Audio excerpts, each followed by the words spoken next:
attitude towards life, I think, and a different way of interacting with one another. And I think that a lot of the generations that are coming in, so children that are quite young now, a lot of them have this kind of slightly more compassionate awareness and interaction with the planet too. They can kind of understand that everything has a role, but that there's not this kind of need for competitiveness and for the pulling of resources like past the point that it is viable, and their minds are starting to work in ways that are looking for ways around these kind of problems and difficulties without specifically knowing that that's what they're here for, or that's what they're even doing yet. They're so young that they don't really understand what they understand, but they have this connection to something more. And we see a lot of parents who are kind of already maybe interested in this kind of cosmology that are noticing within their own children that their kids are tuning into things very much energetically, that they are showing these kind of psychic signs that would have been suppressed probably 20 years ago. When I was a kid, some of the things I used to experience and talk about, it was like, we shouldn't, you got to be careful who you talk about that stuff around, and it was kind of suppressed. Whereas now, if you tell, like, I mean, my kids demonstrate quite a few psychic things that are quite surprising. And if I talk to other mums about it, some find that theirs are having the same experiences, or they're just interested. That it's not like, oh, that's weird, which is quite a different kind of attitude to what we've had in the past. So these kids are being allowed to come in with that memory more intact, and it's not maybe being shut down so quickly because they're not facing the same societal expectations and pressures to conform and to be kind of fitting into a mold that's seen as normal. And I think that normal has changed so much anyway. There's so much more freedom for people to start to actually explore what they were here, what they incarnated to do, what they were here, what their purpose actually was. So it's interesting to see the way that no matter kind of how much there is this attempt at kind of control and suppression, and sometimes it works for a short while, but it's like the light is now at a point where it's rising inevitably. And when we start to tune into that on a personal level as well, then we do a lot to contribute to lifting that frequency and to moving us collectively into a higher state of vibration. Because one of the things that I've come to understand is that energy always wants to entrain itself into a higher vibration. So when a person works on their own frequency, on opening up their own heart space, which is really the kind of portal, I think, that the heart chakra to moving into a higher vibration and a higher state of awareness, and tuning into your kind of starseed aspects, the other parts of you that are in the cosmos, then they lift their vibration in doing that. And by lifting one's own vibration, then the energies around us will start to move and entrain to that. And sometimes you'll get some kind of pushback, because when you're in a high frequency, that's going to sometimes trigger in other people aspects of themselves that aren't healed and aren't comfortable with that. So again, it comes back to the ego wanting to pull back into what's familiar, and not kind of being ready to shift into that. But the energy is still starting to kind of entrain to a higher frequency, and eventually those people will get to that point. So I think when we kind of take responsibility for our own vibration, for our own, not just our vibration, but for what energies we allow to affect us, what energies we allow ourselves to engage with, then for a start, we move into places of more joy, more abundance, and more openness and awareness and consciousness. But we also then pull up others into that same place. We start to invite them to entrain to that kind of energy and start to experience from that perspective too. So it's a bit like the kind of old metaphor of you put your own oxygen mask on first when you're on the plane, because you're not going to help anybody if you're not able to hold your own vibration, hold your own frequency, and expand your own awareness and stuff for yourself. So some of you might be finding that at the moment there has been a lot of shadow.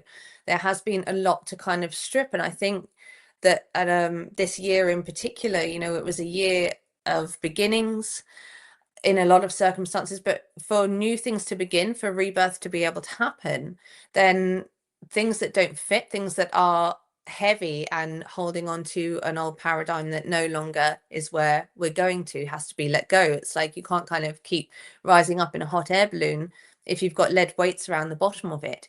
You need to be able to cut those weights. You need to be able to take some of the heaviness out in order for the lift to be able to happen. So if you are experiencing at the moment that it's this kind of feeling of you start to expand, start to go into a little bit more, and start to feel like things are playing out, and then you get pulled right back, that can be your own kind of egoic resistance to something, because it's not actually yet, the nervous system hasn't learned to accept safety, because for so many of us that's not how we have been raised. But also you can be feeling the collective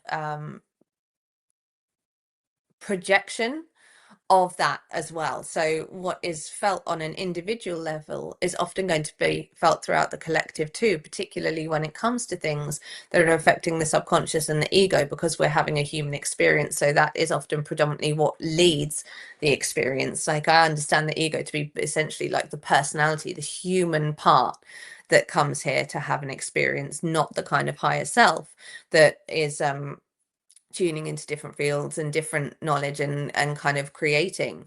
So we can create from the ego, which is a kind of creating from often the doubts and the worries of the mind, and our brain will look for evidence of that in our circumstances. And then if we observe that, then because observation creates reality, then we're going to attract more of that vibration and have that more of that come back to us. But when we are able to keep our heart center open and really need to do kind of work on all the energy centers as well, then you can start to live from a different place. You're kind of running the game from a point where you're actually in control of it, rather than it's controlling you and it's just showing you where you can level up. Instead, you're actually creating the levels. You're creating the next experience that you want to have, rather than just running around hoping that you're going in the right direction. And one of the things I've been working on quite a lot recently, and been working with a lot of clients on, is the stabilization of the solar plexus center, because that is, it's the personal will center. It's often what makes us feel that something is possible or not possible. It's where we hold a lot of anxiety, and it's also where, when it's out of balance or too closed, where the ego is coming in and kind of running the show. And so, someone who has got a kind of exacerbated ego, they're going to have an exacerbated solar plexus. And when someone is very kind of timid then and doesn't have a lot of self-confidence, then that center is usually a lot more closed down. And when we start to actually bring that into balance, then we can actually work with messages and frequencies from higher consciousness more effectively as well, because it prevents any entities kind of coming into the body that are going to try and take over that center. And so when that center is overpowered, then that can make it very hard to discern whether the messages that we're getting through are from higher consciousness. They might be from other consciousness. It's not necessarily just from ourselves, but it could be from other forms of consciousness that are either deliberately negative, or that are just holding onto programs that we don't want to be running anymore, things that are sort of detrimental to our belief in what we're able to tune into and rise above and rise into. And so, sometimes you see there can be people who are very psychic and very talented when it comes to mediumship, like conventional mediumship, talking to spirits that have passed over, but they often have a lot of imbalance at the solar plexus center, because in order to be constantly allowing, particularly if they're channeling spirits of the dead, then you're having to allow a personality into your energy field. So that can mean that center has to be kind of open in a way that is not allowing the individual, the medium, to be completely in control of that center. Whereas when you channel higher states of consciousness, or when you are tuning into much higher frequencies, they're not coming from a perspective that has ego. They're not coming from something that was a previous experience in a body, and they're not running the same kind of frequencies. So therefore, there's no effect on that center. And so by kind of being aware of the solar plexus center and making sure that is kind of regularly checked, because it's definitely one that gets forgotten a lot of the time. People get excited, they want to work with their higher centers, the crown and the third eye, or they want to use the root so that they can like draw in all the material stuff. But the solar plexus actually is really kind of fundamental in being energetically protected, in the role that it plays with the nervous system, because of the role that it plays with the ego, and the role that it plays with other entities kind of coming and being able to act through that. And when that center is healthy, then we start to often see a shift in the perspectives that we're able to tune into, and also a shift in the energies that we can hold in our body in a way that allows us to sometimes move into a more divine state of embodiment. And by that, I mean that all of us have aspects of ourselves, as I've said, throughout different parts of the cosmos, but that all came from somewhere. That all came from source energy. Now, whatever your perspective is on that, it runs through us in our bodies in all of our different incarnations. We're just like kind of parts of it expressing ourselves in a particular experience. And when we are energetically imbalanced throughout the different parts of our system, but particularly when the solar plexus is in a good state of health, it allows us to actually pull in that divinity and start to express it into our external surroundings, into our human experience. So we kind of can be in a way that's not egoic, a way that's not narcissistic. We can be in tune with that creator part of ourself that starts to affect our reality. And then as we go through that process, we really start to be able to kind of create differently in the way of what we actually start to bring into our life and our experience. Because when we're not battling the nervous system all the time, then we're not starting to have the body go from doubt and go from judgment and go from ideas of this is not going to happen, this is not possible. So understanding, you don't have to, I don't cleanse my chakras every day, some people do, but I usually can tell which ones are out of balance because of the way that I behave or respond to certain things. And starting to learn to have that awareness and keep and do those centers if they need to be cleansed and rebalanced, or to activate them, because in some people they've gone completely dormant. Then we start to really open up the possibility to be able to work with the aspects of ourself that is a starseed, the aspects of ourself that want that, so the other parts in other aspects of the cosmos that want to come in and work through us. So quite often with clients, I will see that they might have been told that they have a starseed lineage from one particular place, and I'll see that, and I'll see something else as well, that there's actually, oh yeah, you've got part from here. And some have like triadic configurations, so they're well, I'm tuned with Pleiades, Orion, and Sirius predominantly. And they all speak differently, they all communicate differently. Sirius doesn't really kind of speak in words. The energies that come through from that, it's all tone and frequency. But I didn't even know that that was a part of it until I'd been doing this work for quite a long time. But I'll see that with others, that there are other aspects waiting to come in. And it's just as a case of learning how to shift your awareness so that you can perceive those parts as well as just the initial frequency that you're most closely aligned with. And I think for a lot of people, that can be just even knowing that it's there, knowing that there is more than just one particular place in the cosmos that you're connected to, allows you to start to open up yourself energetically. And so for a lot of people, they will start to see different colors or hear certain tones when they open up to a new energetic frequency. And for many of you might be aware, with Sirius, it's often quite a light blue, and they communicate a lot through sound and tone.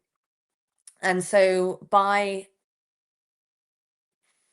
opening up our awareness and opening up the heart space to allow for more to come in, then we do start to actually work with those other aspects, but just always being aware that when we open up for more to come in, we will also be needing to make some space. And if we're needing to make some space, that might mean that some of the old programs, some of the old paradigms have to go, have to be able to shift. And you can start to kind of find ways of identifying maybe when something is coming round that is an old kind of program that you're running over and over. So like one of the things that I notice with people is quite often they'll start listening to certain music or watching a TV series from a part that they used to watch or listen to frequently in the past in their life. And they do so because it's kind of comforting, because it's like it comforts the nervous system because it's that familiarity. But quite often then when you dig a little and find out what was going on in that person's life at that time, it was something difficult, and they were watching this thing or listening to this thing because it was kind of comforting, or maybe echoing what they were feeling. But that doesn't help us energetically, because we're essentially then feeding back into an old loop. So if you find yourself kind of going over the same things that are definitely from moments in the past, particularly if you can think of what was going on in your life at that time, was it something that was challenging? Then it might be that you have a karmic tie that you need to cut. You have some baggage that you need to release. And quite often, if you have got something that needs releasing, it's sometimes it's just because it's got to go. But usually when you're being called to release something, it's because you're being called to put something new in. So you need to be able to release in order to allow that next part of the expansion to actually start to actually happen and come through. So it's not always easy, as I'm sure most of you will be aware, being a starseed, feeling that kind of sensitivity, feeling tuned into other people's feelings all the time, and working on learning what is your own, what's your own shadow, what's your own triggers, and what's coming in from other people can be exhausting sometimes. And I'm just going to kind of relay this to people, because I'm sure that there will be people listening who are feeling at the moment that they really are excited for this kind of transition, but oh my god, how much more shadow work am I going to have to do? How much more heaviness is there going to be? When's it going to happen? When's it going to lift? Because I don't think it matters how far along you are with your spiritual journey. I've been doing this for quite a long time, and I've had experiences all throughout my life, but it doesn't mean that the kind of managing how that energy affects me, that is a continual journey. And I think is also something, that's something that I learn from, and that I then pass on to anybody that I can when I've learned something, so that hopefully other people don't have to go through that difficulty in order to be able to recognize what's going on and release it, etc., etc. But if you're really feeling at the moment that like, you're ready to kind of rise up, or you are rising up, or you've had this massive expansion, and then suddenly whack, like bam, you get kind of pulled back down, and things suddenly don't seem to be going the way that you thought they were going to. Maybe that's because your perspective is changed, because your ego is telling you it's not going to happen, it's not going to happen. Or maybe it is just something hasn't felt like it's worked out right. If it just feels like it hasn't worked out right, that's probably because actually you're going to get something a lot bigger comes through. Like almost always when it feels like something that you thought was going to be the thing doesn't happen, is because the universe has got a much, much better imagination. It's got a much, much more intelligent way of bringing you above and beyond, especially when you are able to hold your vibration, hold your frequency, and not go into that state of doubt and worry. But if you are kind of going through it at the moment and feeling it, then it's not, that's not unique. It's happening to so many people, and it is usually just an indication that you are moving so far through expansion so quickly that really, it's like there's this kind of kryptonite that wants to kind of stop the superheroes from discovering their power. And so when you are really like tapped in and you're starting to work with other aspects of yourself from around the cosmos, then you are going to feel kind of more resistance from distortion. So this is another aspect, and I know I've only got a few minutes left, but when something is a very, very high vibrational frequency, it's coherent. So if you imagine the patterns that are formed in water when they're frozen, if they've been played very harmonic music, for example, then you get those beautiful snowflake like patterns. If it's been played something like heavy metal, something very chaotic and distorted, you get these distorted kind of splatter patterns that don't look anywhere near as pretty. And that's what energy fields do as they go through either coherence or distortion. And so when you are working in a way that expands you continually, that opens up your consciousness and raises you up continually, then your energy is beautifully coherent, like those snowflake patterns. But energies that are distorted are going to almost kind of recognize that and feel that it's misplaced, or feel that it can't resonate with them. So they want to kind of be a part of it, but they don't know how to kind of entrain to that frequency. So this distortion kind of comes in and can feel sometimes as though it's heaviness that's attached to you, but it's not. It's just things that are, you can often be the mirror for this kind of distorted energy. So when other people are, in particular, if they're carrying a lot of heaviness or a lot of baggage and you're very coherent, you will sometimes find that they're not deliberately doing it. Maybe you don't even associate it with that person at first, but there can be this kind of fracture where this distortion is essentially trying to reorganize itself, and that can feel heavy on anyone who is sensitive. So for all the star seeds out there, continue with the work, because what you're doing is it's a movement, it's a personal integration, it's an expansion, and it's a movement into something that is changing the whole planet. And yes, it can feel tough, and yes, you can sometimes feel like everything is trying to kind of compress you again, but it's always darkest before the dawn, right? This is it. We're at this place where we're ready for so much more. So with love to everybody. Well, don't go yet, Jessica. We have a few other questions. That was simply amazing.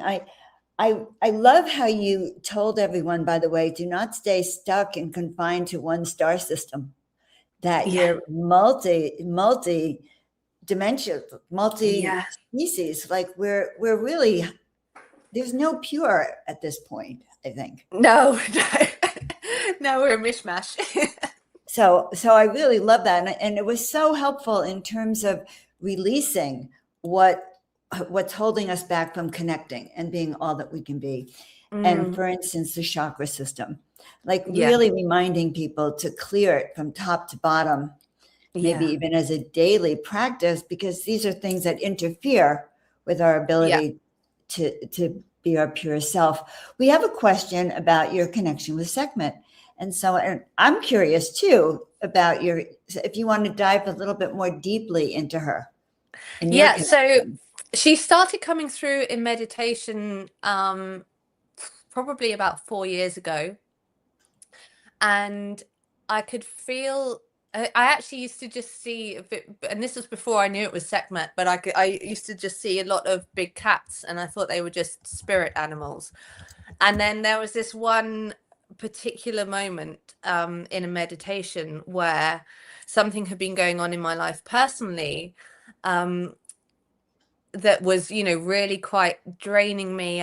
Someone was taking a lot of energy from me. And in this meditation, she came in, and she the energy of this situation was represented by a serpent, which was Apophis from Egyptian mythology. And Sekhmet came in, and she stood on the snake's head as it was about to attack me. And then she didn't kill it, but she like kind of just held it and made it like behave, like sort of tamed it. And I thought, oh, this is interesting. And I started to then see her more frequently through meditation. And it was always when there were kind of things that needed like extra feminine strength, needed that kind of the fierceness of the divine feminine rather than the softness. And there are different energies that work for different things. Like Hathor is the softness that comes through with that. Anyway, Sekhmet will come when strength was required, and I felt her kind of build up more and more over time. And I was then started to channel light language from her when I was working on clearing people's energy centers and doing divine feminine activations. She would come in, and the shifts that would happen in people's bodies and how their energy would just change when I was able to channel her was, quite profound. And it was great to hear people's results from that. And then it kind of felt inevitable that at some point she was probably going to speak. And I was working with a client on a one-to-one channeling. I'd just been channeling Kistos and the Pleiadians. And this client had been to Egypt and had felt this kind of Sekhmet energy. And she, I think, asked whether Sekhmet would come forward, and she did. And she just came in, and each energy that I channel feels different. And the body kind of responds slightly differently, and she just came in with this like grounded presence. And this kind of, I think, this message, because there is a lot with the divine feminine that is happening at the moment. There's a lot of female intuition starting to kind of reawaken with the masculine too, but it's like, I think sometimes when there are shifts in consciousness, the more feminine side can hold the consciousness aspect of the field, and the masculine sometimes then grounds it into the human experience.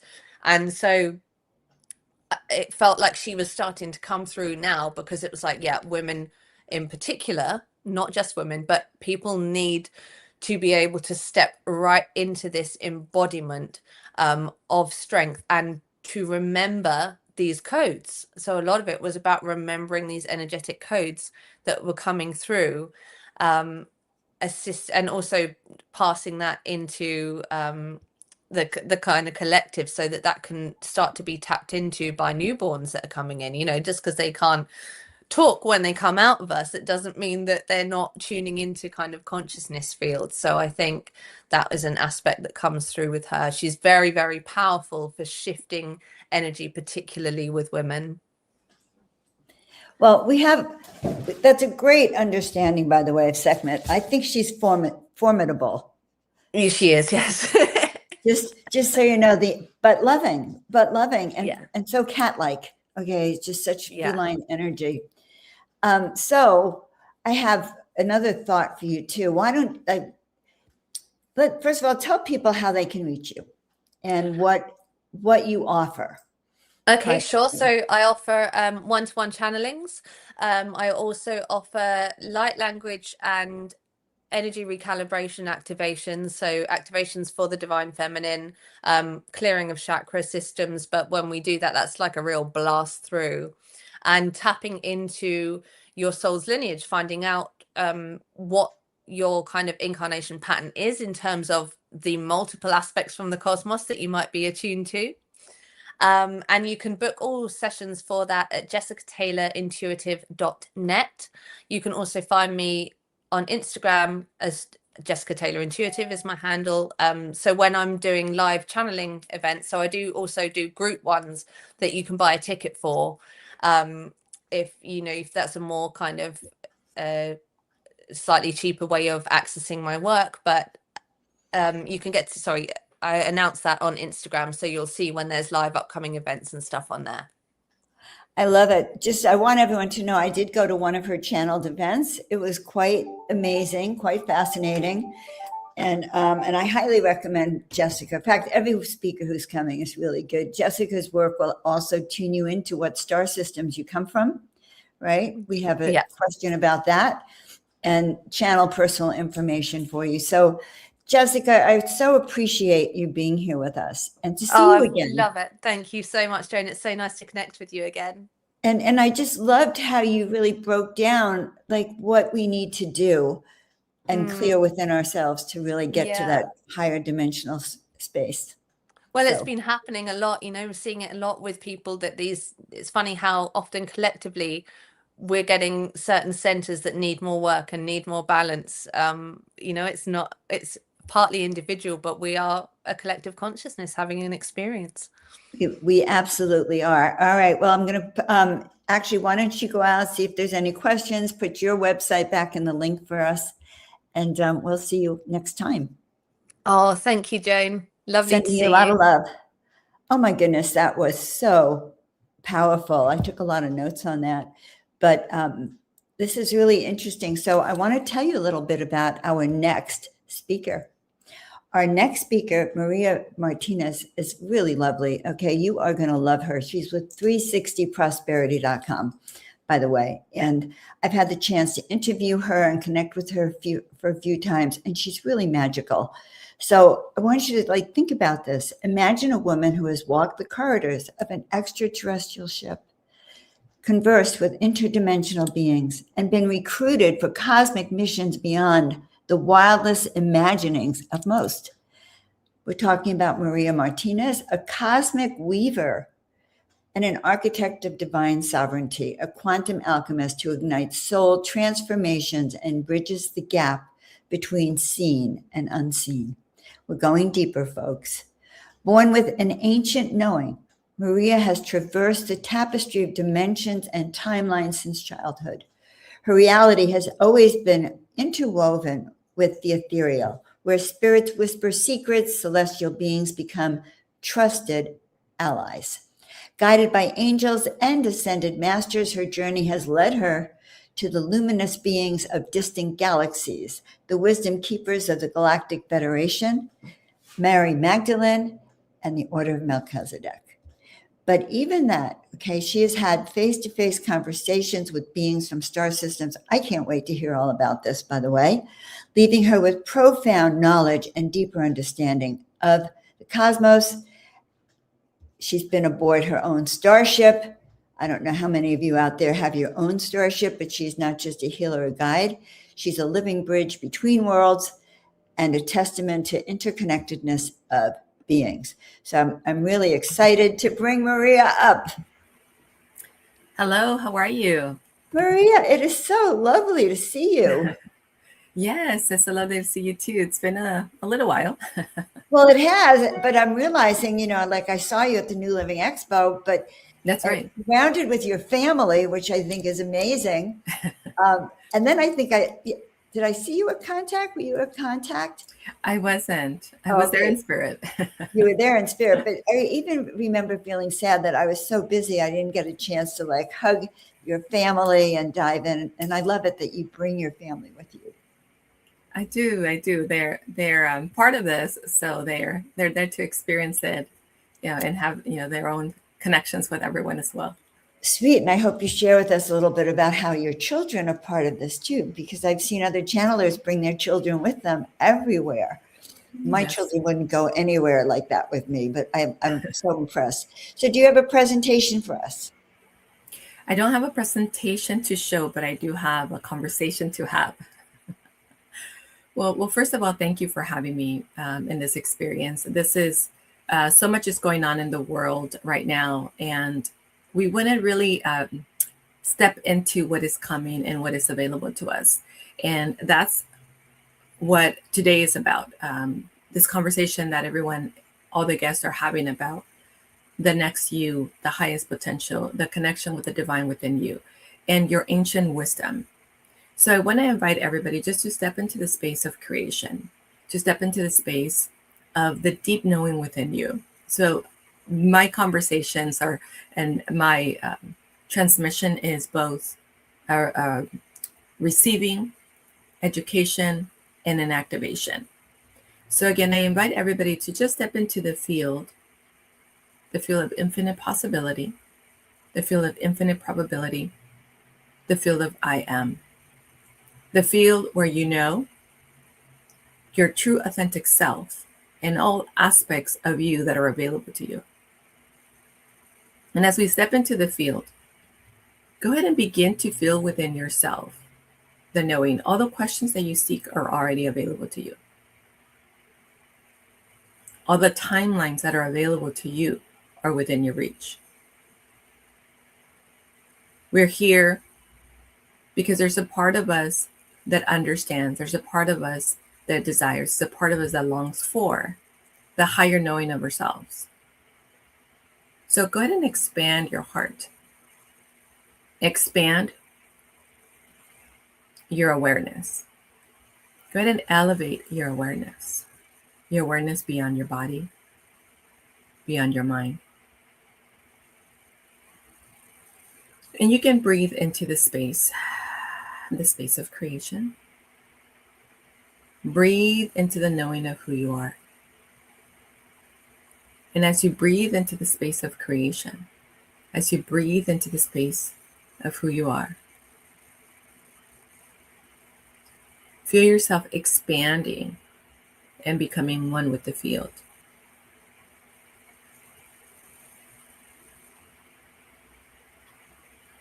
And as you become one with the field, feel yourself recognizing that you're so much more than the body, but you recognize that you're in the body, this divine temple, and it is a temple to be cherished beyond the mind. And recognize that the mind is very powerful.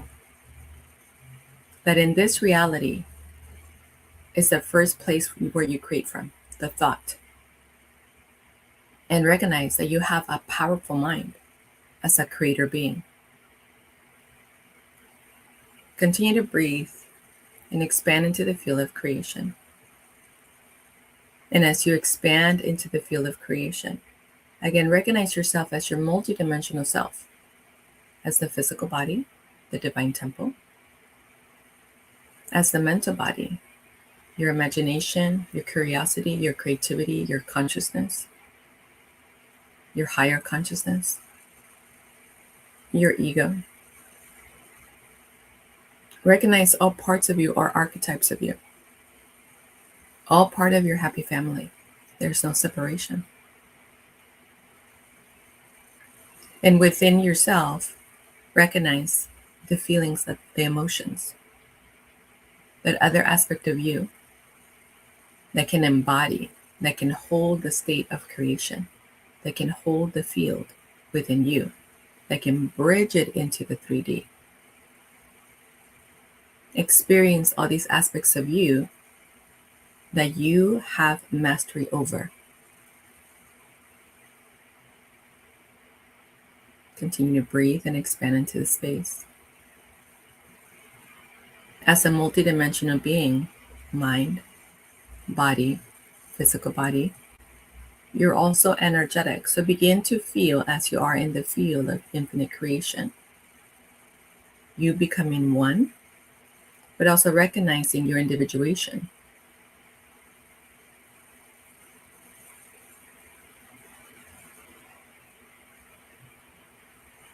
Recognize yourself as your own core star. And as your own core star here in the field, you are your own divine uniqueness, your own divine intelligence, as an extension of the field, and the field as an extension of you.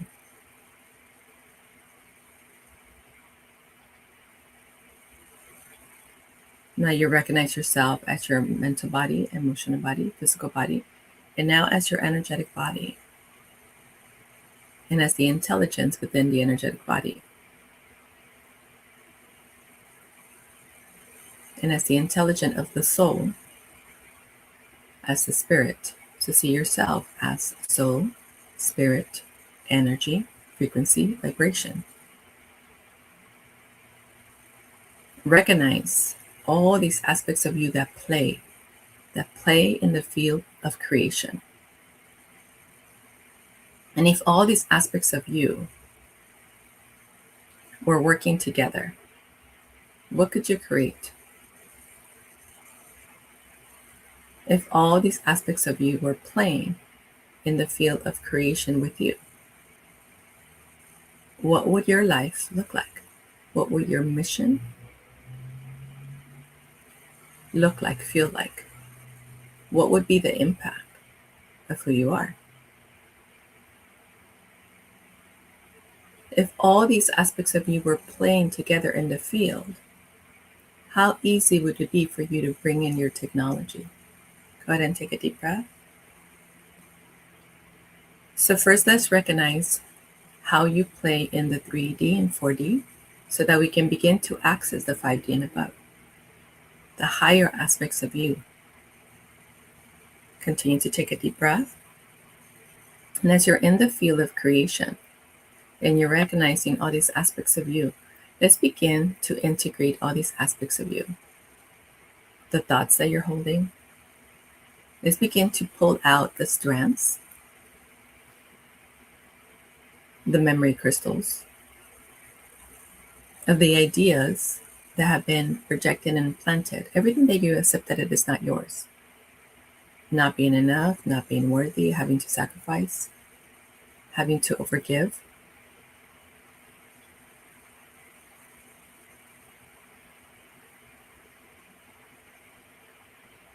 Having to struggle, having to try an effort. We want to let go of all of that because we are enough and everything is available to us. So we want to recognize, and especially as the field of creation, that there is no struggle, there is no pain, there is no suffering, there is no trying, there is no effort in. We choose it, and so it becomes. We choose it, and so it becomes. And we choose it from a place of alignment, which is all parts of you being integrated. Now, as we're having this conversation and as we're intentionally integrating these parts of ourselves, let's continue to look at these parts of ourselves that have been in resistance.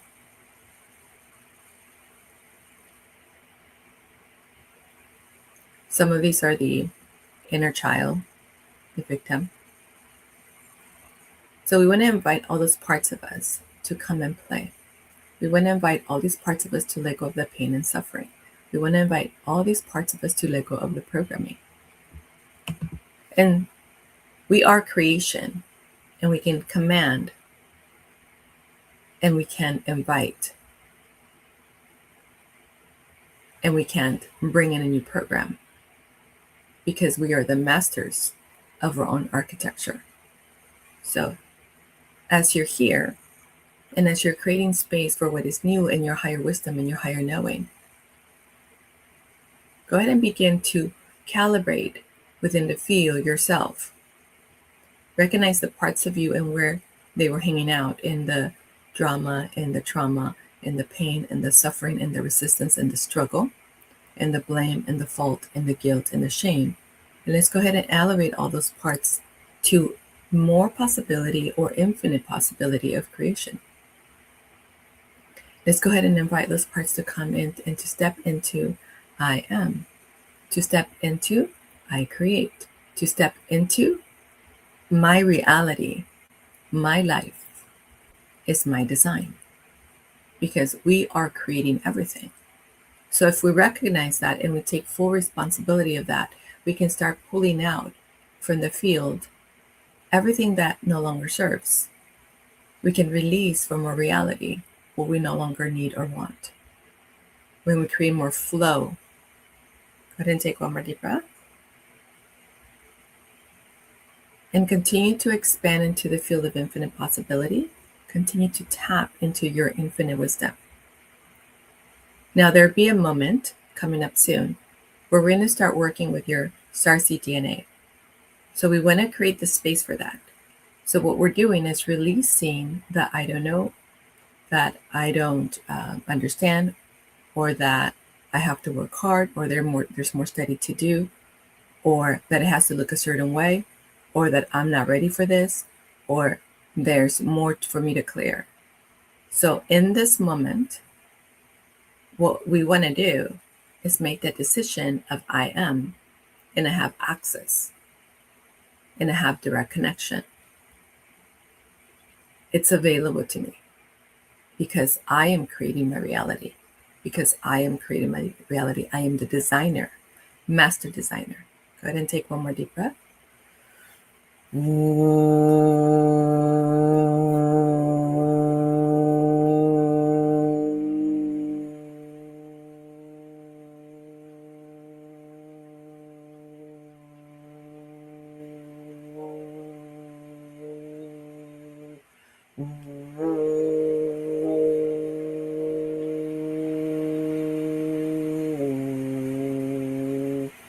And go ahead and take one more deep breath. I am the master designer. I am the master architect. Also feel, notice within yourself, witness yourself as you're leveling up to I am the master designer, the master architect. There are parts of you that resist that level of responsibility. Now, taking responsibility for your life is important because when you take responsibility, you move into commanding, you move into I speak it and so it becomes, in a very intentional, very beneficial way. Because in reality, you've been creating all this time. So everything that's been showing up in your field is exactly what you've manifested for yourself. Now, if your life has felt difficult, well, we can change that by recognizing and taking responsibility of how and from where you've been creating.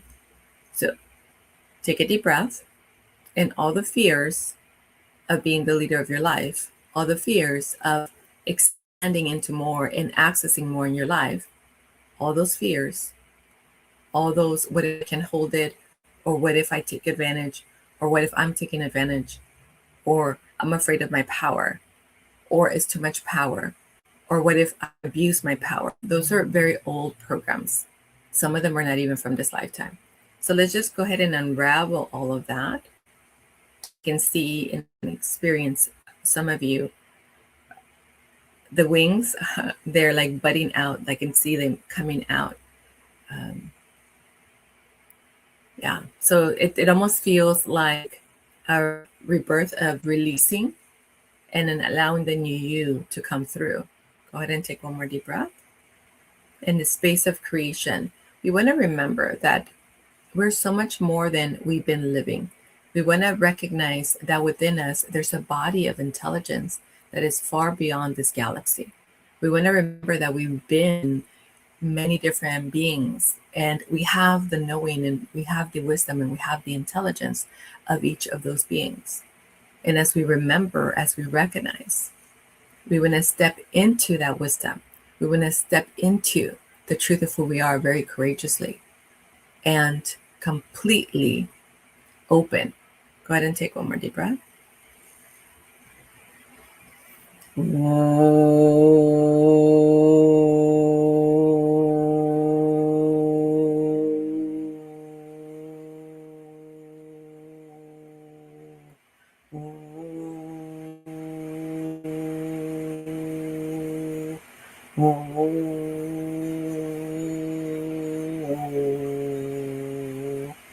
And one more deep breath. What it looks like right now is fumes leaving your body. All these fumes are old programming, old data, old belief systems, old ways of being, we're also removing attachments. So attachments, interferences that in the past would distract you, create procrastination, create feeling confused, create I'm not available or this is not available to me, create I'm not enough, or amplify the existing belief systems. Go ahead and take one more deep breath. Wow, there you go. There they go. The wings are really starting to pop out now. So the first version of you that we're inviting forth, or that is really coming forth, is that Elohim, Elohai, the angelic self.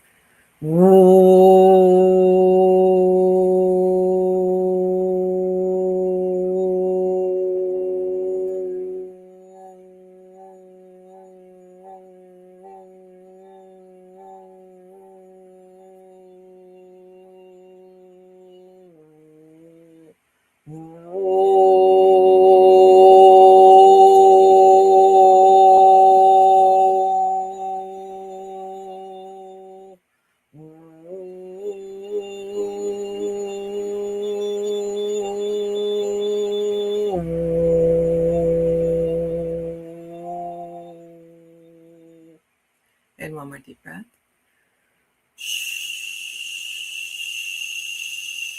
Sharuka yikaritse herekeme hanekya karatsu umashu. Samyakia kiratsa harekya kiratsa tuja mahanaka. Uretse tesheme heneke kiretsa ujamana yoturu. Swadika haraka haratsita titareme enegete. Go ahead and take one more deep breath.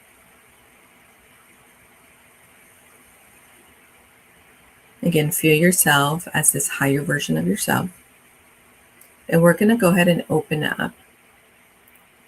Well, they want us to open up first your blueprint, to amplify your blueprint. And then within the blueprint, we're going to work with some codes of the DNA. Okay, go ahead and take one more deep breath.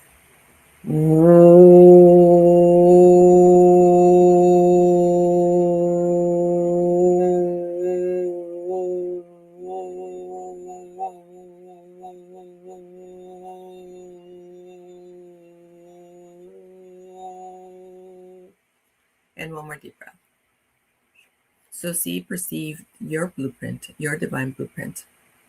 We're amplifying the field so that you can begin to feel, experience yourself as the divine blueprint. See, perceive yourself as the divine within you.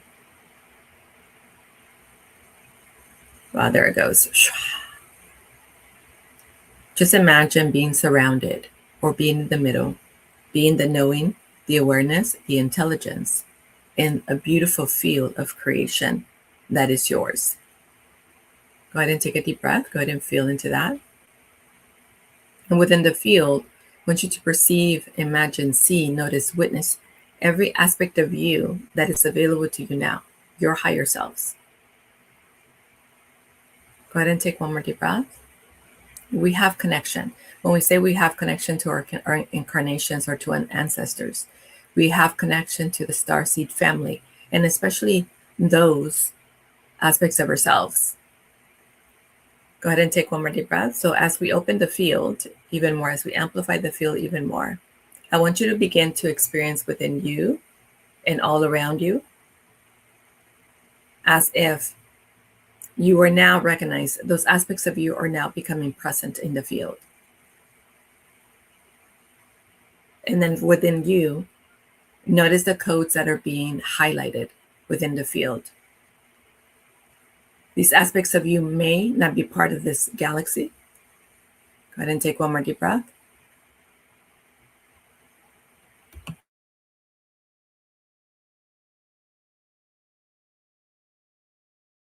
And one more deep breath.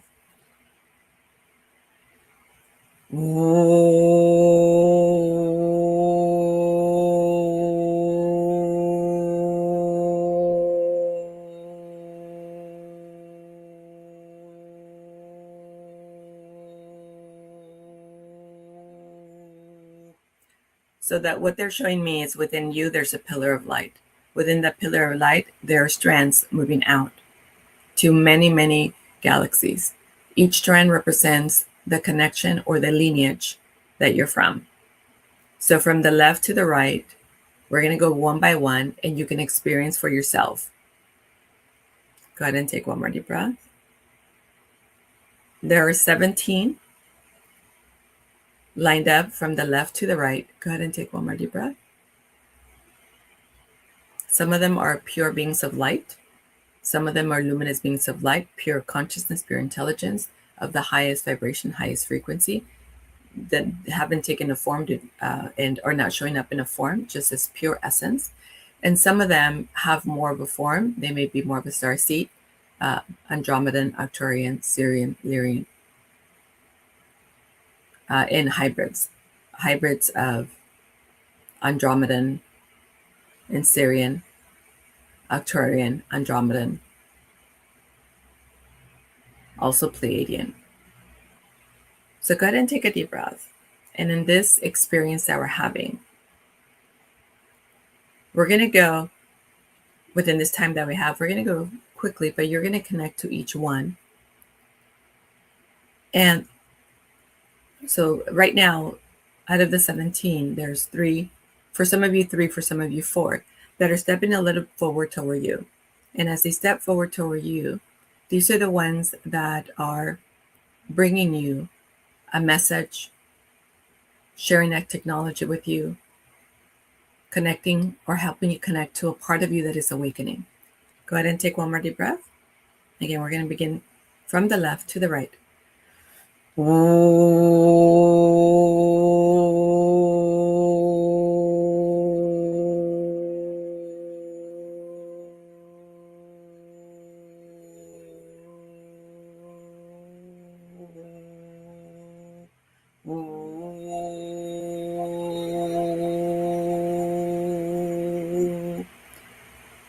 And one more deep breath.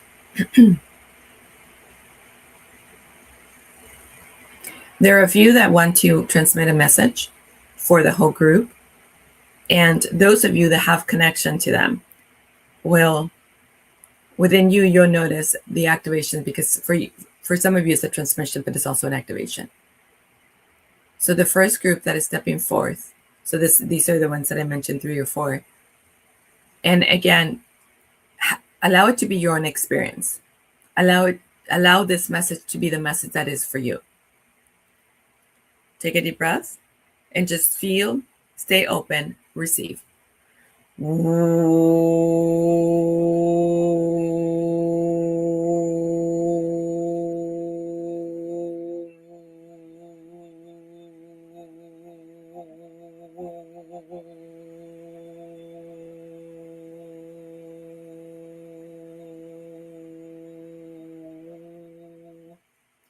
Okay, these are the Andromedan.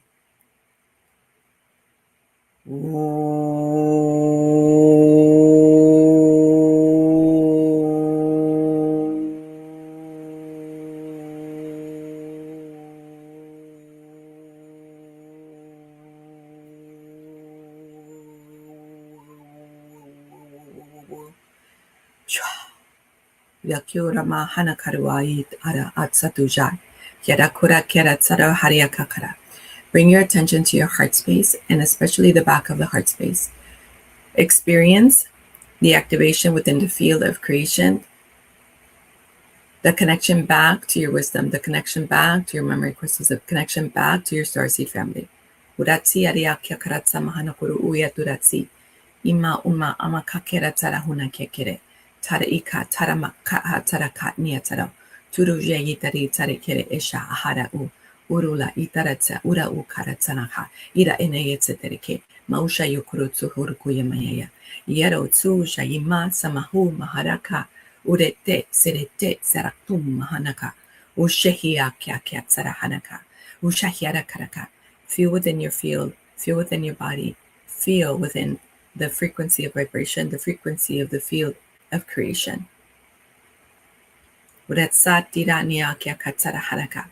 So the transmission as it comes through connects to you, and it almost feels like there's an electrical signal that moves through your body that goes and activates, and is exactly where to go, which code to activate. Unetse tereki im anatsuatira ki akiratsahu. Hariama unayoturu uk aharakama. Maruati ikatsietu. Siarineshe yareakakarat saharakwa. Mauta arake enetsede. Go ahead and take one more deep breath. So this is about your higher mission. This is about leveling up. This is about not playing small anymore. This is about speaking the transmission that you came here to transmit, to share and express the codes of creation within you. This is about letting go of the small things and leveling up and embodying your higher qualities, higher potential.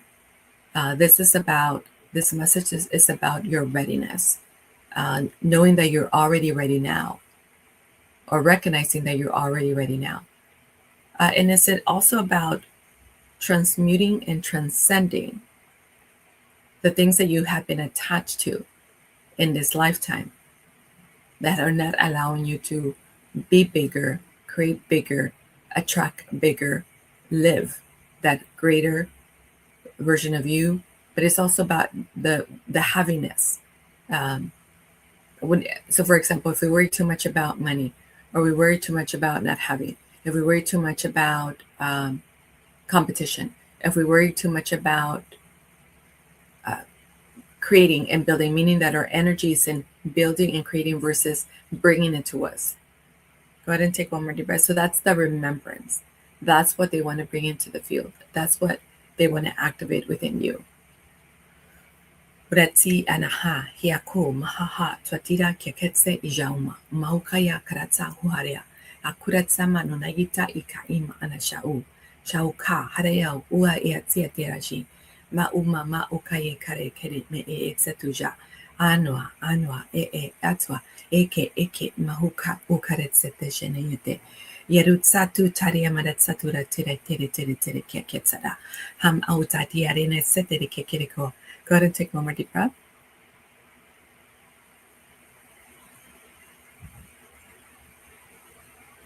And one more deep breath.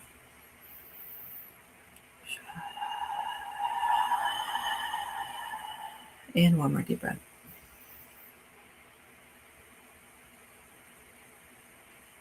I can see, feel, perceive, notice yourself as this higher embodiment, as this higher level wisdom, as your ancient wisdom. Go ahead and take one more deep breath. There you go. Yes, beautiful. Allow your heart to be filled. Allow your heart to expand even more.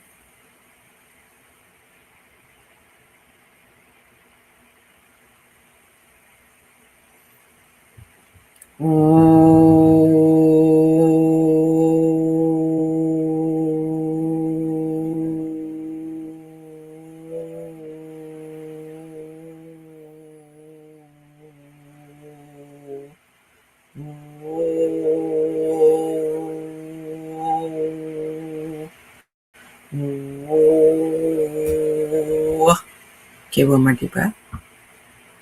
Kerutsi mashi kari maha hana hare okai. Hariaka reka eke etsete jemehenekyu. Shwahika maharekwa isatira yakaratsahu. Shame aina yetere kikeretse ujayuka. And one more deep breath.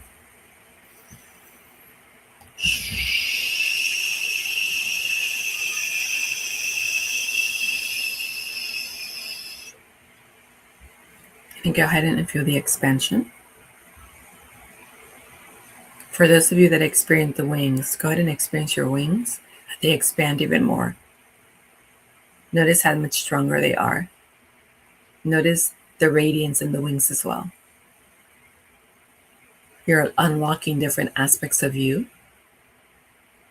You're experiencing higher aspects of you. Go ahead and take one more deep breath. The Syrians are coming forward. Shimikia muka ik atsatu ak atsanai tari ikayenetse. Shahika ukara anatsitaji. Eretse tu uk uma anayu taritsi inagitaria karatsa.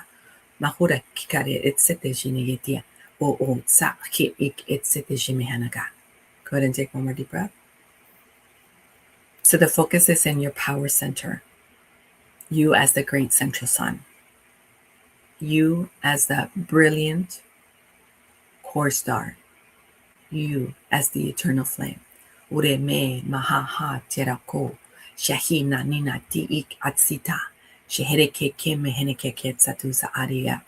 Yeretsia maruakia kerat saharaka rumaya teranana swatita.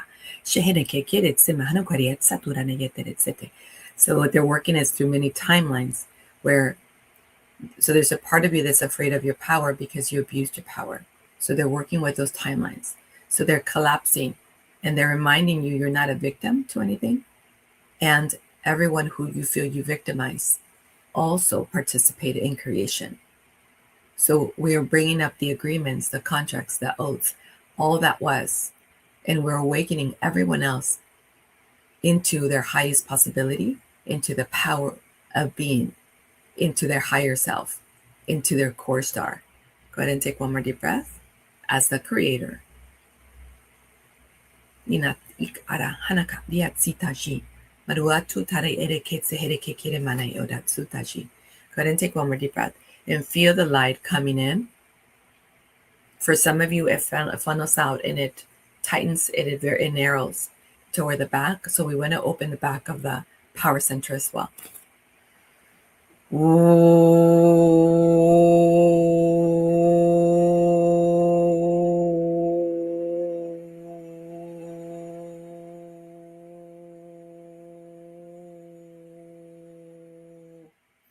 We're tapping a little bit into the sacral area.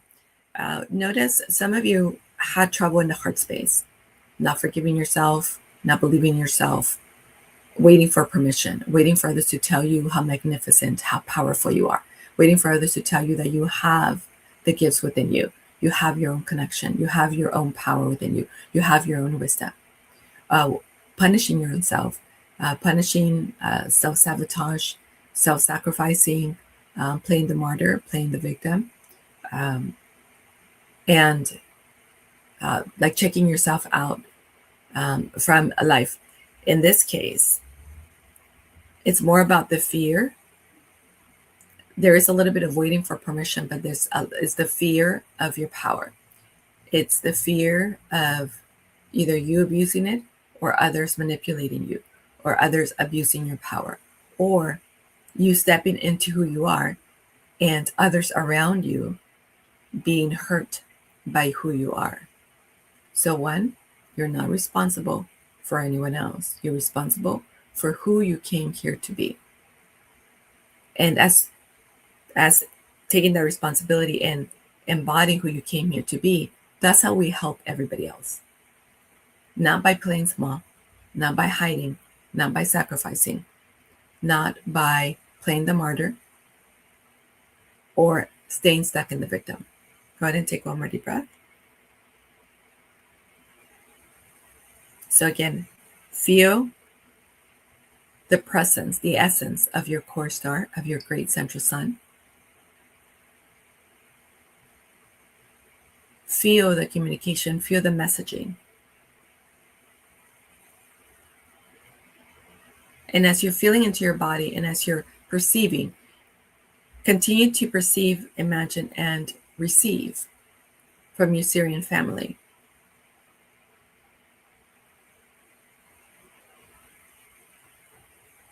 Maruakia kera mia hana karia kuratia tira shina yatera. Ure ketse tere shemehene ke ketse tushu urakyo. Umeke mahana kua kia kera satu shadede sete shemehene kia. At ukare ketse te shemehene kia. Ma ukaria kia kera satu dai ke keret senehene ke keretse ujayo. Ati amatu ariaka mahana ka kera tsiaka. Go ahead and take one more deep breath.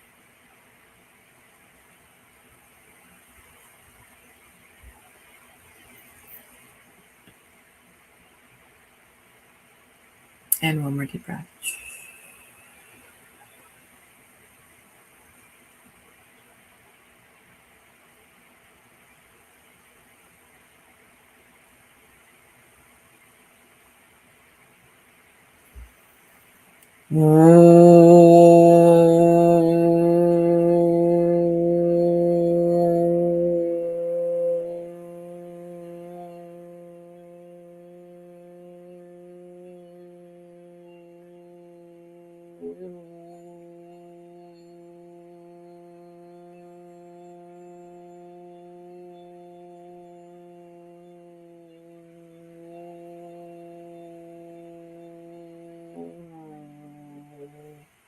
And one more deep breath. Shekekirame in a yete de kiketsa ujaimanaya. Kiraku ariakia kiratsa hariakatsamanaka. Yomatia tirakia kotsuduruji ina yitatira kiketseteji. Yema utsatuja ina yatira kumahanaka. Yetsahu jaina tsahurakia kiretsarahana. Yeratsu arietera yetsara. So again, this is about restoring your power, reconnecting to the fire within you, your eternal flame, reconnecting to the truth of who you are, reconnecting to creation within you and allowing that to flow through you, you being present, you showing up in the world as the power of creation that you are.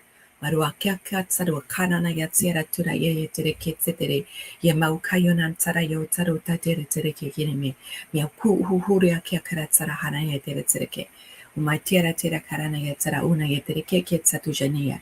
Yi at ok atsara kya kumana natsura kekeretsete jenete. Tia rama ukayo kuro tsuru no yetere. Auma o mahama maharoku kretsete jereke. Go ahead and take one more deep breath.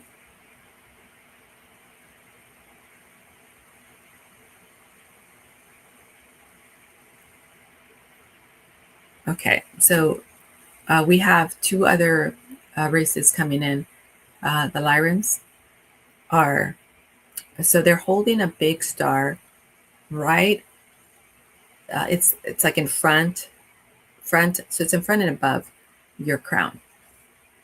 So go ahead and take a deep breath and perceive. It may not look exactly the same for everybody, but they're holding what feels like a star, looks like a star, right? It's at the tip. The bottom part of it is at the tip of your hairline. So go ahead and take one more deep breath and go ahead and bring your attention to the top of your head, your crown.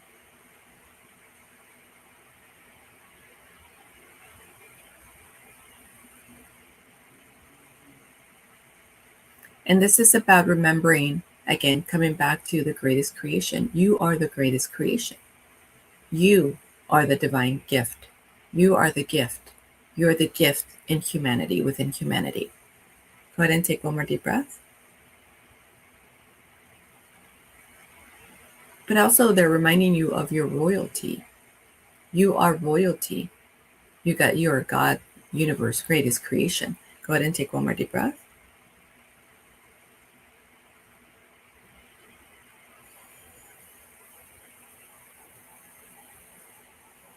Some of you may feel the direct connection to the Lyrans, and especially their royal council.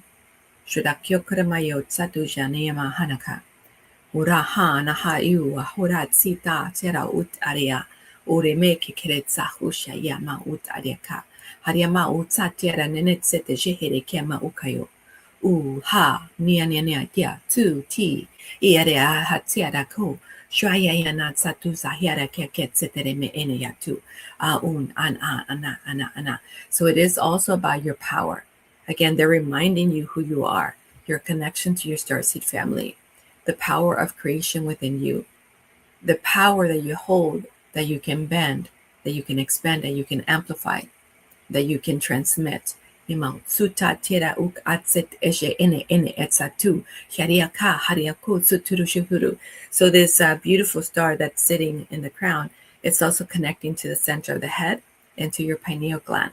So it's also about remembering your truth, remembering who you came here to be, remembering why you chose this lifetime. You chose this lifetime. Yamauta iaka. Yaratsi ariati urasu tu shahyamarana yatiratsa. Yaratsaraha. You didn't choose it to suffer. You didn't choose it to be in pain. You chose it to remember and unravel the non-truth, unravel the illusion, unravel the dream state, unravel the programs that were projected into you, unravel the ancestral lineage that has been a burden, and free yourself and your ancestors. Meru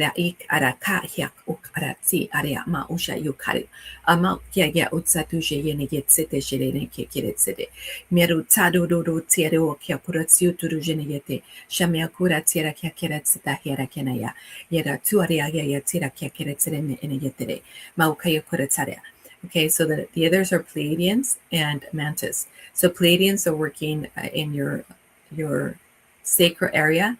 Mantis are working in your root area.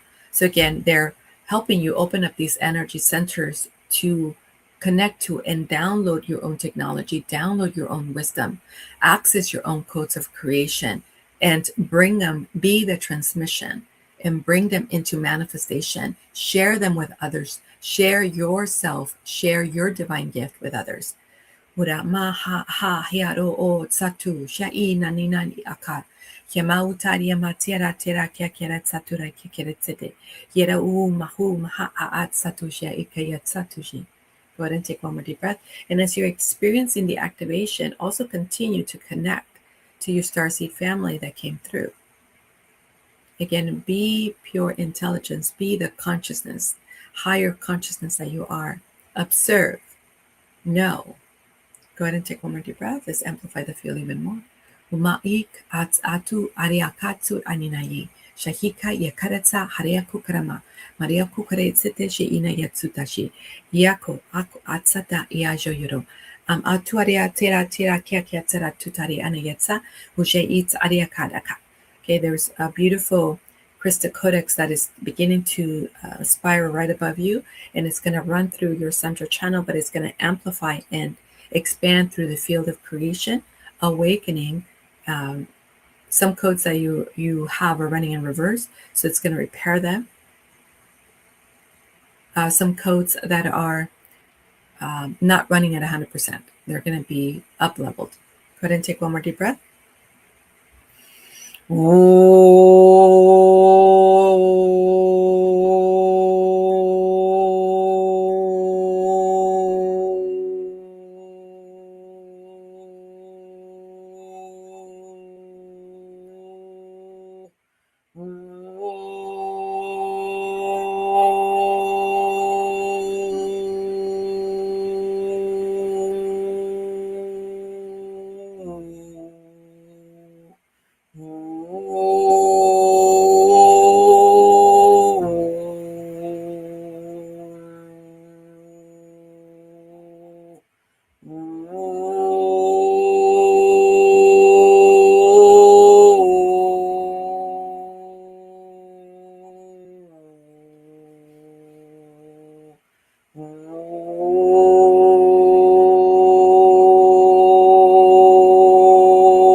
And one more deep breath. Shauma ik arama ik aratso uk ahariakia hik ama anachi it ara ak atsa ananyeteretse uk ara eetsa shuma mauka it aranayatsa uja ashara yakutsa taria karait tarama atsutashi na yatira u mahana iaya yatswaria kekeretsa uja maukaya kutsuro horo kutsuro kohayaya. Feel the flow of the crystal codex moving through your field. Irama ujaya yatiaria ke ujama mautaria keketseti janayete ya atsaru ukaya kuratsi manajayo kuratsana hanaka yara o utsurushi nanatsia tirakia kiratsa yojo. One more deep breath.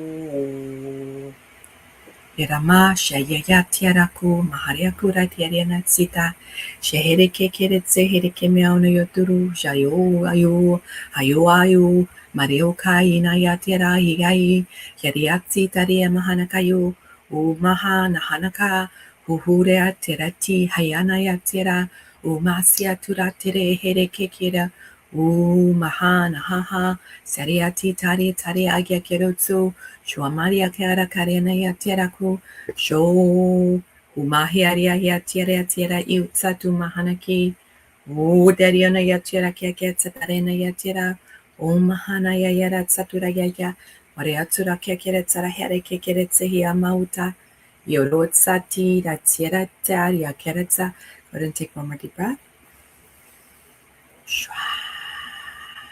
And one more deep breath. And go ahead and experience Aja, Tarma. Yada tiria ina ya tia oka. Kera tua tira tsite jeme henekia u. One tere maha na ya tira ha. Siarina nianea its ahu. A tiarea oka. Shaya tuaria mau taria tia tira satu. Jaina ita. O kaya mahuaita. Eretsa uma na uta iaka ina satu. So kia tia mahana ya tia ria tia kia kira sati. Sharia tira kia uka. Vietsa. The message was, I remember you and you remember yourself. See yourself as the truth of who you are. You came here to be and you are. Beautiful. Namaste. Yatsiareka. And it is. And so it is. It is done. Thank you.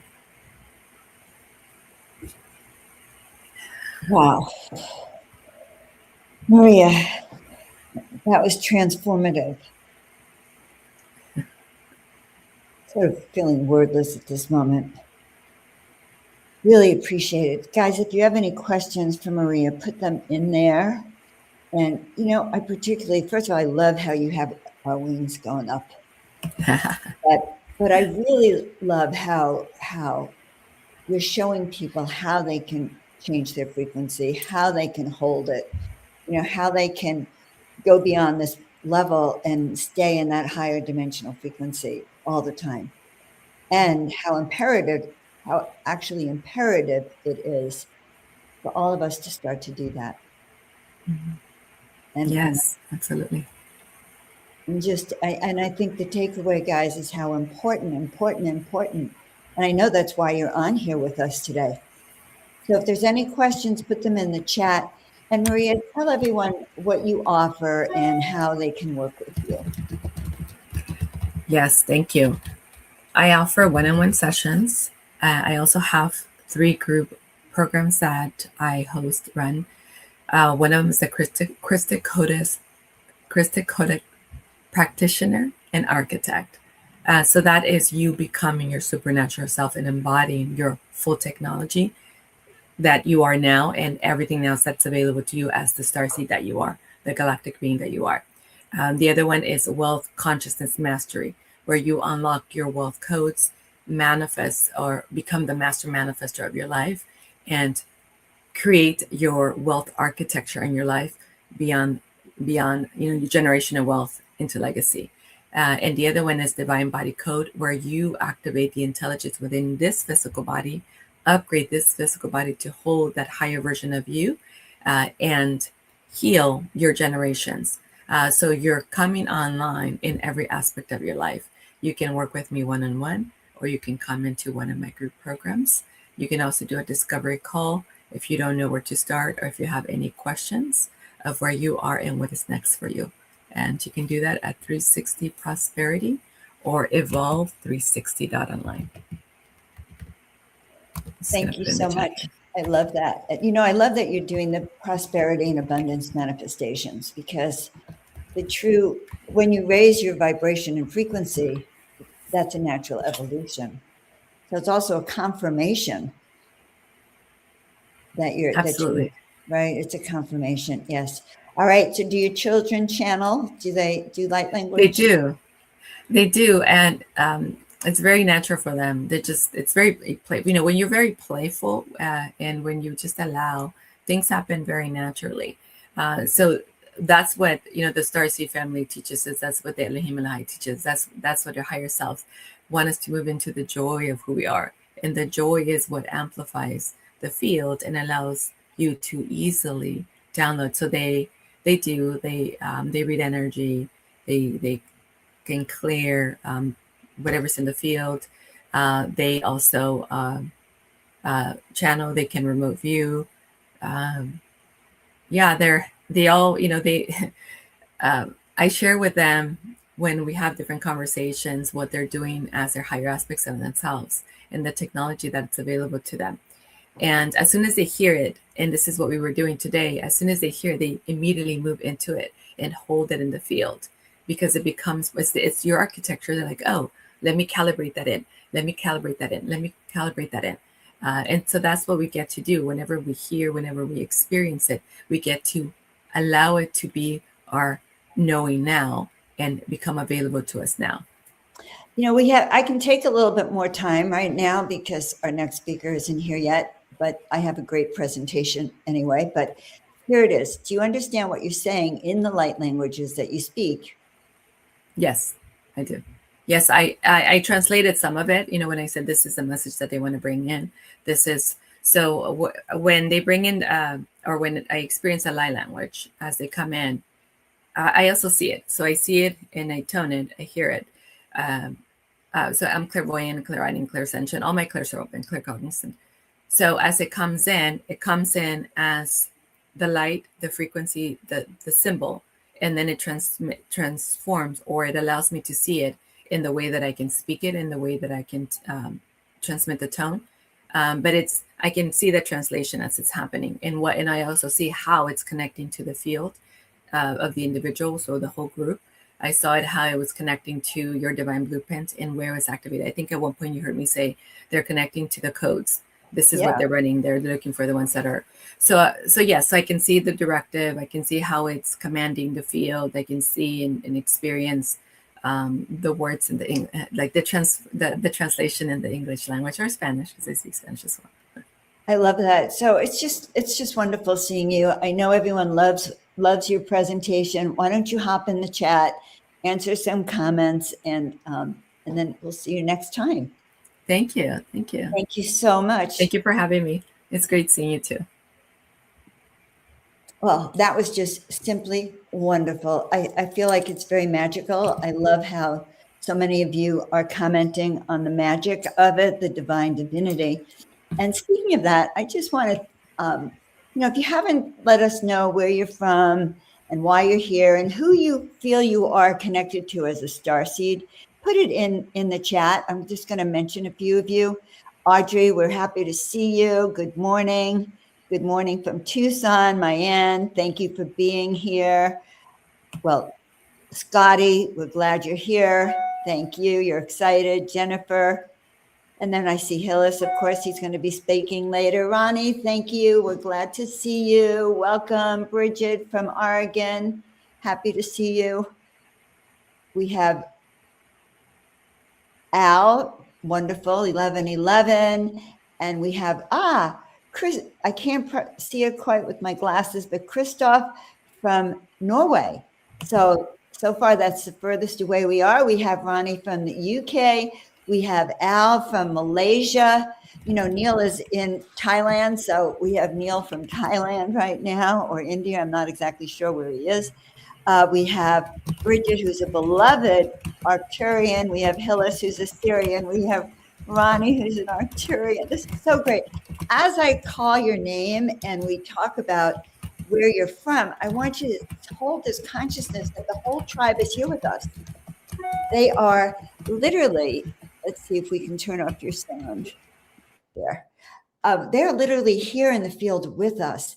And so we're activating them as I'm calling you out. We have Paul, Arcturian. Christoph, we have a combo, Arcturian origin, Sirius, Vega.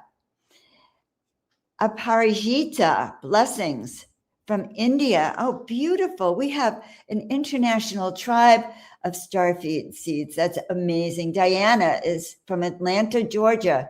We have Bridget again, Netherlands. Okay. Belgrade. Amazing. We have Ginger. Nice that you're here, Ginger. I loved your share. We have Audrey. We have Asgarth. Welcome, welcome, welcome. All right. I think we've gotten mostly everyone. Everyone is excited about what's going on here.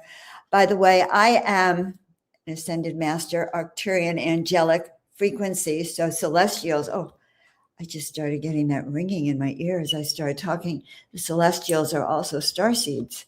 They are part of our divine companions. And so we have the ascended master energy here as well, and the divine frequency. So I'm Joan of Angels. also known as Dr. Joan Hangarter. I was a chiropractor, 45 years of healing, helping, inspiring, transmuting, uplifting people. That's my life's work. I think I'm going to take my glasses off at least here.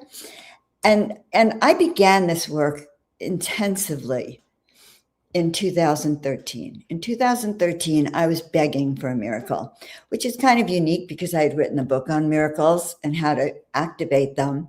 But I had fallen down. I had not maintained my frequency. Let's put it that way. And I share this with you because, for instance, if we listen to Jessica and Maria, it is all about learning how to maintain your frequency, especially as a starseed or a light worker, because you came in with a mission. And although you all here are awakened, there's so many starseeds that are yet to be awakened. And that is part of our mission as starseeds to raise our frequency to the highest power, as well as be there then to start activating others. These are the times for which you are called, I am called. And it's most important, especially between now and 2030. So raising our frequency is part of our mission. So here I am in 2013, okay? I had written a book about miracles back in 2005. I had started a group called the Miracle Makers Club, but at some point I defragged and couldn't hold that frequency. And I found myself needing miracles and literally on my hands and knees begging for a miracle. Of course, I wanted a financial miracle, check, unexpected income. And instead, it was Halloween evening, 2013. I was in North Hollywood in an apartment, in a penthouse I was sharing. And I heard my angels say, paint 33 angels in 30 days.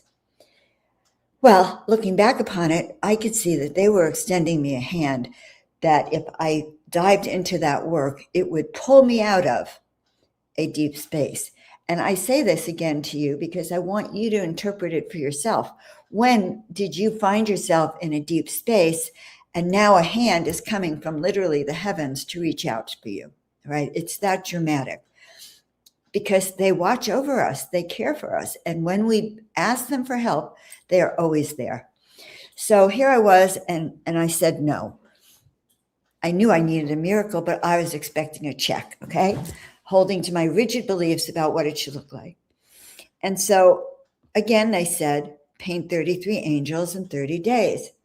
And then I go, well, I can't paint faces, and it's going to smell because I had oil paints there.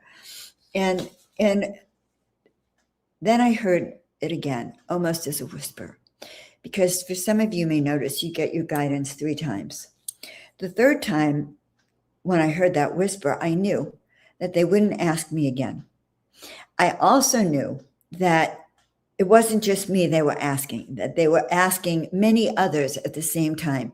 And in fact, a few years ago, I met someone who also got that call and said no. She turned it down. So here I am, and all this happens in a flash of a second. It's, not like it's on a screen out there. And I realized that this is my time, that I need to say yes. Because I had also learned that when I got guidance from my guides, if I don't say yes, if I don't answer it, if I somehow walk my own way, it's a disaster. It doesn't work out. Now, I don't know. I'm speaking a lot of things about what has happened to me personally, but I'd like you to share if you understand what I'm talking about when your guides are giving you this information and you still don't follow that path. So I knew that my miracle might be different than I thought. And I dived into painting those 33 angels in 30 days. And it was oil paints. The loft upstairs became an angel loft. It was a penthouse. And I put all these paintings on the wall. And this is a true story. Within minutes, a book that was on the bookshelf in my room fell off the shelf to the page that said, your call for divine assistance has been heard. It was by a woman named Solara, this book. I had really never looked at it. I just had collected it and skimmed through it. Now they're telling me your request, your prayer for divine assistance has been heard. As I continued going on. And I then started to say, well, what do I do with all these 33 pieces of art that some of them looked like angels, some of them didn't? Well, one of my roommates at the time came up and said, well, that's my mother. She died when he was very, very young, and that became his painting. My other dear friend said, well, that's my sister. She ascended, many years ago at 17. And that was her sister, her painting. And that went on with some of the art. And I finally said, well, what should I do with this art? What do I do with it? And they said, paint us and we will come. Well, paint us and we will come. Are you kidding? What does that mean? Paint us and we will come. And before long, I was painting these huge, huge, deep paintings. Now, I'm a primitive art artist, and meaning that I'm not trained. And during some of this art, I was able to close my eyes and actually paint. And so I'm going to share with you some of the energy and the frequencies of this artwork. So hold on, it's been a while since I shared image file. Oh wait, no, I'm sharing it on, I'm going to see if I can share. And if not, I'll share some other art a different way. Oh, share screen. Okay. Bear with me for 1 second. I didn't think that I was going to have to show all this. Okay, we're going to share this screen and hopefully it's going to work. Otherwise, I'll take you somewhere else. Okay, allow original artwork. Yes. Okay. So this was Mother Mary. And this is the way I originally painted her. And so, as I said, my artwork is very primitive, but it holds that feeling of the divine. And when people would come into my sanctuary, so in 2015, they told me to move to the desert so I could hear. And so I did. I moved to the desert.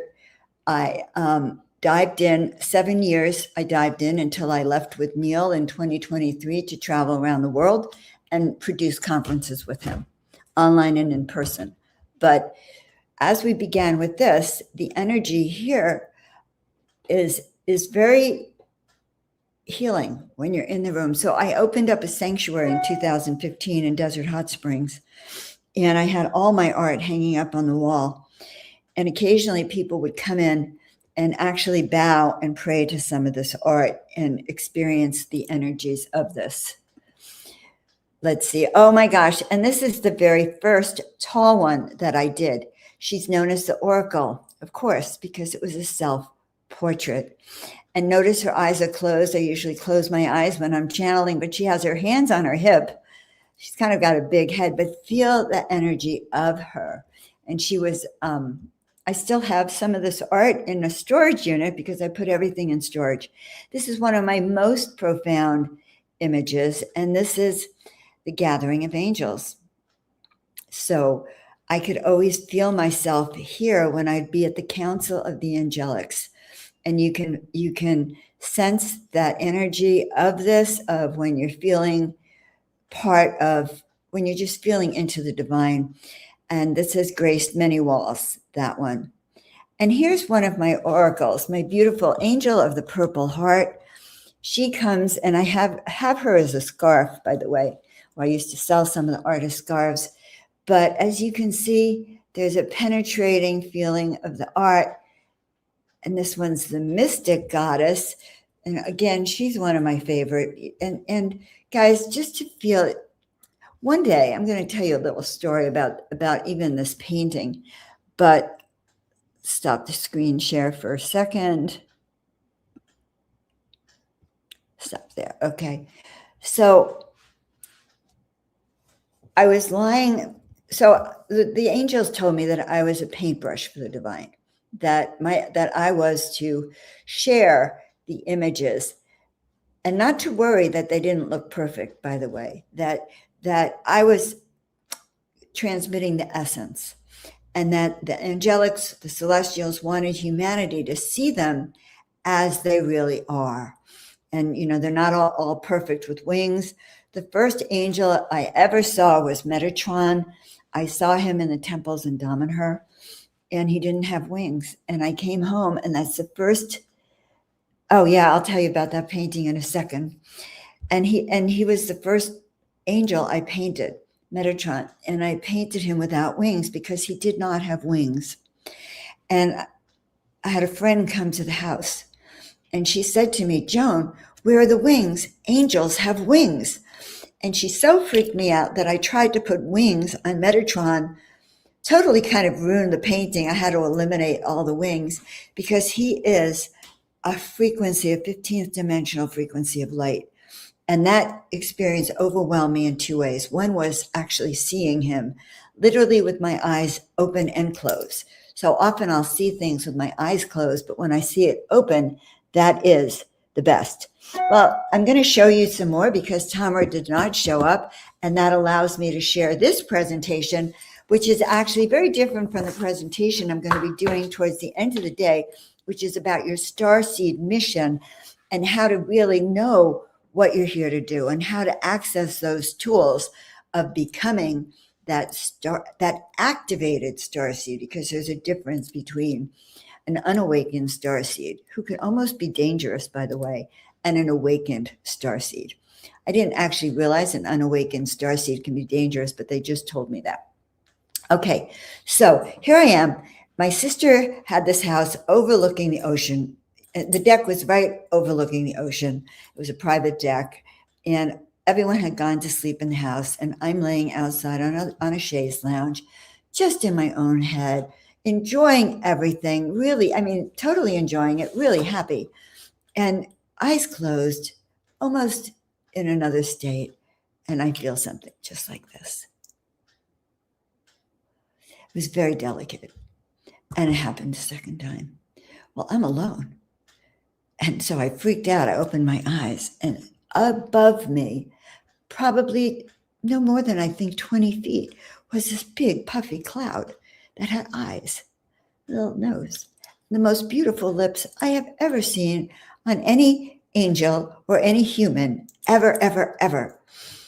And he was reassuring me that I wasn't alone, because I had been in a very anxious state at that time, going through so many changes.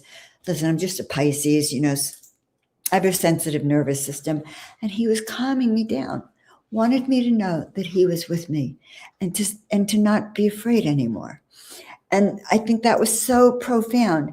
And I continued painting angels. I continued getting these messages from the divine. In the beginning, they told me they were earth messengers. So the series that I started to show you, that I think I'll show you a little bit more of. Let's see, because all sorts of things to show you. Oh, no, that's not it. It's this one. Let's see if you have it. Okay, yeah, good. Thank you for bearing with me. So this one's one of my favorites also. Now, I know I say that a lot. I went through a period where I felt I was in Northern California. I was by Bodega Bay in the most beautiful parts, and outside crack of dawn till late at night at the stars, and I felt these new beings come to me. There was a time when I first started painting that I went home for Christmas, and I was with my son, and I asked him if I could touch his third eye. Well, in truth, the kid didn't know what a third eye really was, and so of course he said yes. And I touched it, and then I put my forehead, my third eye, to his third eye. And by the way, that's quite a practice. So in doing that, I suddenly saw him as a member of the red-faced tribe of the Yucatan. Had I ever known about the red-faced tribe of the Yucatan? No, never heard of the red-faced tribe of the Yucatan. But I knew he was a member of it, and that was, he was a descendant of Isis and her tribes that she set up down in South America. And this young, playful being came through. And her comments to me, notice that she's coming through the dimensions, because at that time I was working with Stargate and their dimensional frequencies, the 8th level, the 9th level, the 10th level. And here I see this being pop out into like the 12th dimension. So here she is closer. You can see the red face under the blue mask. You can see the angels all around. You can see her popping out. But there's pure innocence here, pure innocence. And there were 3 energies like that. Here's the second one. she too came out, and I can't remember the names I had for some of these, but she came out also. People either love her or hate her. And by the way, she's still in my storage unit. All of these paintings are still in my storage unit. They would love to find their homes. I don't sell my art. What happens is that my art calls its humans. So if you're one of those people who are called, you can reach out to me. I'll put my email in there, joan@joanofangels.com. It's very simple. I have to keep everything simple. But notice, first of all, do you see this up here? This is her antenna. You can actually see, well, first of all, you could replicate it if you take your hair, if you're a woman, and you like literally put it up here. You know, you can literally replicate that. But also, that is a channeling tool. That is a way to connect. So when I teach my clients and we start our sessions, I start by having us put our feet down to the center of the earth, and then our crown all the way up to the heavens. And we are walking between heaven and the center of the earth, which makes us extremely high frequency. And as we do that, imagine, in fact, if you close your eyes right now and imagine above your crown chakra, that antenna going all the way up to the heavens, and all of that celestial energy, the celestial downloads, the wisdom and the healing that comes through that crown, you can see in this image, through to you. And that energy comes through you, through your brain, activating every cell in your brain and going down through that brain stem and beginning to activate and awaken every single cell in your body. Now, my artwork is designed to activate you. So when you get an artwork from me, we do a session that's called an activation, and we activate every single cell in your body.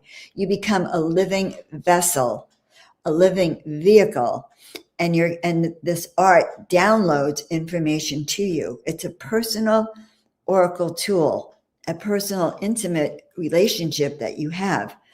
And many people report to me that, yes, they do feel, hear information. The other thing I want to point out is that as this energy comes down through that antenna, it goes through your brain stem. And right here at the base, I can't see you all, but I can feel you. Put your fingers right behind the skull, the base of your skull, where it meets with your cervical vertebrae. I want you to know something. That top vertebrae is a master switch. It's a master healing switch. It's a master meditation switch. It's a master connect to your angelic guides or your star being family right here. When it is out of alignment, your connection is broken or limited. Let's put it that way. And the sad part about it is that very few people, you guys may never have heard of this, but this is true. So chiropractically, or even online in a session, I will activate that for you, or I'll be able to pinpoint if it is activated or not. And so my guides are saying, I'm looking for my pendulum now. My pendulum, because I want that energy. Hold on. I had no idea I was going to share all of this amazing information with you, but bear with me. All right. So in activating this, they want you to actually do this with me. They want you to keep your eyes closed, roots in the center, antenna up here, and I want you to actually visualize now. Visualize that fluid. It could be clear. It could be a little bit of a purplish tint or an iridescent pearl white, whatever color is coming through. I want you to imagine now that it's here at the base of your skull. And I do it to myself. As I do it to myself, I'm also doing it to you. I want you to place one finger on each side underneath your skull, and I want you to kind of push back and forth a little bit. In fact, you can take 3 fingers like this, or 4 fingers, and line them up directly, and actually kind of just rotate them a little bit. Feel into it. Push them a little bit back and forth, waking them up, waking them up, waking them up. And I'm literally going to sort of do an adjustment on that very powerfully. There's a chiropractic adjustment called the hole-in-one. It's an Atlas-only adjustment. Very few chiropractors on the planet actually do it, but it's a way of adjusting that. And energetically, I'm imagining a spine right here, and that I'm working on all your spines. This one spine is representing all of you, and I'm alleviating the pressure. And the funny part about this is that July 4th weekend, I was with a dear friend of mine, and I don't adjust many people anymore, obviously, but I love her, and she was in tremendous pain. And the only way I could do her neck was this Atlas-only adjustment. And she had serious sinus issues and migraines. And I just went like this, did her adjustment, and kind of, also pumped it a little bit, which you can do. And then next thing she knew, when she sat up, the sinus was completely drained, completely healed. That's how powerful this is.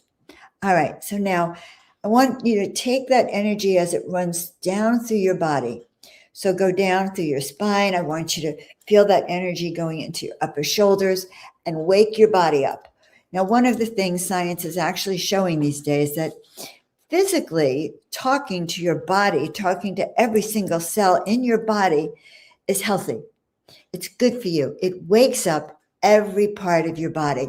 In fact, there's a song I heard recently that reminded me of it. It's like, every single cell inside my body, every single cell is working well. Something like that. It's the cutest song.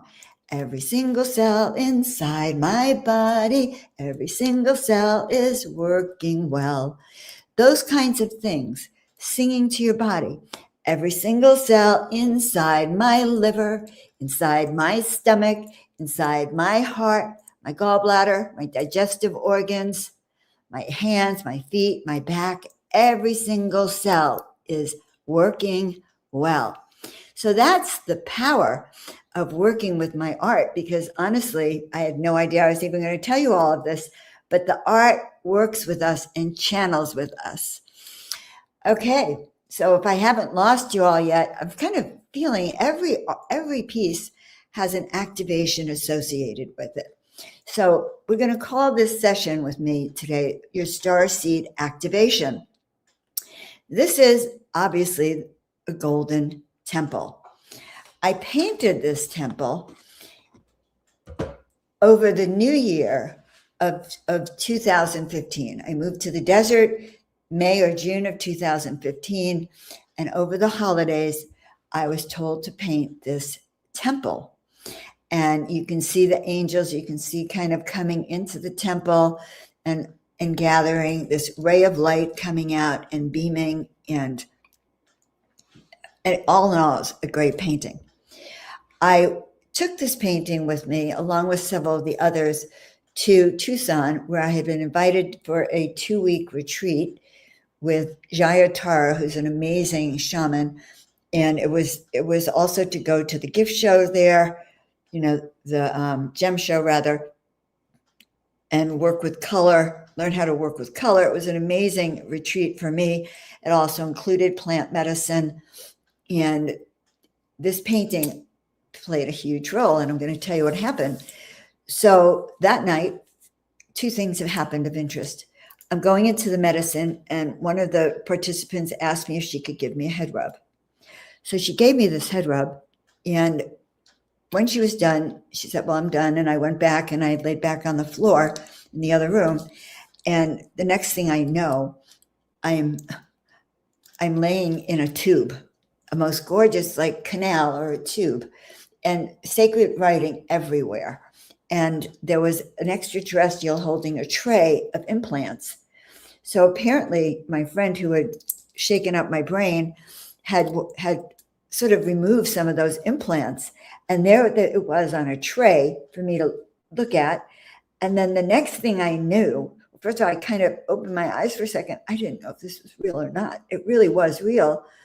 And And the next thing I knew, I was sent out to a spaceship.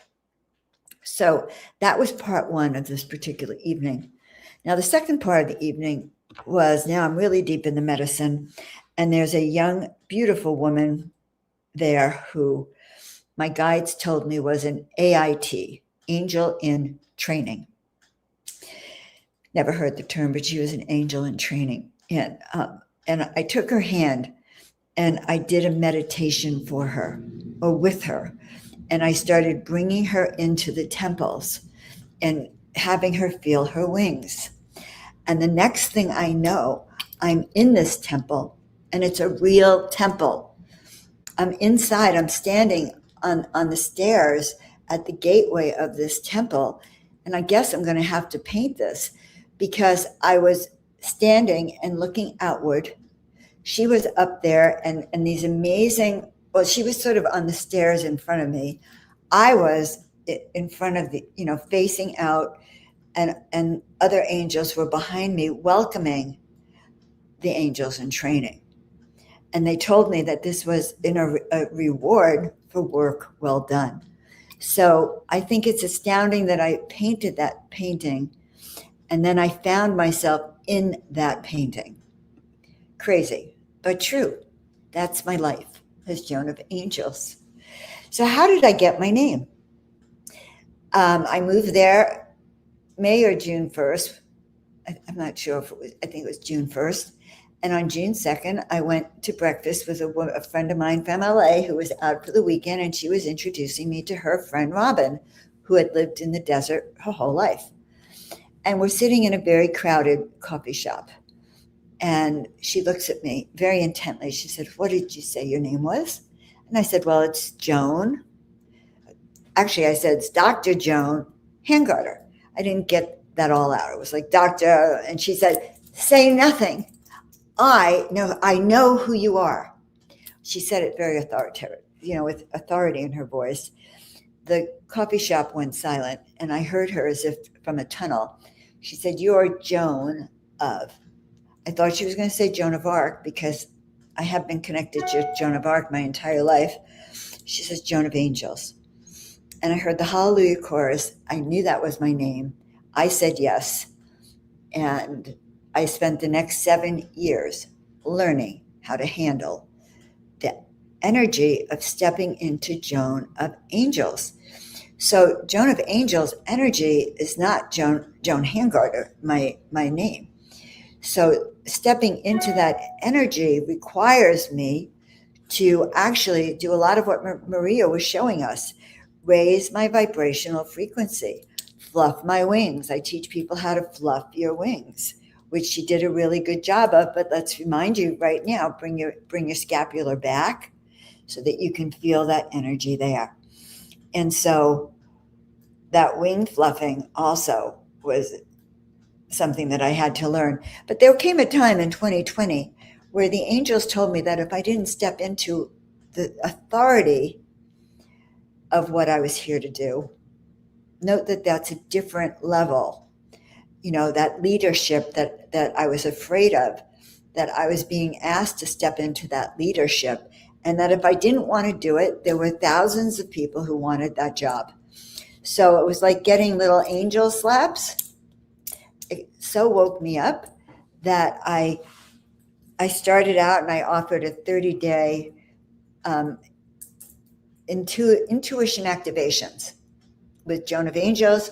Did it for 30 days straight, never missed a day, and then continued because that raised my frequency. And whenever I found myself, or even to this day, sort of a little adrift, I usually dive into doing a 5-day series or a 30-day series to get me back on track.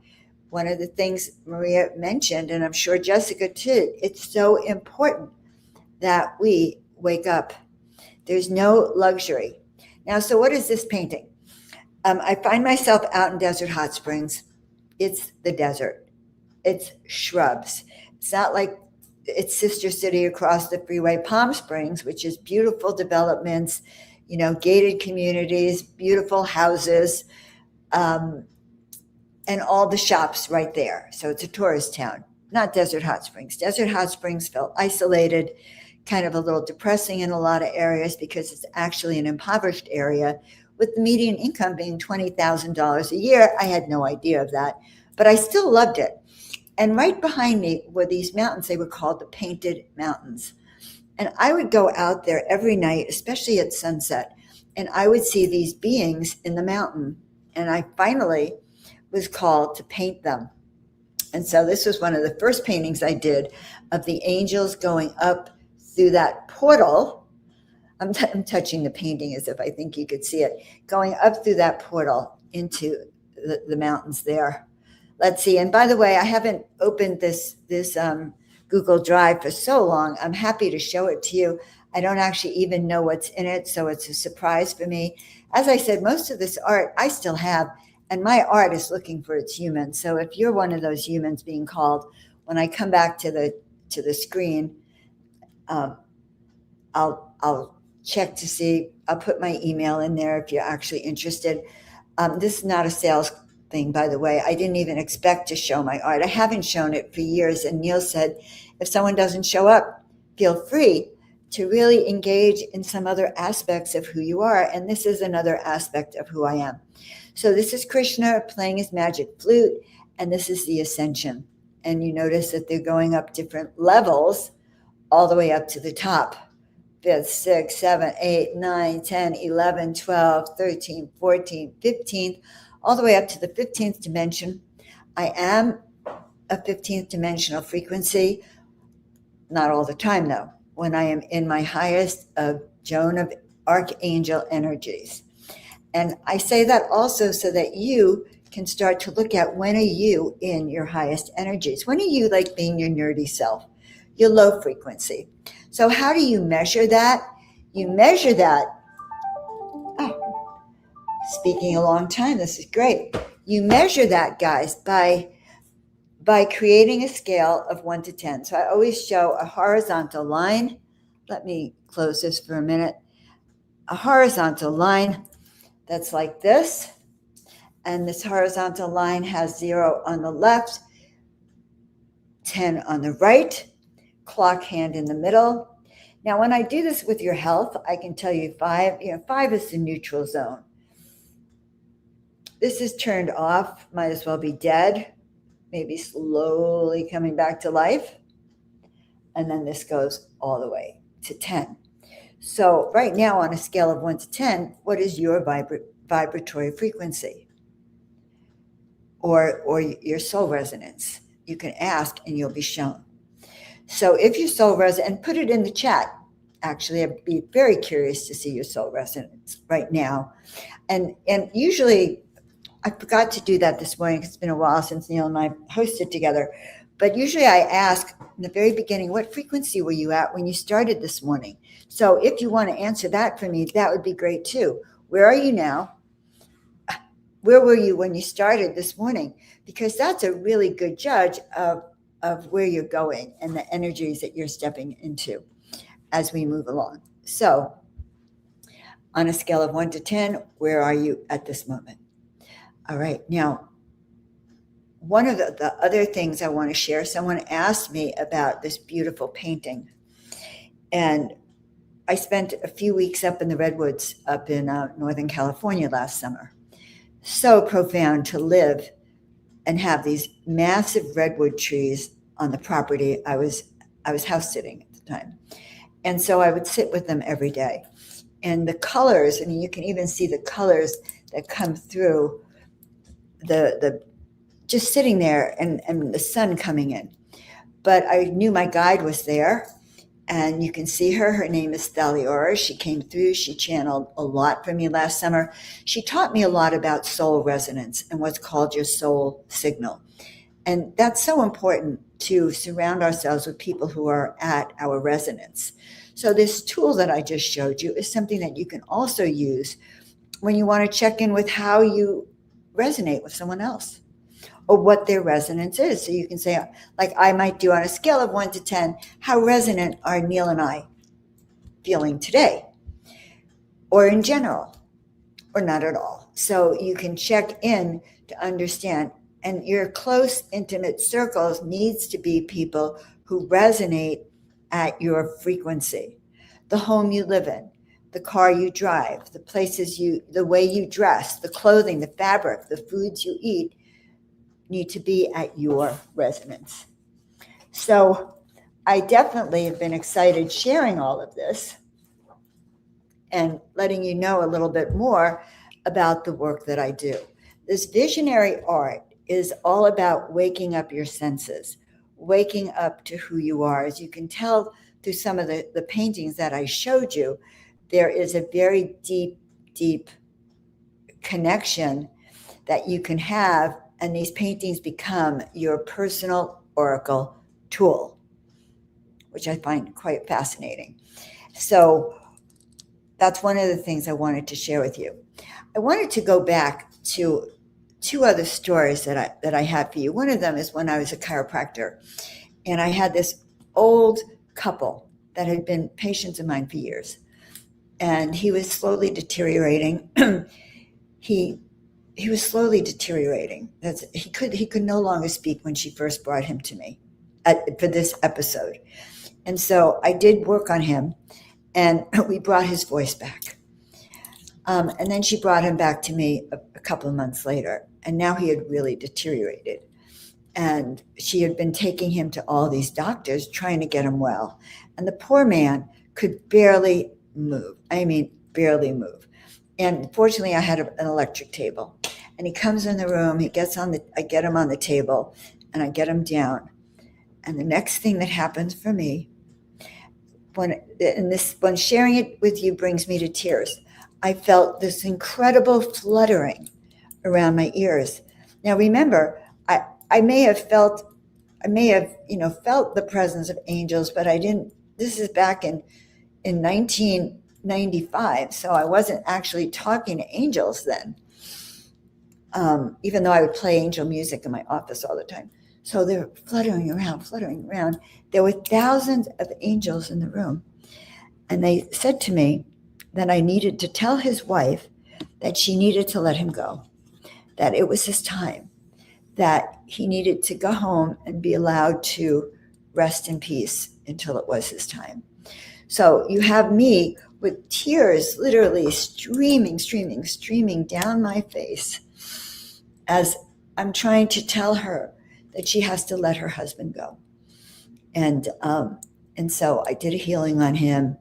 I also did a healing on her because she really needed it. And I sent them home. And he passed peacefully within the month. But sometimes the messages we give aren't the easiest of messages. So I want to go back and share one more story before we're going to bring on our next speaker. But in particular, this was actually very moving. My mother was dying of cancer. This was in 1987. And she was in the hospital. The doctor says, call your family to come up. She only has a few more days. So rather than do that, I called my mentor, Dr. Allender. I had trained with him. He was an amazing chiropractor down in South San Francisco. And I called him. He came over and he did one adjustment on my mother. He did that Atlas hole-in-one. And so Mom's lying there on her side, and he just does this. Doesn't take very long. He kind of flirts around with her, cheer her up a little bit, and we go out for lunch. I had never seen a chiropractic miracle in my life. We come back from lunch 2 hours later, an hour and a half, had a glass of wine, and Mom was sitting up in bed demanding to go home. And the doctor comes in, he says, whatever you did, I'll authorize it. I've never seen anything like it. And so sure enough, we packed Mom up and we took her home. Now, there comes a time in someone's life, though, that they get to choose whether they want to live or die, and what they're here for. And my mom at that point also asked me to stop resuscitating her, that she had completed her life and that she didn't see any reason to continue. And the sad part about this for me is that I had been trying to have children. And I know that if I had had a child, then my mom would have stayed alive. And because of that, because she didn't, we're going to, so because she didn't stay alive, or she didn't have that to live for, she didn't stay alive. All right, I need a little break for a second. I need to check something. Our next speaker, I thought, was Diana Devine. So what we're going to do is bring her on right now. I'm going to give you a little bit of information about her. So hold on. Let me tell you a little bit about Diana. I have had the privilege of meeting every single speaker except one who I'm going to meet today. But Diana has the most amazing energy. She's a soul guide, a galactic Lyran shaman in service for others to activate their multidimensional potential. She's a shaman, quantum hypnosis healing therapist, QHHT, crystalline soul healer, Reiki master, and high brain living facilitator, human design astrology reader, and graduate of family constitution and Durapia School. What this means is she is an expert at weaving in all of the quantum, shamanic, and psychological tools, and she offers a customized approach to each of her clients. So we're going to bring her on. I'm very excited to see her. Diana. Hi, Joan. Hi, Joan. So good to see you. Right. I remember being on our Goddess event and talking to you about New Living Expo and getting to meet you. And I'm really excited to have you on today. Yeah, I'm so happy to be here. And I go by Diana, so there's a little tweak to the frequency of the name. I know it gets confused, but Diana. Diana, yeah. And I bring that up because sometimes that different, a little bit of the change in the frequency is kind of how we also embody ourselves and our soul blueprint that you were talking about. Right? And I love to share flapping the wings because that's something I do a lot in my quantum healing work as well. And I've been guided several years ago. So when you said that, I was like, oh yeah, we're all about fluffing wings these days. Well, isn't that interesting? Because Maria talked about the wings, and now you may be talking about them too. All right, I'm assuming you have a presentation. You have. I do. I would love to share the presentation. And yeah. I'm going to give you the full screen. You can take it away. All right. Yeah. It's been really great. I've been here since the morning and hearing Jessica and, all the activations that were happening were so wonderful. I want to continue with sharing similar topics. Maybe some will be repetitive, but also just talk for 20 minutes and bring some activation as well, because I do believe in experience itself. Did create a beautiful presentation. So let me see if I can share that. Okay. I've never done this before on the... Okay. All right. Well, let me see if I can help you. Yeah. Oh, good. It's tricky. I think I'm always there. It's not like Let's know if it's coming through. Oh, good. Is it coming through? No, not yet. Not yet. Let's go to system preferences. Do you have to go back to your system first and enable it? No. All right. Let me try again.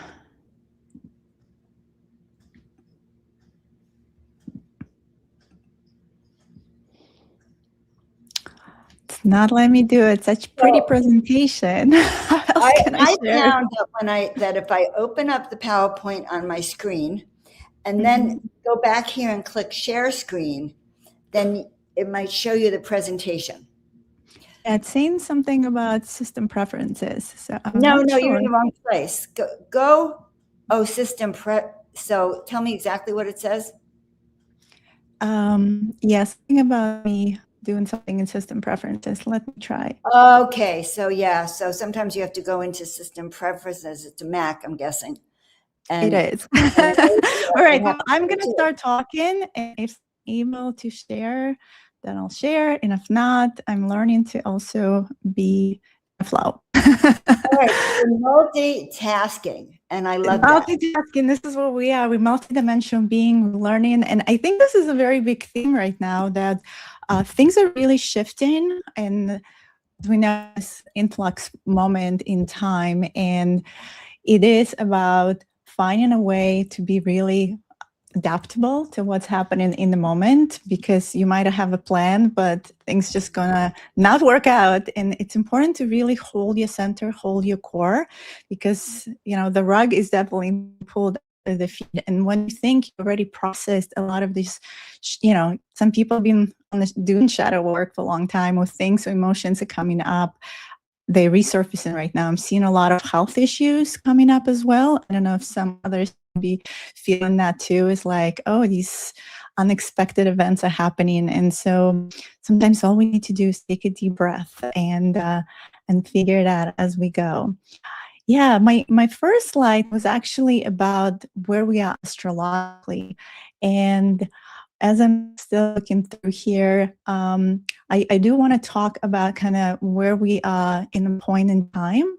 And we are in this really, I would say, most intense period within the year. Not only this year, but also galactically. And we have all kinds of planets from now till July 25th that are kind of coming into this powerful corridor. But on July 25th, there is what's called Day Out of Time. It's a cosmic pause where everything kind of needs to be released and forgiven. And then on July 26th, we step into the galactic new year. So that's really powerful moment where we actually reset in the clocks. We really step into new timeline personally and collectively. It's really powerful time to set intentions. But other speakers were talking about Atlantis and new timelines. I believe this is where we actually kind of going back 26,000 years ago and opening a new cycle to what is about to occur. And then we really opening what's called the Lion's Gate portal, which is going to pretty much happen on August 8th. It's the peak of the portal, and culminate on August 12th with the total solar eclipse. So a lot of things are happening right now. And it's so important to just ground ourselves. There's a lot of solar activity, the Schumann resonance today. I post a lot about that every day. Is being through the roof as well, like 74, 80. So there's a lot of energy that we're feeling. And I really believe in grounding this energy more than ever. And right now, it's, whatever it takes for you to do that, have those practices. Go out every morning, put your feet on the ground, use water as a source of integration because of the hydrogen molecules. And hydrogen is what's very specific in this universe. So it grounds us to this reality versus other universal matrices. And so use water, whether, find a lake or ocean to ground and integrate. It's so important to take that in an inward journey. I talk about ascension as a process of ascension because I believe about 0 point of creation, we have to go inwards into our direct connection of who we truly are. It's not like we ascend in somewhere. We really might merge in with our higher self. We merge in with all the aspects of ourselves through space and time. And so I have this beautiful slide I'm looking at, and I'm just going to reiterate what it is. I talk a lot about quantum because I like to bring in the science to understand nature reality. And what we do know from quantum architecture and perspective, everything is interconnected. Everything is a pattern, from the smallest atom to the multiverses, to whole creation. We can observe these patterns and notice when they repeat in scale, when life organizes through coherence, from the smallest little flower to spirals of the galaxy. And so the information itself is intelligent. The source intelligence is incredible. It really knows. And all we need to do is surrender to the flow, release the resistance. And the messages I've been getting since the beginning of the year is that this is the year of embodiment. And when I say embodiment, it's really focusing on how we can consolidate all these aspects of ourselves through space and time. So I do galactic Akashic records readings or other ways for people to connect to their other aspects. You can call them past lives. Sometimes I call them parallel lives, because time is alive. And so we can at any point open time and connect to it. So I think Jessica was saying how we are multidimensional. We're not from one star system. And it's so true, because every time I looked at beings, galactic records, I go outside of this galaxy. Many of us are not originated from here. As a light source, we started either in Andromeda galaxy, or we coming from other universes to co-create together this conscious evolution, experience physicality. And Milky Way was created as a copy of Andromeda galaxy to experience dense forms. We couldn't experience this type of body in Andromeda galaxy. So it's really a gift to be here, to merge into all the totality of who we are. And we have to be that consciousness, that observer of reality, to understand what's happening. It's constantly having the macro and micro perspective. And it's all here. It's all within our body. And creating begins with conscious embodied choices. So every moment we make choices, and every moment we're opening new timelines. So universe, as this universal time matrix right now, it's a phantom time matrix. It's actually not as connected to the source as other templates that I've seen. This time matrix is constantly learning. It's expanding, but ultimately at some point it learns enough that it starts collapsing in itself and coming back to the oneness. So we are fragmentations of this source intelligence in so many myriads of forms. And sometimes we've been, in the form as different humanoid beings, sometimes Lyrians, Arcturians, Syrians, Pleiadians, so many. And they all kind of coexist simultaneously, but we also are light form. And so we have to remember we are quantum. So what is quantum? Quantum means field of information. It's light, it's sound, it's all that is. And any one of us can access that. All of you have access to Akashic, your own Akashic records, other people's Akashic records. That is available to everyone. And all you need to do is just tune in, really listen, be really still in the present. And so we need to cultivate that presence. And that's why daily practice really matters. And really listen to your nervous system. Maria was mentioning the chakras as well. I want to do activations as well to rebalance and realign the chakras, because when a nervous system is in parasympathetic, which means it is very coherent, the brain and the heart synchronized together, it just feels relaxed, then you actually get to perceive things that you might have not otherwise, because otherwise you're always in fight and flight. You always reacting to what's out there, or there's just too much information. And I'm sure many of you know what that is. And when you mentioned about resonance, and resonance too, we are also frequency beings. We feel energy through resonance. So when I also channel light language, the soul understands the language. This is not the language for the ego mind. The ego mind is trying to always translate, understand, control information, have it very predictable, right? But everything is on the other side. The higher self doesn't limit itself. It's limitless. It's infinite. So how can we be those quantum beings, limitless in our perceptual mind? And that's something that we have to choose. We have to step into that version of ourselves, being the creative being that we meant to do, to be here.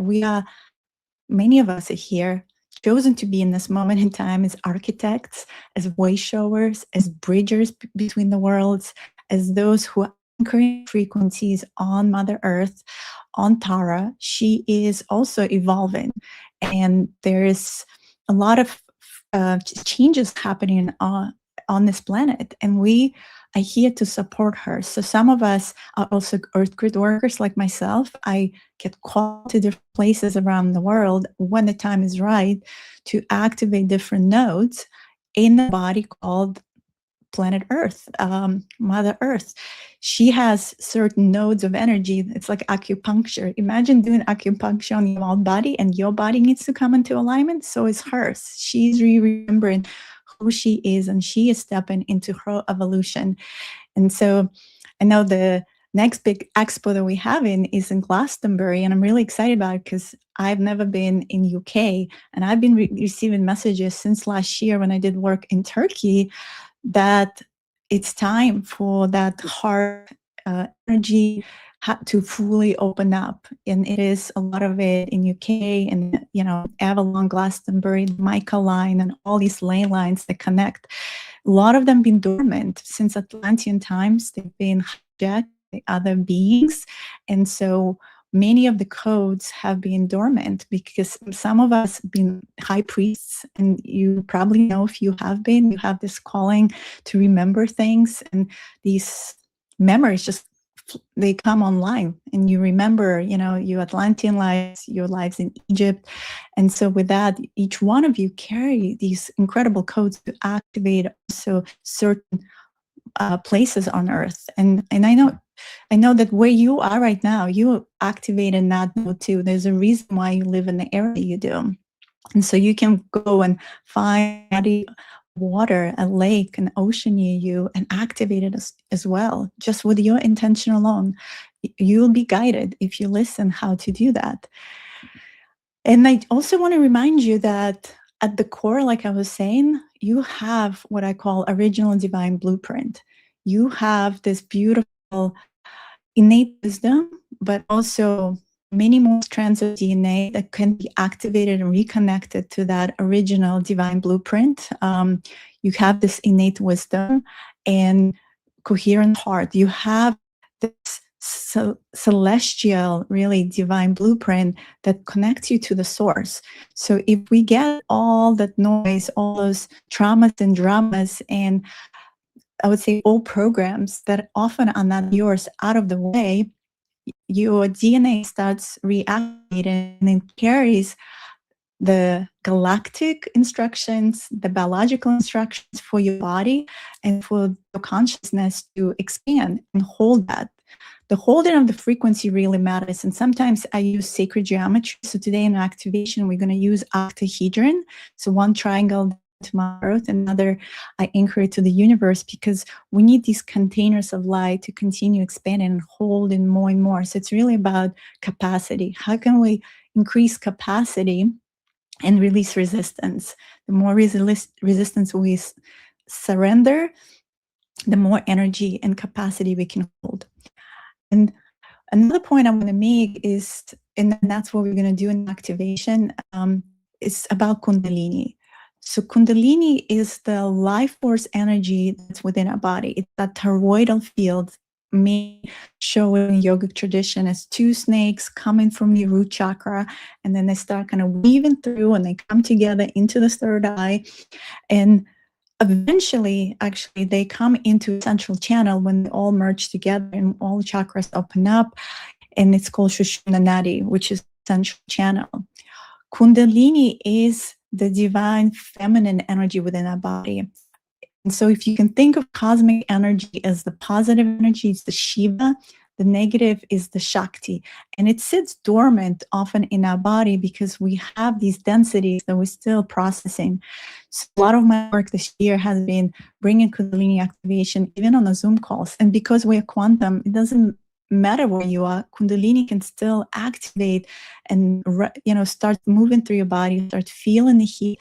And we need Kundalini to ascend, or as I say, ascension, or go inward, so that we need that fuel for if we also want to exit out of this reality eventually. Upon a transition, we don't recycle back into the matrix, but we have choices when our Kundalini is fully awakened. Maybe we want to merge back to our higher self. Maybe we decide to go to fifth dimensional Earth and different versions of Earth, or another star system. It is important to activate that somatic intelligence within our body, and that's how we actually start burning through those densities and holding more capacity. So it's I really, embodiment and Kundalini for me I've been shown the most important things that you can do on Earth right now as you are reconciling these soul pieces of yourself, these fragments of the psyche through space and time, and come full into Kundalini, into your avatar self, then you really becoming master of this reality. You can really create the reality that you want. You can shift into timelines. There's so many abilities that we have that we just start remembering and stepping into. And it's all about anchoring those choices and deciding which reality you want to create, which reality we want to create together as well. All right, beautiful. So I'd like to jump into the activation since my slides are going to work today, and that's fine. I invite everyone to take a deep breath, find a comfortable spot, maybe lie down or sit up. And taking a deep breath into your heart, exhale out, close your eyes, coming full present into this moment. And just scanning your system, seeing if there's anything that's not serving you this time, if there's anything that is out of alignment, and just exhale it out with a long exhale. Another deep breath in and exhale out. And I invite you to imagine this beautiful pyramid of white light opening under your feet, and start moving this pyramid of white light down and down through the rocks, through the soil, all the way to the crystal core of Mother Earth. And you can imagine the mother coming forward and welcoming you. Welcome, my child. I've been waiting for you. Remember, your journey is my journey too. All the tests, all the reflections, all of it is here to help me transform just like you are. And she's given you this beautiful hug of divine motherly love, engulfing this blanket of golden light. And just feel the nurture, the groundiness, the symbiotic relationship you have with this planetary realm, with Tara. And she has a gift for you. It might be a physical object, it might be a message. And this is something that's going to help you on your journey.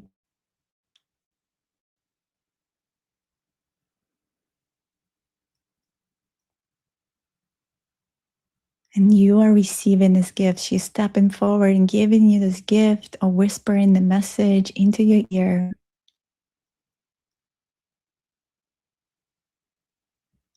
And this time, thank her for this gift, for this connection, giving her a big hug, promising to continue connecting as you are that bridge with her.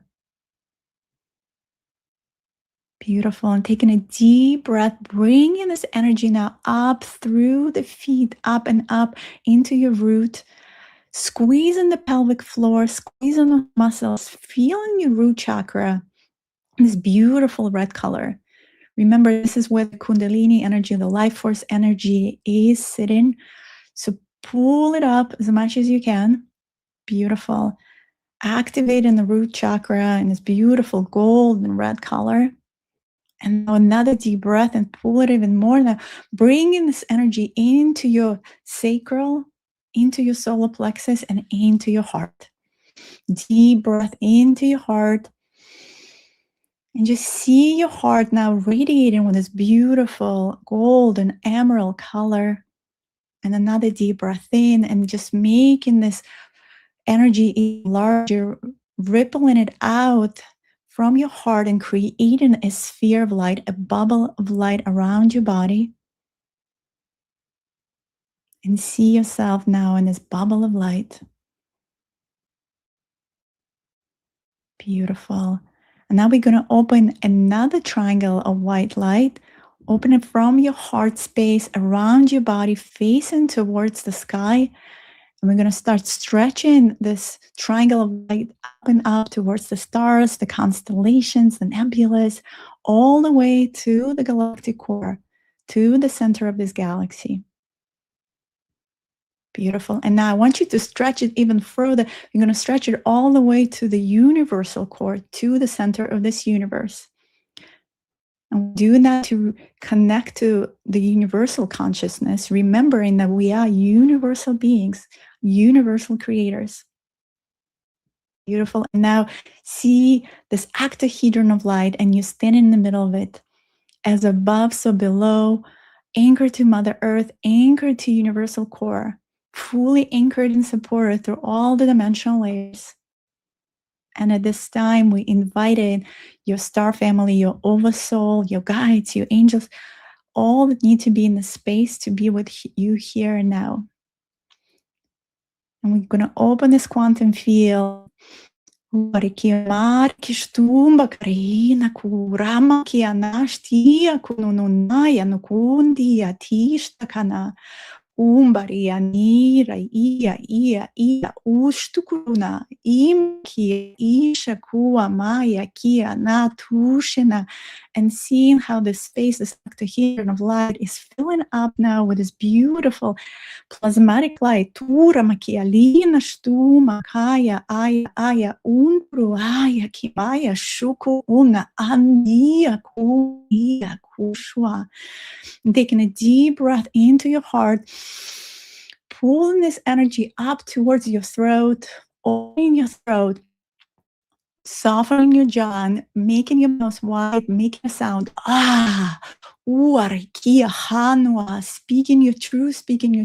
Uaka in this creation is so important these days, opening your throat. A lot of throat work here is needed. Deep breath into the heart and pulling the energy up. Urakiak ant asht ikt und ayakia. Releasing. Ukurian ianaka stumaka kana ka imaia nukuanakia. Undustua inda upurukaya kiana. Ushtai amaya. Tia. It is safe to speak your truth at this time. It is safe for you to feel with your full heart. Uamakiata shua la ria rushtumara.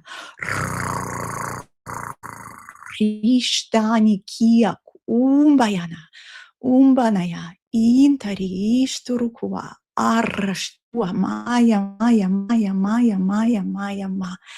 ina makumba ikana. And taking a deep breath into your heart, imagine this beautiful staircase of white light moving down and down into your heart, into the sacred chamber room of your heart. And you start moving down and down, seeing this room of white light. And you step into this room and you see in this beautiful throne, and you come towards the throne, you sit in on this throne, and your star families are coming in and putting this beautiful crown on your head. And we opening the crown chakra, opening the pathways of connection to your star family. And opening your third eye.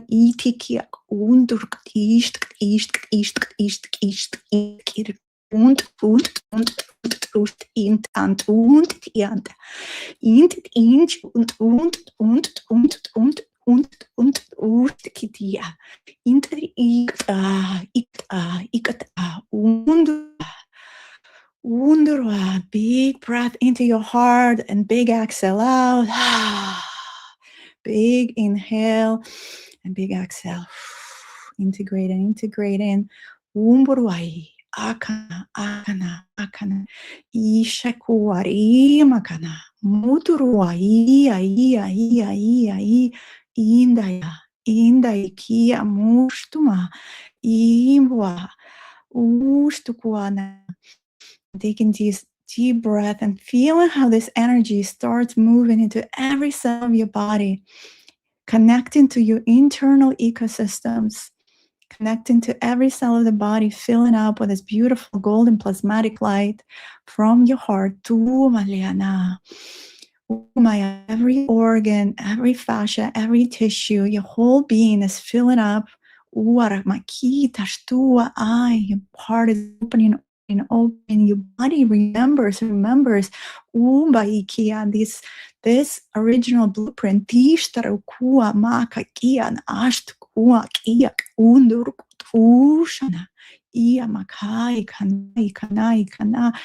Feeling yourself coming into totality and wholeness, completionist of your being, releasing any timelines that are not serving you any longer, collapsing, and coming into this 0 point of creation. Unda. And I want to have you bring more of this life force energy. So deep breath through your feet again. Move this energy from the Mother Earth again into your roots. Squeeze in the pelvic floor. Squeeze and bring this energy into the body. And now we're going to breathe into the solar plexus. You can even put your hands on your solar plexus. And the solar plexus is the fire. It's the sun. And often we store a lot of densities in the solar plexus. And it's time to release the worries, the anxieties. And with drag coming in and help them to clear, so you can release through your feet or exhale, breathe. Exhaling what is not serving you, so we can create more space.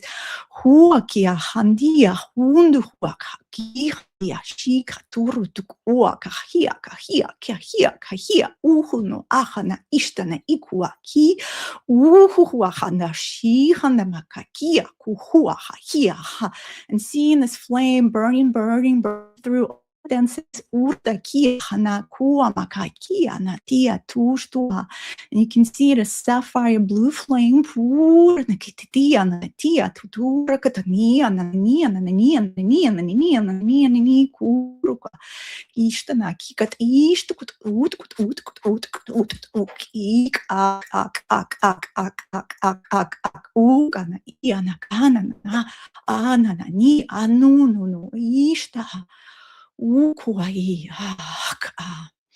Deep breath into your belly and big exhale out. Releasing all that is no longer needed in your highest timeline. Deep breath into the belly, reigniting that inner flame, that sovereignty, that quantum sovereignty of your beingness. Remembering who you truly are.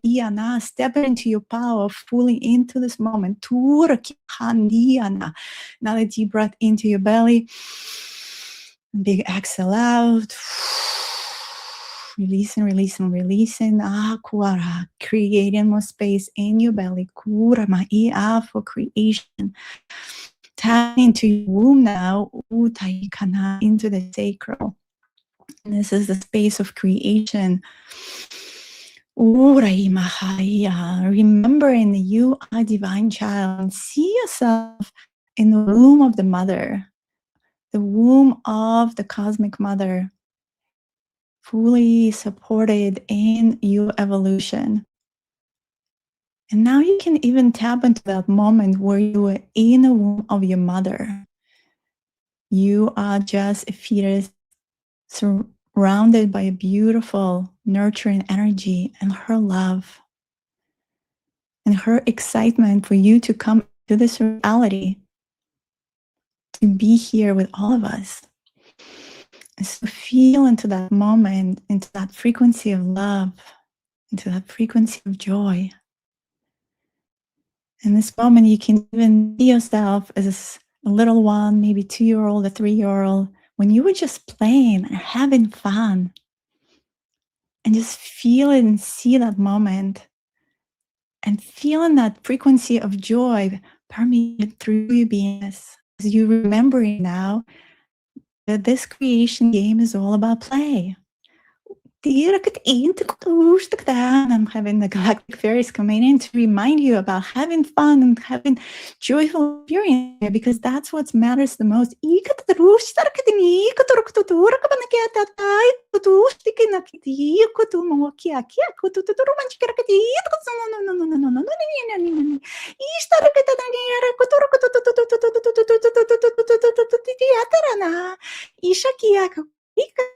got so serious here in this density, we forgot about the innocence of creation.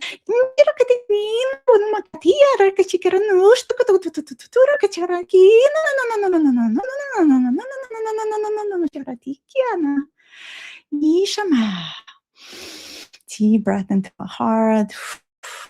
Integrating, integrating, integrating. Another deep breath. Now pulling the energy from the Mother Earth again into your root. And now another deep breath and pulling this energy up through the spine, up and up, all the way into your third eye. And just hold your breath here. Hold your breath for a second. Just activating that remembrance, your higher power. And just hold your breath for as long as you can.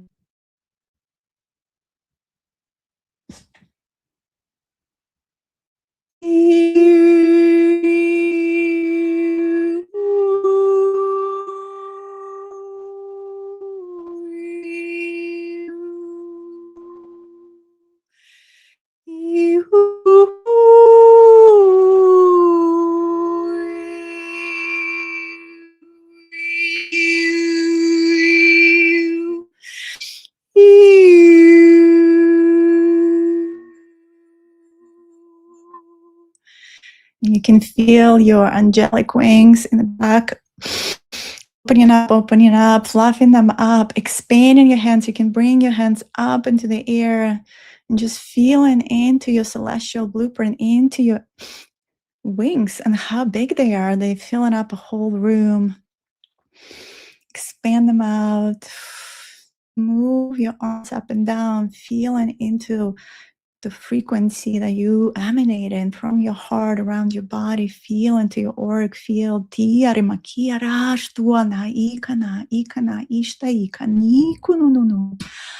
Umba ikaria na na na na. Ikana tu tu tu tu tu tu tu tu tu. Ishtama ka ka ka ka ka. Indari kia mukuana kishturua. Kishtarua, kishtarua, kishtarua. Naya kia manani kututua. Shaya ia kudua. Deep breath in, integrating, integrating, integrating. And you can start rubbing your hands, feeling into that frequency you created. And putting your hands on your face, on your eyes. Feel into this moment of alignment, anchoring this energy within your body, anchored it into your cells, into the cellular memory. And the mantra we're going to use is, I thank you, I love you. So you're going to start moving your hands and thanking this vessel for allowing you to experience this reality, this incredible technology called the human body. So we're going to thank the crown. Thank you, I love you. I thank you, I love you, for allowing us to connect, for allowing us to experience quantum information through the channels, the receiving. We're moving the hands to our ears. Thank you, I love you. To our throats. We did some throat work. Yeah, I feel like there's more here for the group, more openings needed to really open up. Open your throat to express yourself. Your soul sound is needed. Your soul signature is needed. It is heard. Beautiful. Into moving the hands to the heart. I thank you, I love you. Feeling into incredible electromagnetic center of the universe, because we are universe. It's all here in this portal of the heart. Deep breath into the heart. Beautiful. Thank you. I love you. We move it into the solar plexus. Feeling into that center, into the fire of creation, into the will. This will is needed here, and choice and action to create. And sometimes it's good to put one hand on the heart, one on the solar plexus to synchronize these two chakras, to feel that your creation is coming from the heart, just like heart in the throat. It's all connected. And then moving it down to the sacral, remembering that any creation you bring forward is just perfect. None is here to judge it but you yourself. So really stepping into remembrance that you're a creator being, into that self-love, unconditional love, and understanding of the totality of who you are. And you are here to create new universes, new projects, new realities, infinite possibilities. Feeling the spaciousness in your womb of creation, creating new sacred geometries within to hold those realities. And again, squeezing the pelvic floor. The root chakra is important to be really grounded, to be fully here. I'm here, I'm here, I'm here. Thank you, root. I thank you, I love you for allowing me to experience manifestation in a physical form.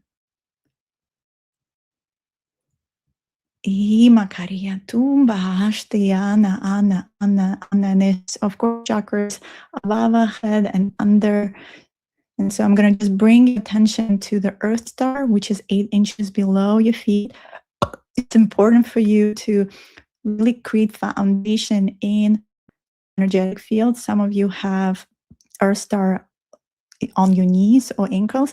So just with your intention, pull it down 8 inches below your feet, pull it down. It's important to anchor that foundation. So your energetic field is not collapsed in.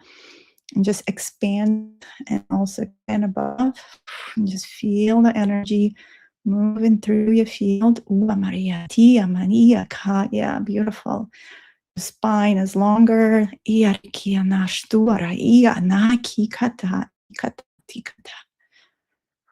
Anchor, anchor, anchor. Beautiful.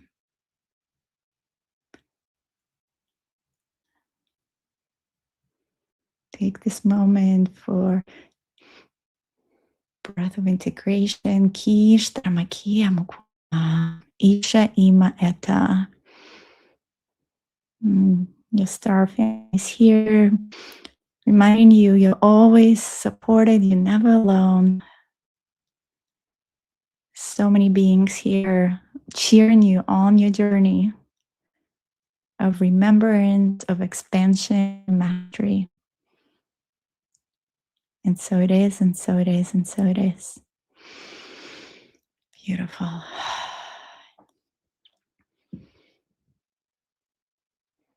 would love to hear in the comments how this activation was for you. And if there's any questions.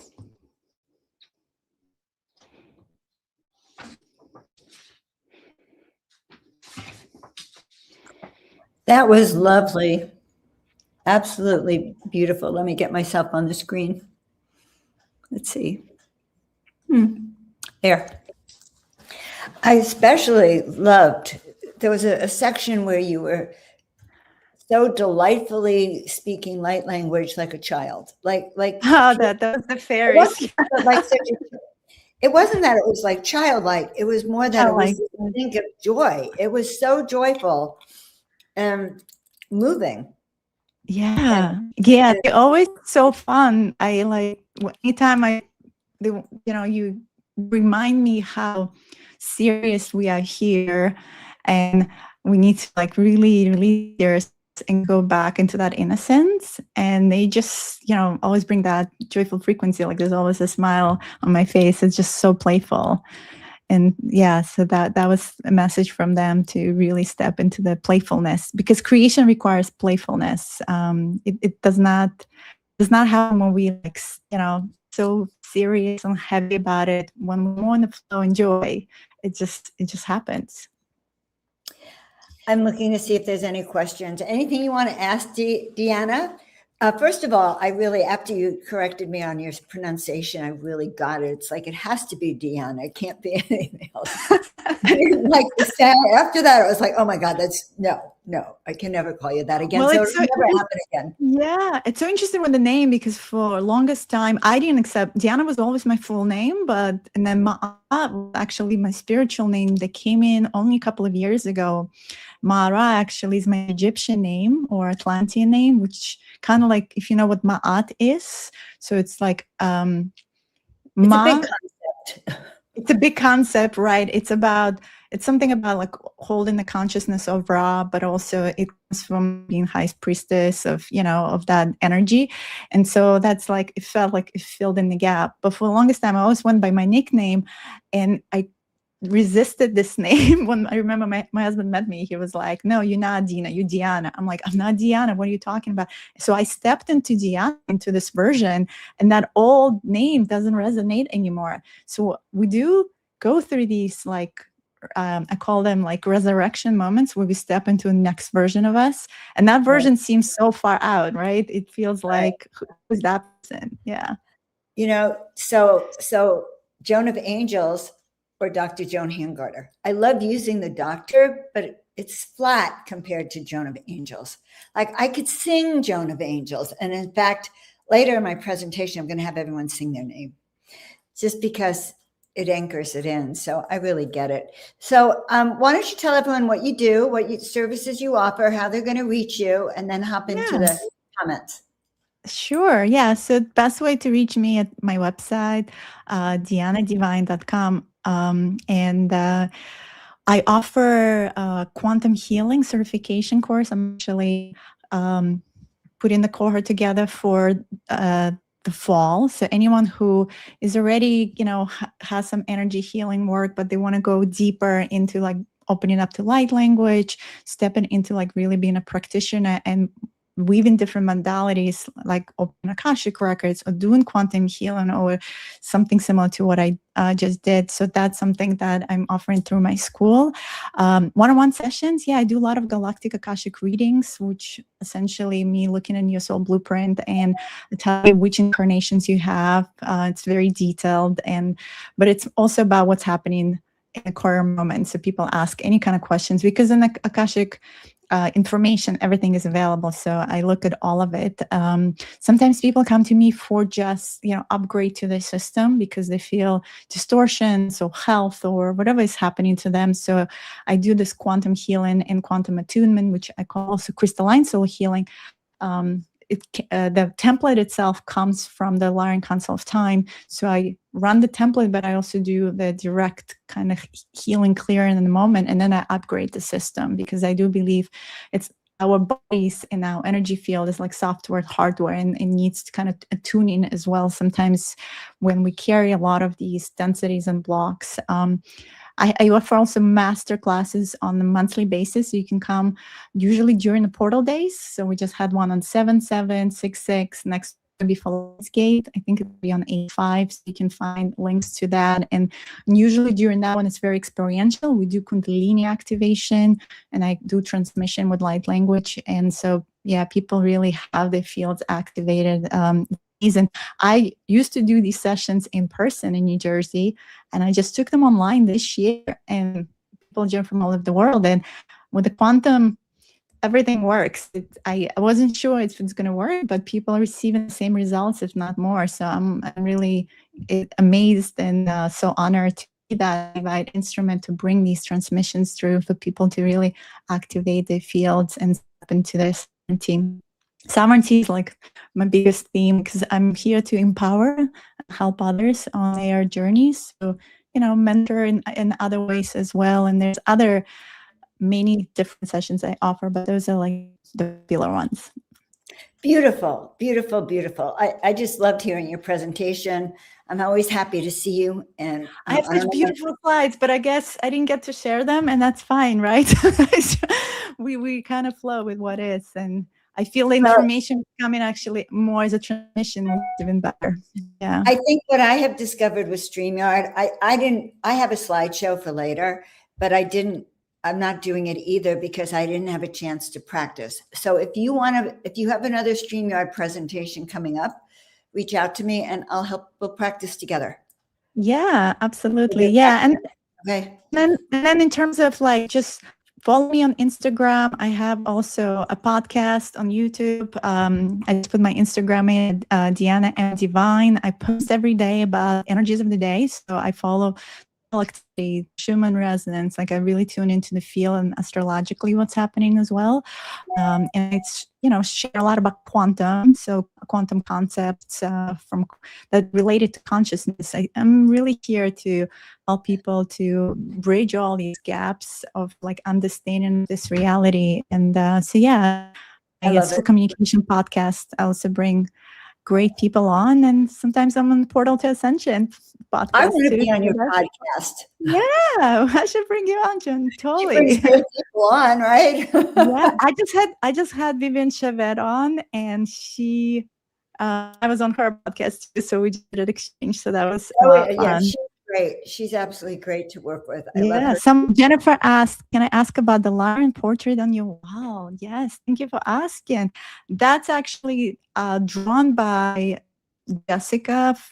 She goes, I think, by something light codes, but I saw myself in this form years ago, and I've really stepped into my Lyran form, and so she's very tall. She's 9 foot. Actually changed the codes just for me, so it's really kind of my portrait, my Lyran portrait. She's very graceful. So we all royalty, but I remember myself as my dad was High Consul, and was very involved in the whole Lyran war. I was actually married into the Alliance, and it's so interesting. They are in my life right now, like the Dracos that I was married into. And so there's a lot of integration and reconciliation of the energies of the Lyran war, the Draco war, and a lot of Lyrans actually end up coming for a lot of my sessions because I think they resonate with the frequency.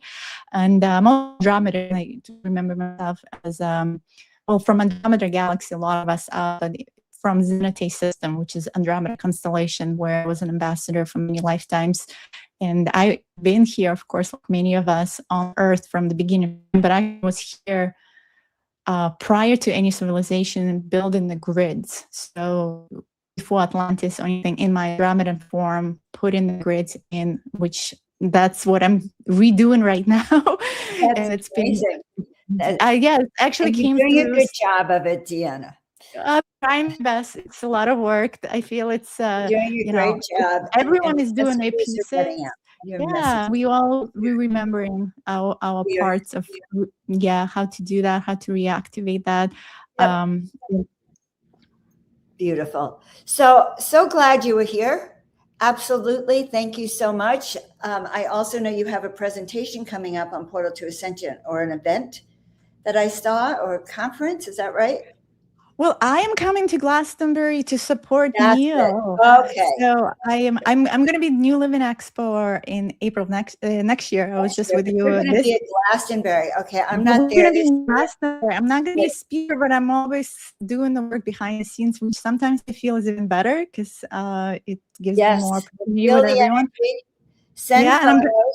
And I'm going to have my book. So I have my book, Drink Quantum Creation, and Tony's going to be there. So Tony's actually channeled the forward to my books. A lot of my books are usually on his table and my Oracle deck. So I'll be around. If I'm not speaking, find me. I would love to see you.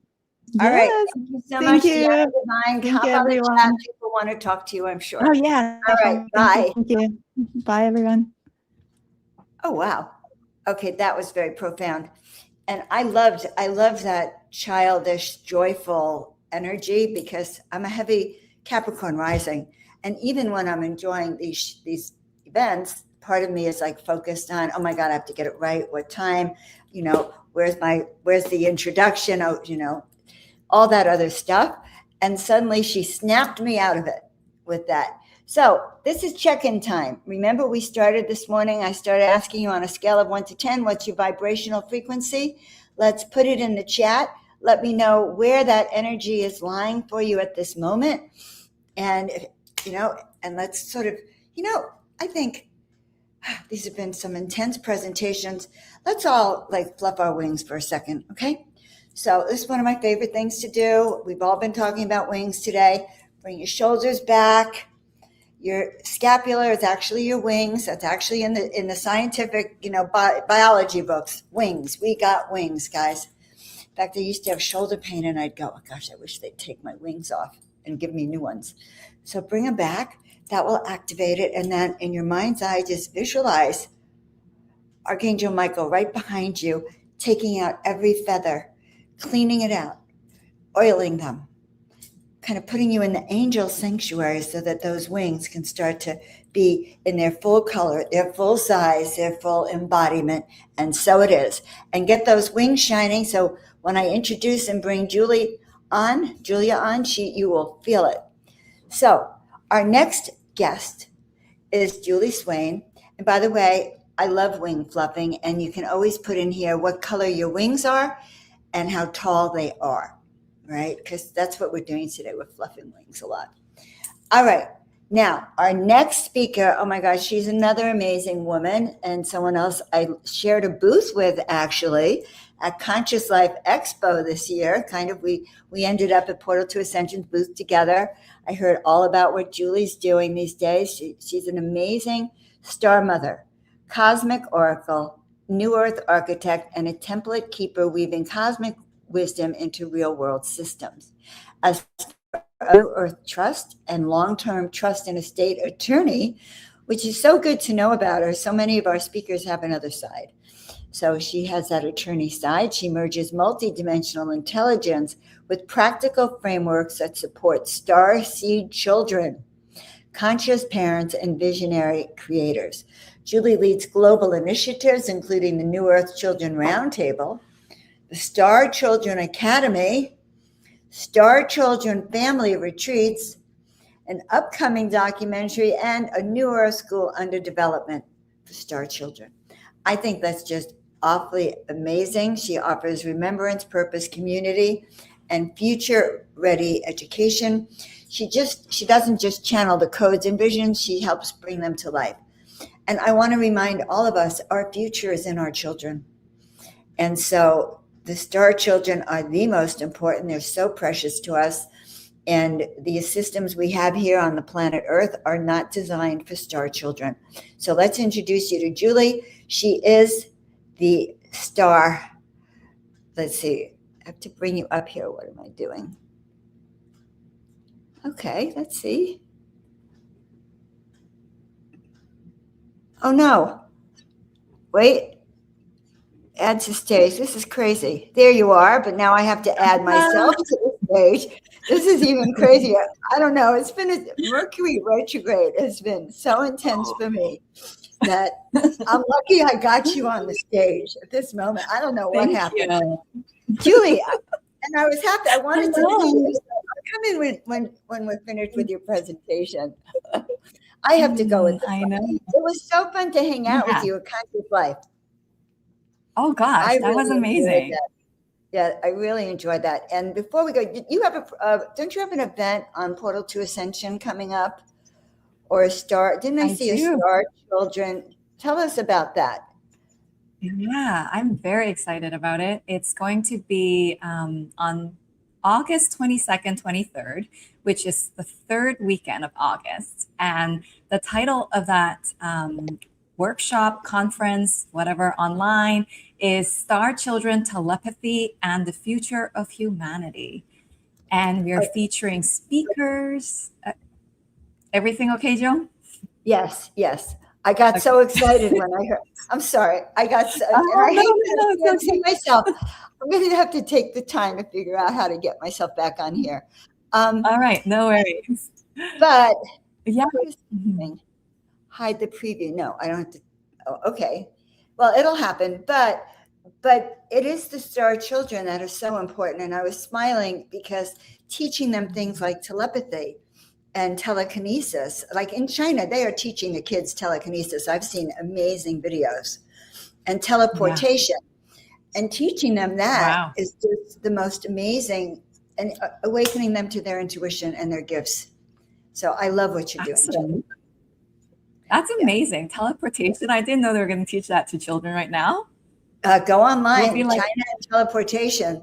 I think I saw it. Well, I saw telekinesis. Maybe I'm exaggerating, but teleportation, I That's saw coming. I know that's coming.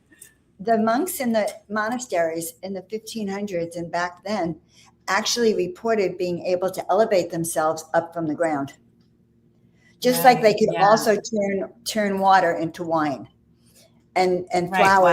Wow. And so that was not just Jesus. That was a skill that, you know, that we have in our collective memories. So yeah, that's so beautiful. And you're teaching the Star Children. So you have a presentation for us?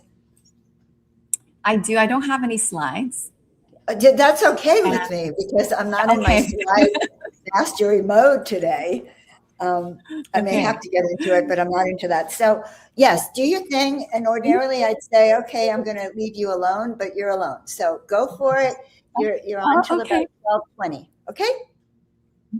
Well, thank you so much, Joan, for that beautiful introduction and warming me up into this space. And I just want to mention my wings were rainbow colored. And all right. Oh, that was beautiful. Thank you. And aloha. Welcome, everyone, to this Portal to Ascension Starseed Summit. I know a lot of you have already been here. And if you're just joining us, welcome. I'm so happy and grateful you're here. What I like to speak on today is embodiment of your cosmic beingness. Now, this is so synchronistic because Deanna Divine set it up. She really did some activations and presentation on what that means. And it's so timely because now I can dive even deeper into it. So what I received this morning when I was tuning into this presentation, I had my eyes closed and I was like, how do I want to introduce this? And the words that came through were, your incarnation is an advanced technology of a new civilization. And by new civilization, what I felt I was receiving is that our incarnation, our body vessel on this planet acts as a technology for new Earth. And before we dive in, I would like to invite us to tune in together. Let's play a little game. And this game involves tuning into a field of infinite possibility together. If it resonates with you, I invite you to join us. And in this game, we are going to dive deeper into our roles and purpose of this now moment.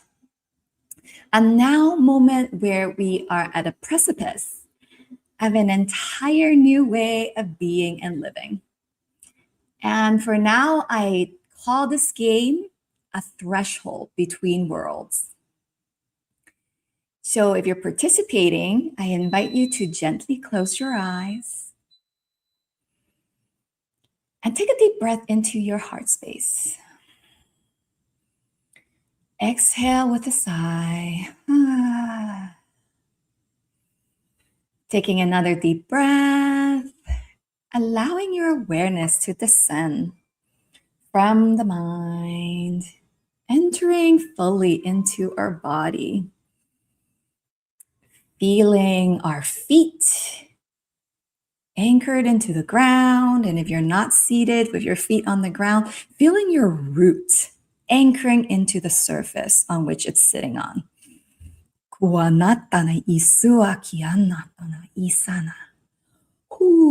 Feel your body beneath all of the identities that you've been. feeling your beingness behind all the stories,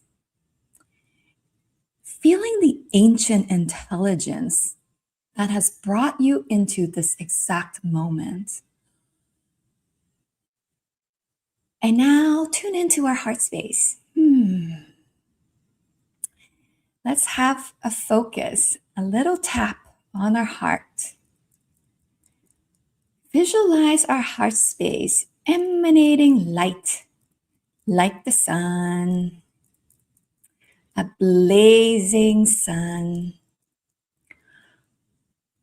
And let's connect with Mother Gaia, our ascended planet, for she has a heart that is eternally nurturing, eternally beating. And for a moment in the silence, hear her heartbeats, completely in sync with yours.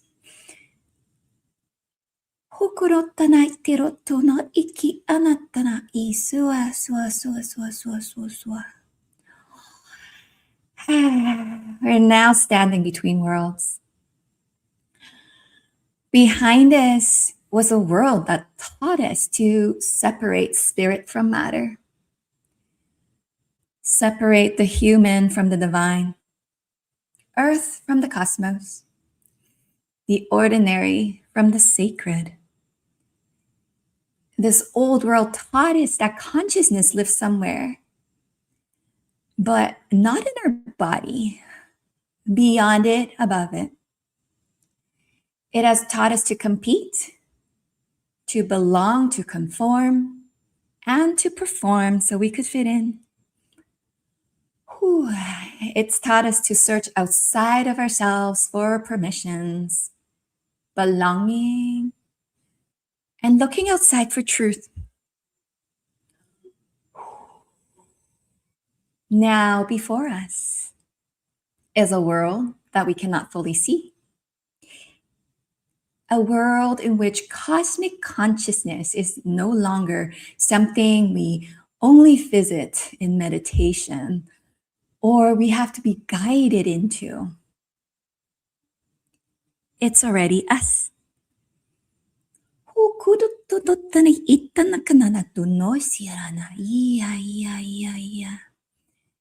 It's now the way we work. It's the way we parent. It's the way we teach. And of course, it's the way we love. The way we love ourselves. The way we love each other. The way we express love for all of humanity and our beloved planet.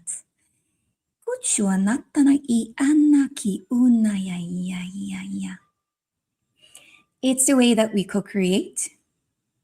It's the way that we steward resources. And finally, it's the way that we're building a new civilization. A civilization that's built from consciousness itself. Notice that this world does not arrive as a finished structure. It begins as a field, as us, becoming coherence.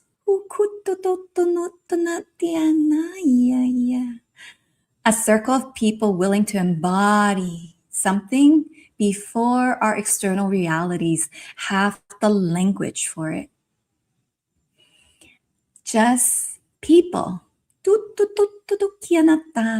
willing to co-create without evidence, without proof that our vision will succeed. And now imagine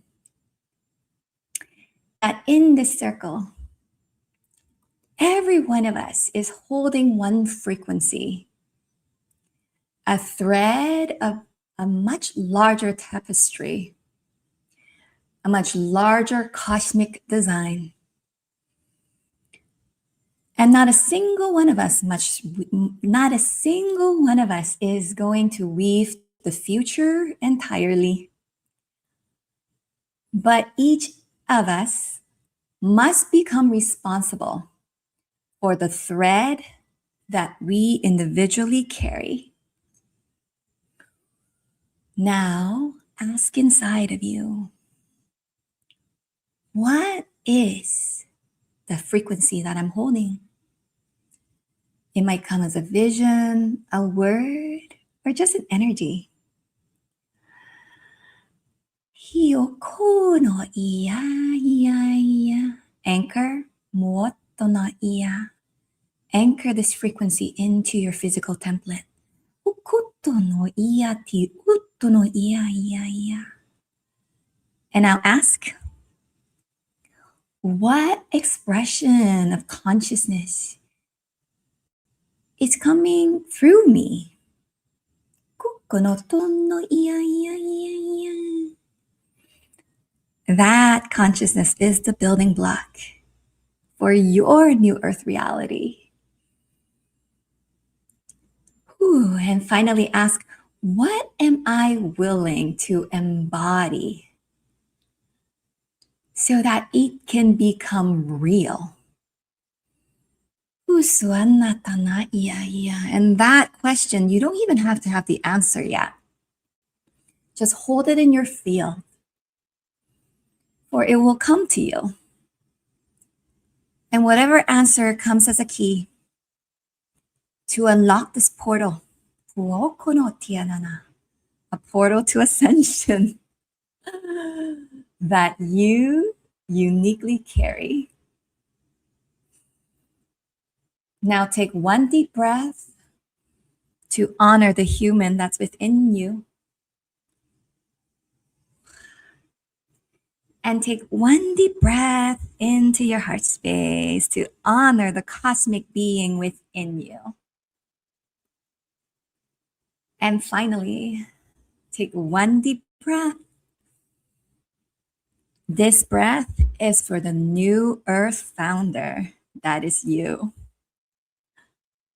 That's the aspect of you who is willing to incarnate onto this planet what does not yet exist.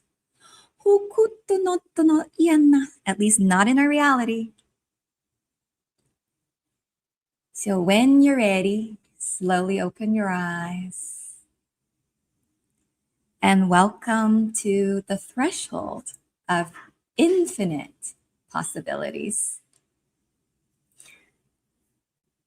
Now, I would love for us to just take a moment as we're coming back to see if there are any visions or messages that anyone here would like to share that they receive. I would appreciate it if you can put it into the chat, because that is how we weave in this space.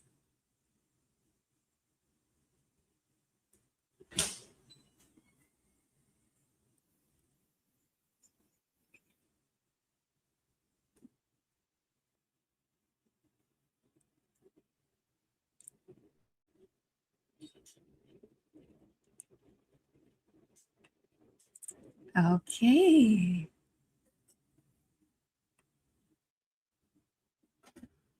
I see here Joan says that she saw the new earth. I did. I saw that Yeah. that the two timelines where you so aptly described the world where you're cut off from your consciousness, and then the consciousness one. And I felt it like just building stronger, leading towards like really a separation in that way. So, Oh, that's beautiful. Thank you. And what are some words that you could describe what New Earth feels like for you? you know, there's that joy. First of all, there's definitely a joy that comes with it, but it's also like home. It's like Earth has been so dense, and you mentioned it. It's been such a challenge. It's like this is a heavy place. You cannot come. It's not for the fearless. So we have to be strong before we even get here. And I think as I felt into this new Earth, it's like becoming being a lot.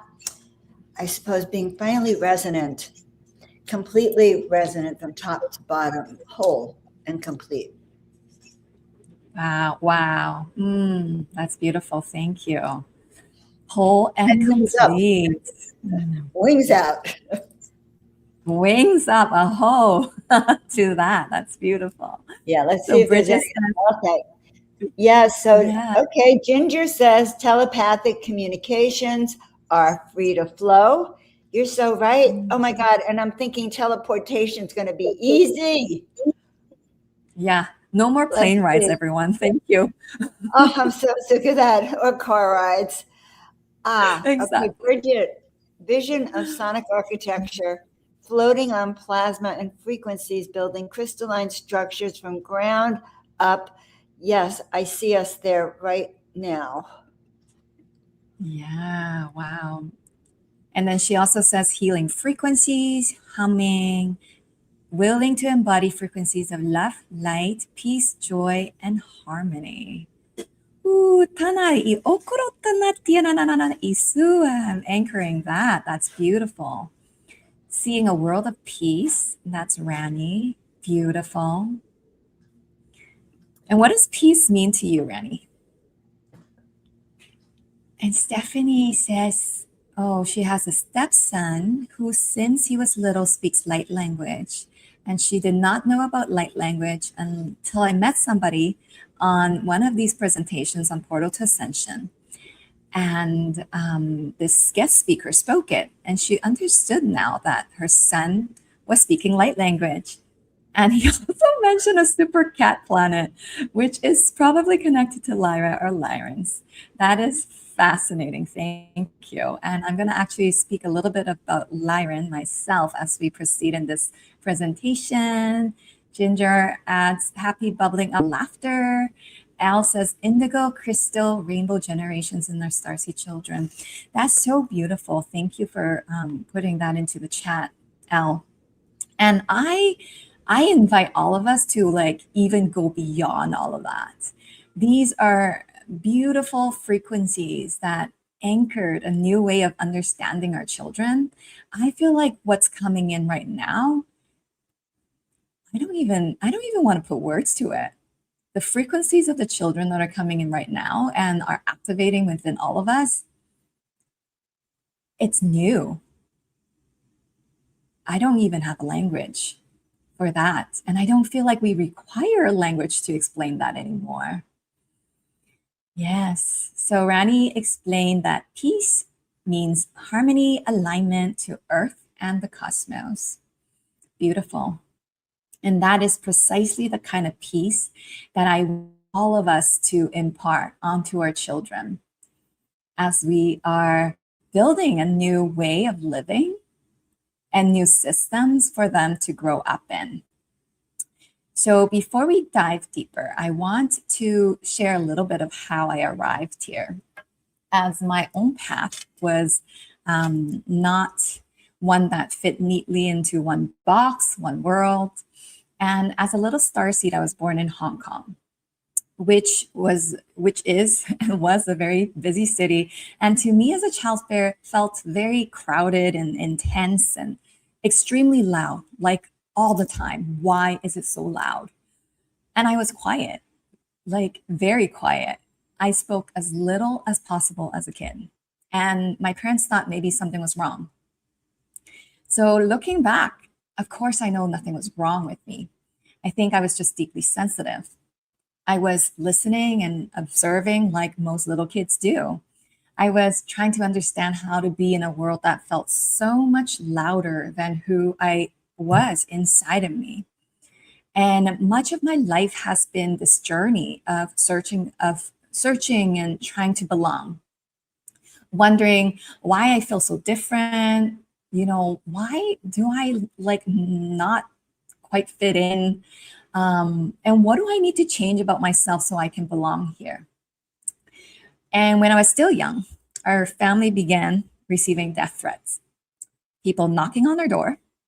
They would call our house and say really mean and scary things. So to which I eventually learned that my father owed money to some really mean people.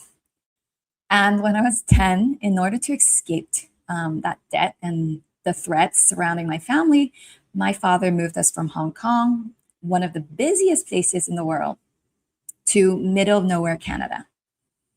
New country, new English, or language, new culture, identities. And as a teenager, I began working in restaurants. At age 18, I became a casino card dealer. When I was 20, I dealt private poker games. These jobs helped me through college. And by the time I was 24, I became a lawyer. I kept learning how to move between very different worlds: card games, courtroom, spiritual, professional, human, cosmic. And in each one, I became skilled at reading, observing the space, and trying to find a version of myself that would be accepted, becoming whatever I thought that the moment required. And it was about 12 years ago, in the earlier days of my awakening, that things started shifting dramatically when I stopped trying to fit in. I understood that finally, I'm not here to fit perfectly into anyone's world. That I'm here perhaps because I can move between them. And maybe if you look at your journey that has led you to here today, perhaps this is something you can relate to. That everything that has brought us here, all of our life experiences, existed for us to learn how we can move between worlds and connect them. What I once believed was wrong with me is now what I realize is a part of our design, our incarnation technology. I begin to see that I was here to help bridge the gaps between generations, between the stars and our planet, between parents and children, ancient wisdoms and new systems, structure, intuition, law and consciousness, human and cosmic, between the world that we've inherited into a world that is trying to be birthed through us.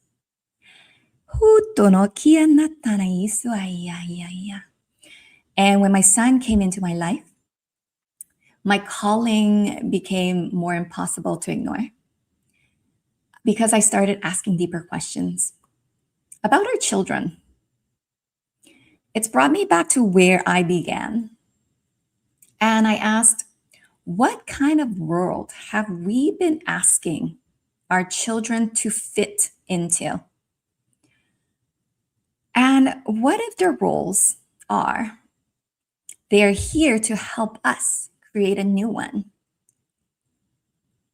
And if so, how do we better support that process for them and for us?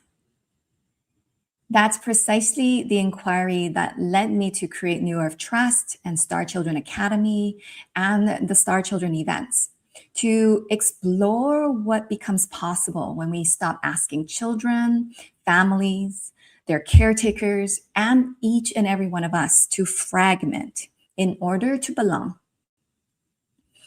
And with all of that, there remains this part of me that's still trying to understand how the different dimensions of my own life fit together.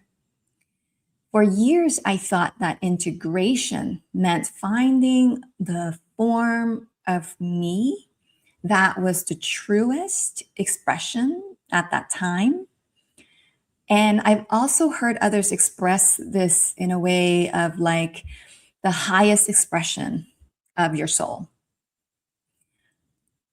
And last week, during my time at Mount Shasta, I received a more integrated understanding of that. So what happened is I was on Mount Shasta, beyond Panther Metals. I was shown myself expressing through different galactic systems and forms. I was seated on a rock in which we felt was a portal. Then the mountain and the light beings that were there started communicating. And the key message that really caught my attention was this: you are not who you think you are. Whew. Then I experienced an aspect of myself where I was a fleet commander. Saw all of it. The seat, the fleet, the stars, my avatar, which looks drastically different from what I look like in this form. And then after that, I was shown Lyran, white feline being, not a lion, more of a cat, and what I was doing in that space. And then I sensed other expressions of myself, other avatars, realities, and versions of myself and consciousness that felt both distance and very familiar at the same time. And of course, my human mind tried to organize them naturally, right, into a timeline. Was this a past life? Or was this somewhere I came from? Or is this somewhere I'm heading to? Was one of these expressions closer to where I am now than the others? And then a download came through that was so clear. What they wanted to remind me is this: all of this is happening right now. And of course, it's one thing to hear it. It is quite another to experience it in my body in real time. And they added that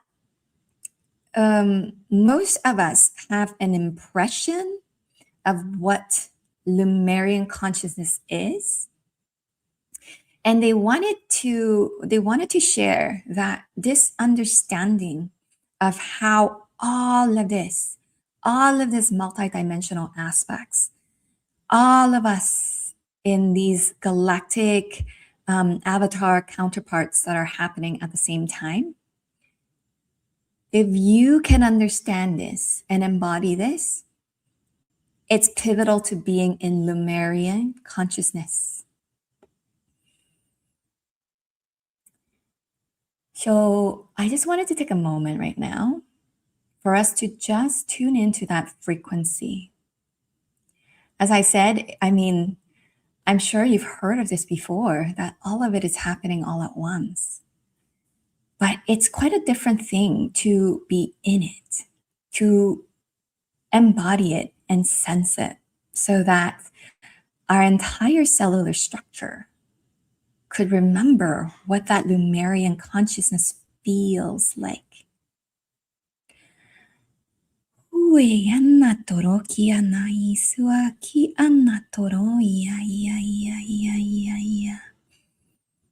Tuning back into the heart space, because that's where all of these realities are unfolding.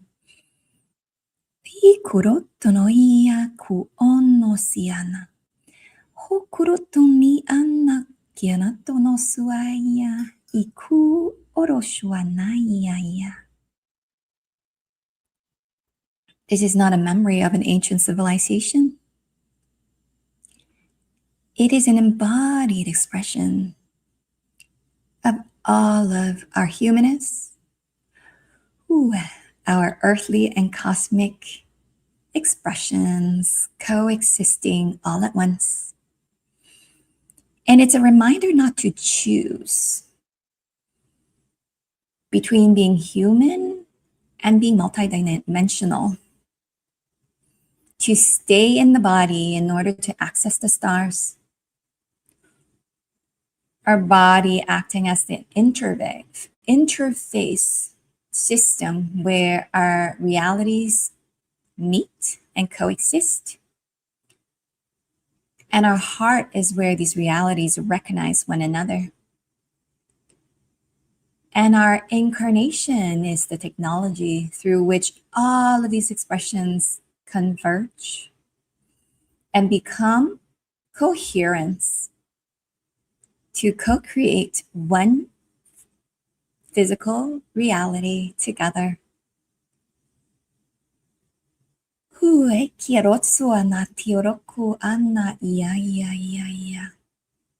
That experience brought me to a question that I want to explore with you right now.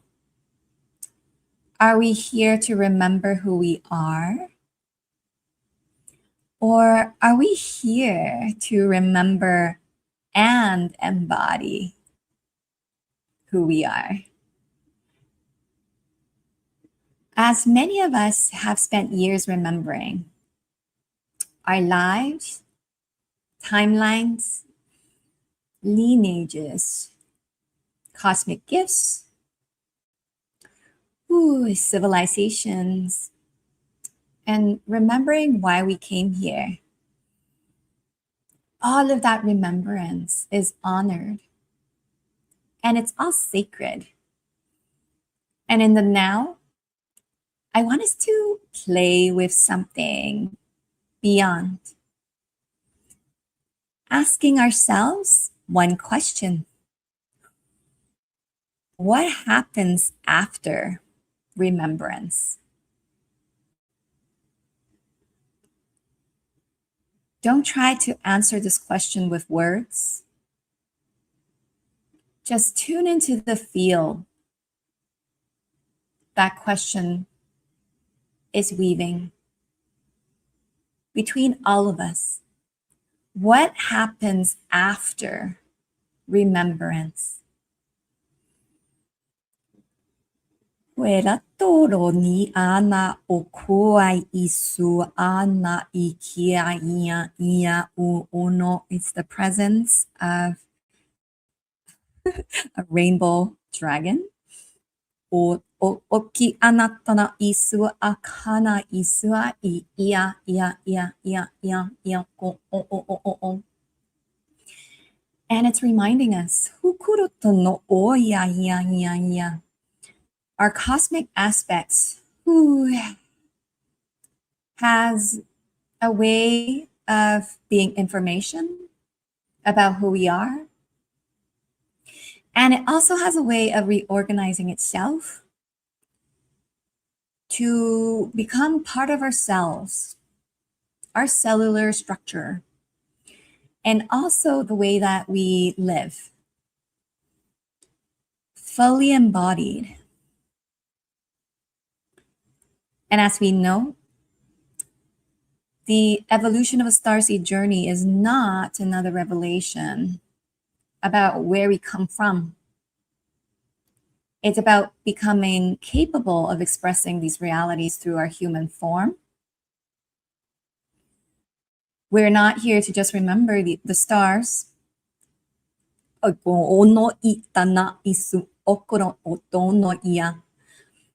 We're here to give the stars a body, a set of hands, a voice, our nervous system, and most importantly, our human heart, because that is where it all becomes real for all of us.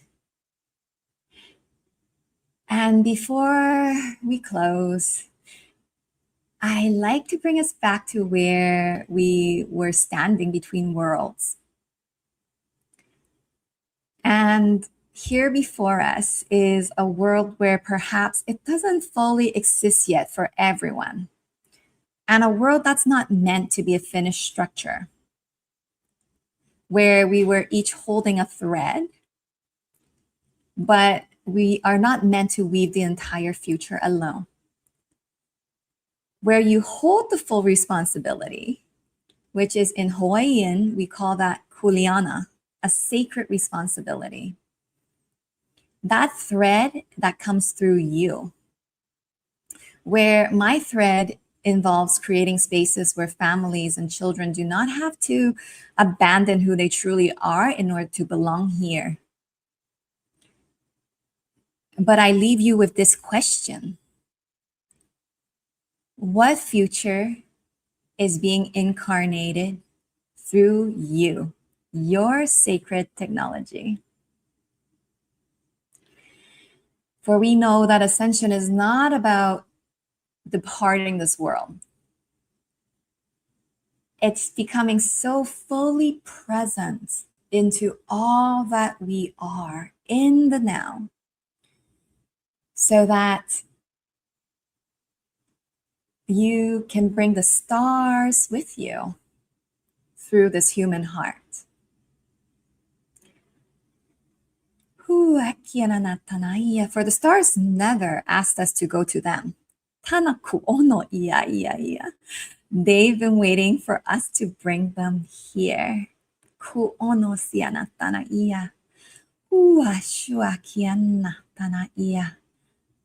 They're telling me that everybody tap your feet to the ground. Oh, take a deep breath. Let it go with a sigh.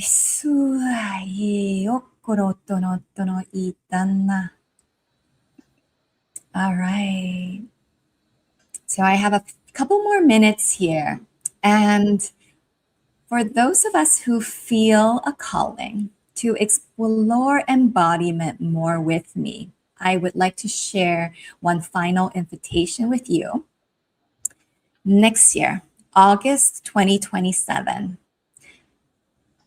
I will be returning to Egypt for a total solar eclipse pilgrimage through the ancient temples and the living mysteries of the Nile, of Luxor, and beneath the eclipse in Luxor on August 2nd, 2027, we together will witness a full solar eclipse, which many are calling the eclipse of a century, because it's going to be the longest landlocked eclipse that's ever existed. Because most of the other ones that have appeared previously on our planet were over the water. And this is not simply a tour, or, we're not just touring these sacred sites. I've created a very intimate circle into remembrance together. And by intimate, I mean it's a Nile cruise of 16 people, where we will work with the essence of embodiment and awakening of the solar plasmic crystalline consciousness within all of us. Now, Egypt has always carried the mystery of incarnation and the divine intelligence through the architecture. But during the eclipse, when the sun completely disappears, we are invited into the living solar presence that is within us. So if something recognizes within you from what I am telling you about this journey, I would love to hear from you. The full itinerary and the invitation is still being prepared. Now, I know for sure we're going to have 5 private access to the temples. That is definite. And there's, of course, nothing you have to decide today. But if somewhere within you, you are excited about this invitation, please reach out to me with the word Egypt. And I will personally send you the information very soon when it's all ready. And you can reach out to me on my Instagram page. So my Instagram handle is at Julie Suen. Oh, sorry, love. A little bit more. At Julie Suen Shine. And then I'm also going to put in my new website domain. So it's www.trustnewearth.com.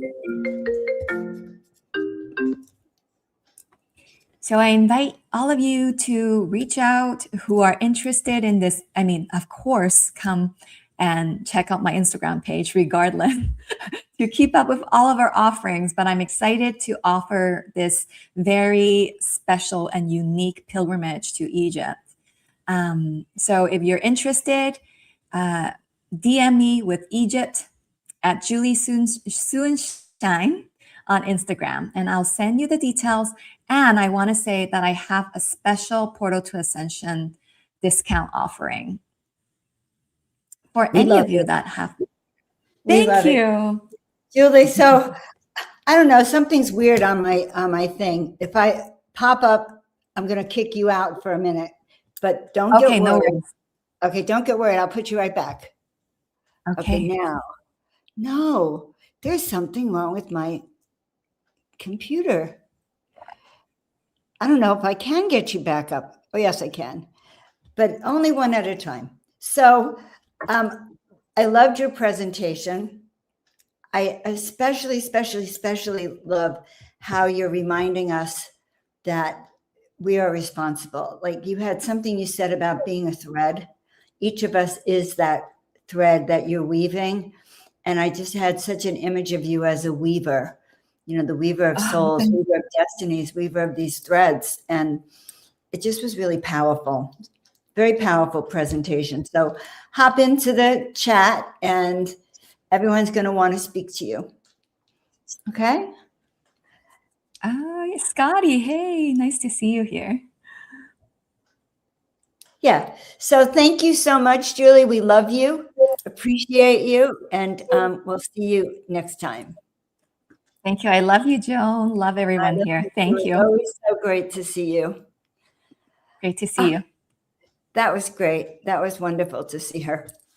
All right. Well, I am going to deal with this issue of playing around. Okay. I can add her to the stage. I don't know what happened to my computer. Okay. That's my alarm telling me it's time to say hi to everyone. All right. So these have been amazing presentations. I think the real theme is these are the times for which we've been called. These are the times we came down here to the planet for. This is the mission that is why we actually are all here. And I love how every speaker has added another depth to our own understanding. And this will be great to even re-listen to all of these presentations because each goes into a new depth of understanding of star beings, of which we are, and which is part of what's coming. So remember, these are the times for which you are called. So put in the chat where your vibrational frequency is over here, the one we talked about, like, is this helping to raise your energy? And actually, it would be great if you put one word of that describes what you've gotten today so far. So we can kind of know where you're at, like just one or two words that describes what you've gotten, what you've synthesized from this, because it's been very, very powerful for me. I'm getting really chills thinking about I'm getting chills connecting with others who are starseeds, who have the same energy. Now, good, I'll take a deep breath, and I'm about to introduce the only speaker here I haven't met yet, so I'm very excited to meet her. And this is Paulina Oversoul Light. So turn on your camera, Paulina. And she is the Oracle of Oversoul Embodiment, Trans-Channel from Sirius B, Arcturus, and Andromeda. Trans-Channel founder and a founder, okay. Soul Code Ascension School. She's a multidimensional oracle, mentor, trans-channel devoted to humanity's evolution through the embodiment of divine intelligence, the activation of soul mission, and the awakening of quantum technologies within the human system. As the founder of Soul Code Ascension School, Paulina supports leaders, starseeds, and visionaries in anchoring higher dimensional consciousness through accelerated remembrance, DNA activation, and alignment with the divine plan. Her field transmits codes of multidimensional embodiment designed to awaken soul memory, ignite the divine genome, and restore the human system to its organic coherence with source. She trans-channels the unified fields and the 7D and 9D councils of light of Sirius B, Arcturus, and Andromeda, And she also mentors souls ready to step into their multidimensional empowerment. So we are really honored to have her. This is, and I hope I'm spelling or pronouncing. Okay, that was supposed to get you in here. All right, this is crazy. I have to kind of kick myself out. Paulina, this is the weirdest thing. I have no idea what's going on. All right. I'm Joan of the Angels, and it's so nice to meet you. Nice to meet you, and I'm so happy to be here. Thank you so much for this opportunity to co-create and to be present with you and all the beautiful participants, facilitators. It's been my greatest joy. Please let me know if you can hear me. We can hear you perfectly. I'm here in the background. Where are you from, Paulina, on the planet? Well, I am currently in Bali. It's actually 3:30 a.m. here, so I am somewhere in between time zones. I was born in Russia. I grew up in multiple countries, and I matured, I would say, in New Zealand. So I represent a lot of different pathways of perceiving reality through cultural influences, which has allowed me to deepen my connection to understanding multidimensional awareness through galactical lineages as well. Well, we are very happy to hear you. Next time you're getting scheduled for an event, let us know that you're in the other, what time zone you really are, so we can get you as one of the earlier speakers, because you would have been asleep by now. Thank you. Okay, we had known that. Okay, and Neil himself is asleep. He's over, the other side of the world also. So let us know. We want to know those things, and then we could accommodate you a little bit better. Thank you. Okay. Thank you. All right, perfect. So do you have a presentation for us? I do not have a presentation. I have a transmission and a message. That's exactly what we need. So go for it. I'm going to turn my sound off. Thank you.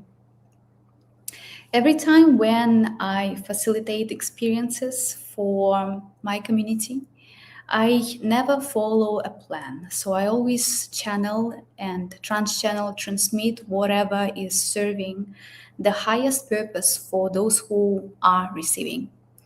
And I'm so happy that I stayed and was live from the very beginning of today's beautiful event, because it also allowed me to receive what my system needed to receive, perceive, tap into, and embody, so I can continue transmitting what complements the journey that we've been co-creating here.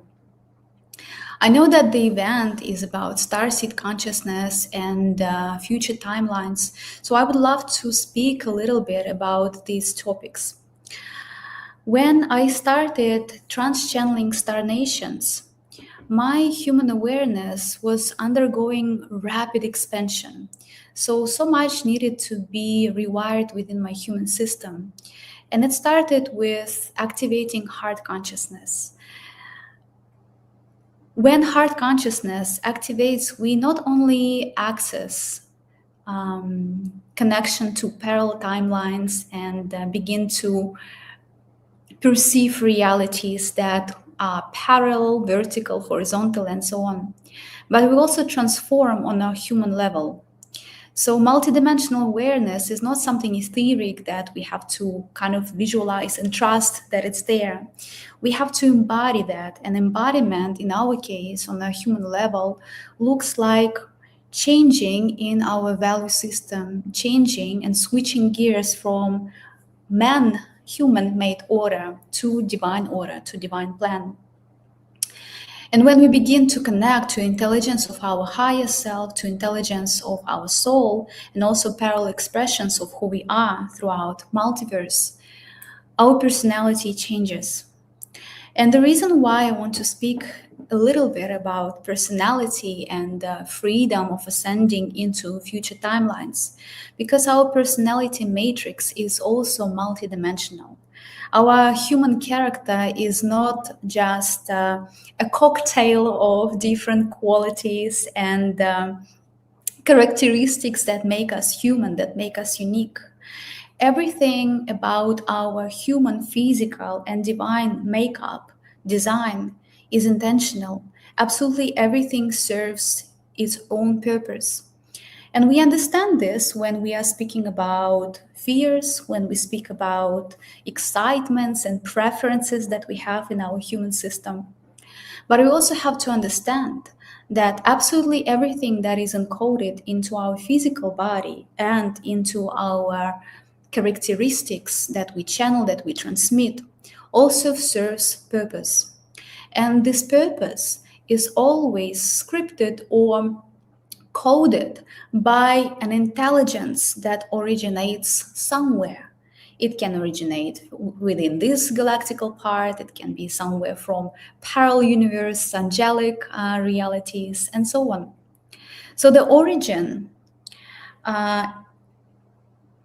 plays a role, but all creations in the universe, in the field of creation, as you know, originates directly from source. So from different beings and star nations that I communicate with, and oversoul consciousness that I represent here in this physical plane, what is being transmitted through my field is an accelerated pathway of remembrance and awakening to self as the intelligence of creator that speaks through star nations, through angels, dragons, through elemental kingdoms, through all that there is. And when we understand that all beings are part of one intelligence that we represent, we embody, it's easier to give self-freedom, to no longer attach to anything at all, to no longer claim one identity or another, to cling to expressions, but freedom of being lucid, freedom of being spacious and being in a way liquid as an awareness is absolutely essential to be embodied among us. Because when we shift into future timelines, or when we rise in frequency, when we evolve, ascend, we are not only opening up our channels and pathways of communication, different spiritual links to parallel expressions of self, including extraterrestrial beings. We return to exercising our consciousness for what it stands for, which is intelligence of unconditional love. And when we begin to tap into these pathways within our own universal experience, within our own internal experience, our character starts to change. Our behavior starts to reflect this dimensional shift that we undergo within ourselves. And we begin to transmit codes, information, different protocols, frequency protocols, patterns, programs, without attempting, without intending on a human level, because we begin to live as higher self, being already embodied. And all parallel expressions of our divinity, they are acting as a mirror to this wholeness that we are. So all that is encoded in our physical makeup, in our personality, stands for something. It serves a purpose. But on a human level, we often try to perceive this purpose and understand it and find it and articulate it to ourselves so we make sense of it, so we feel more comfortable with it. We try to do this through programs that are within our conscious awareness, and not often that we tap into our subconscious mind. So today, I would like to take all of us through a process of activating internal freedom to shift awareness from one DNA strand to another, from one level of dimension to another. So we can explore our multi-dimensional beauty without creating attachments to working specifically with, say, Sirius B beings, Andromedan beings, or any other beings in the universe. Because the future that we all are shifting into is rooted within unconditional love and freedom. But freedom, not necessarily how human mind perceives this freedom, or well, not so much a mind, but intelligence of, for example, different beings, but unconditional love and universal freedom, which is experienced through awareness. And awareness is the intelligence. It's our time capsule, it's our space craft, it's our spaceship, that we are able to move through different forms, through different realms, through different dimensions, to embody codes that are not only serving this incarnation or parallel incarnation on this planet or any other, but serving in complete and perfect alignment, expression of the divine blueprint that applies to all realities. So when I speak about human character, it is always co-created with reference points that are inscripted and encoded within the light body, within different templates of soul and multidimensional expressions of the soul. But those reference points are keeping our awareness or perceptions in a way stationed in those realities where something was taking place and contraction took place. Contraction happened. So stagnation has fixated, or it can be trauma, it can be something that is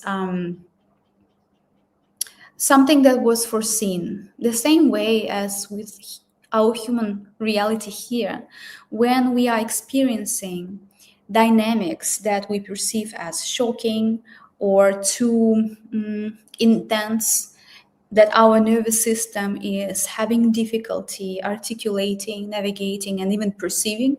So our system contracts.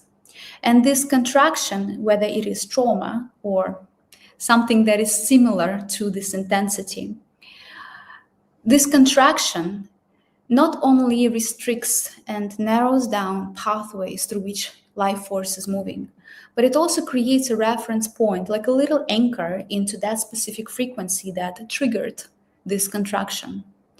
So eventually, consciousness expands all that has ever been contracted.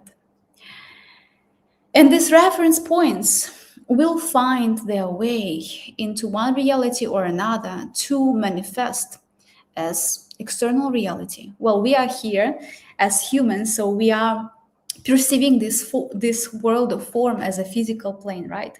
So anything that is contracted within our subconscious mind finds its way to be expressed in our physical reality. It's like a mirror that shows us what is stored within the depths of our subconscious mind. What if we are to take it to a whole different level and work with the multidimensional expression, multidimensional anatomy of our soul, and to see that there are so many different reference points within our subconscious mind and within the blueprint of our soul that station our awareness. And by our awareness, I mean not human awareness, but awareness that we are integrating into this human body, into human avatar. What if this awareness can be freed to return back to its original state of being fluid, of being motion, of being the breath of God and the life force of creation? What it does when it's activated, when it's experienced, it simplifies the nature of experiences consciousness throughout multidimensionality. So all versions of us are experiencing liberation from trauma, from belief systems, from patterns, from different codes, from different implants, frequency altering technologies, and so on. So what we are perceiving here on Earth as healings can be also described as frequency homeostasis. And what if we are to launch this process not from working with shadow expressions and fighting with demons, but what if we launch this process from a dimension or from the station within our oversoul, where we are able to access parallel planes, parallel expressions, and also parallel expressions in parallel universes, to remove reference points, not just from one reality, but from many, many, many realities, from the blueprint itself that has been manifesting those seals as limiting layers between DNA strands, sub-DNA strands, chakra systems, and so on. What if we give ourselves a freedom to experience who we truly are as awareness, without labels, without belief systems or constructs that are defined by versions of ourselves that are not free in their expression? So what I'm inviting you to do in this moment is to ask yourself a question. Is this type of transmission that your system is calling in for yourself to experience in this moment of your life, in this chapter of your beautiful multidimensional journey? On a human level, what it allows us to experience is freedom from reference points in this lifetime, and also freedom to experience self as a soul that is sovereign, that is free, that is source love itself. This freedom is absolutely essential. So through this freedom, we are uploading realities that are blessed, that are expression of joy itself, joy of God, joy of source, unconditional love, and not mimicking specific realities where parts of our consciousness that are still stationed.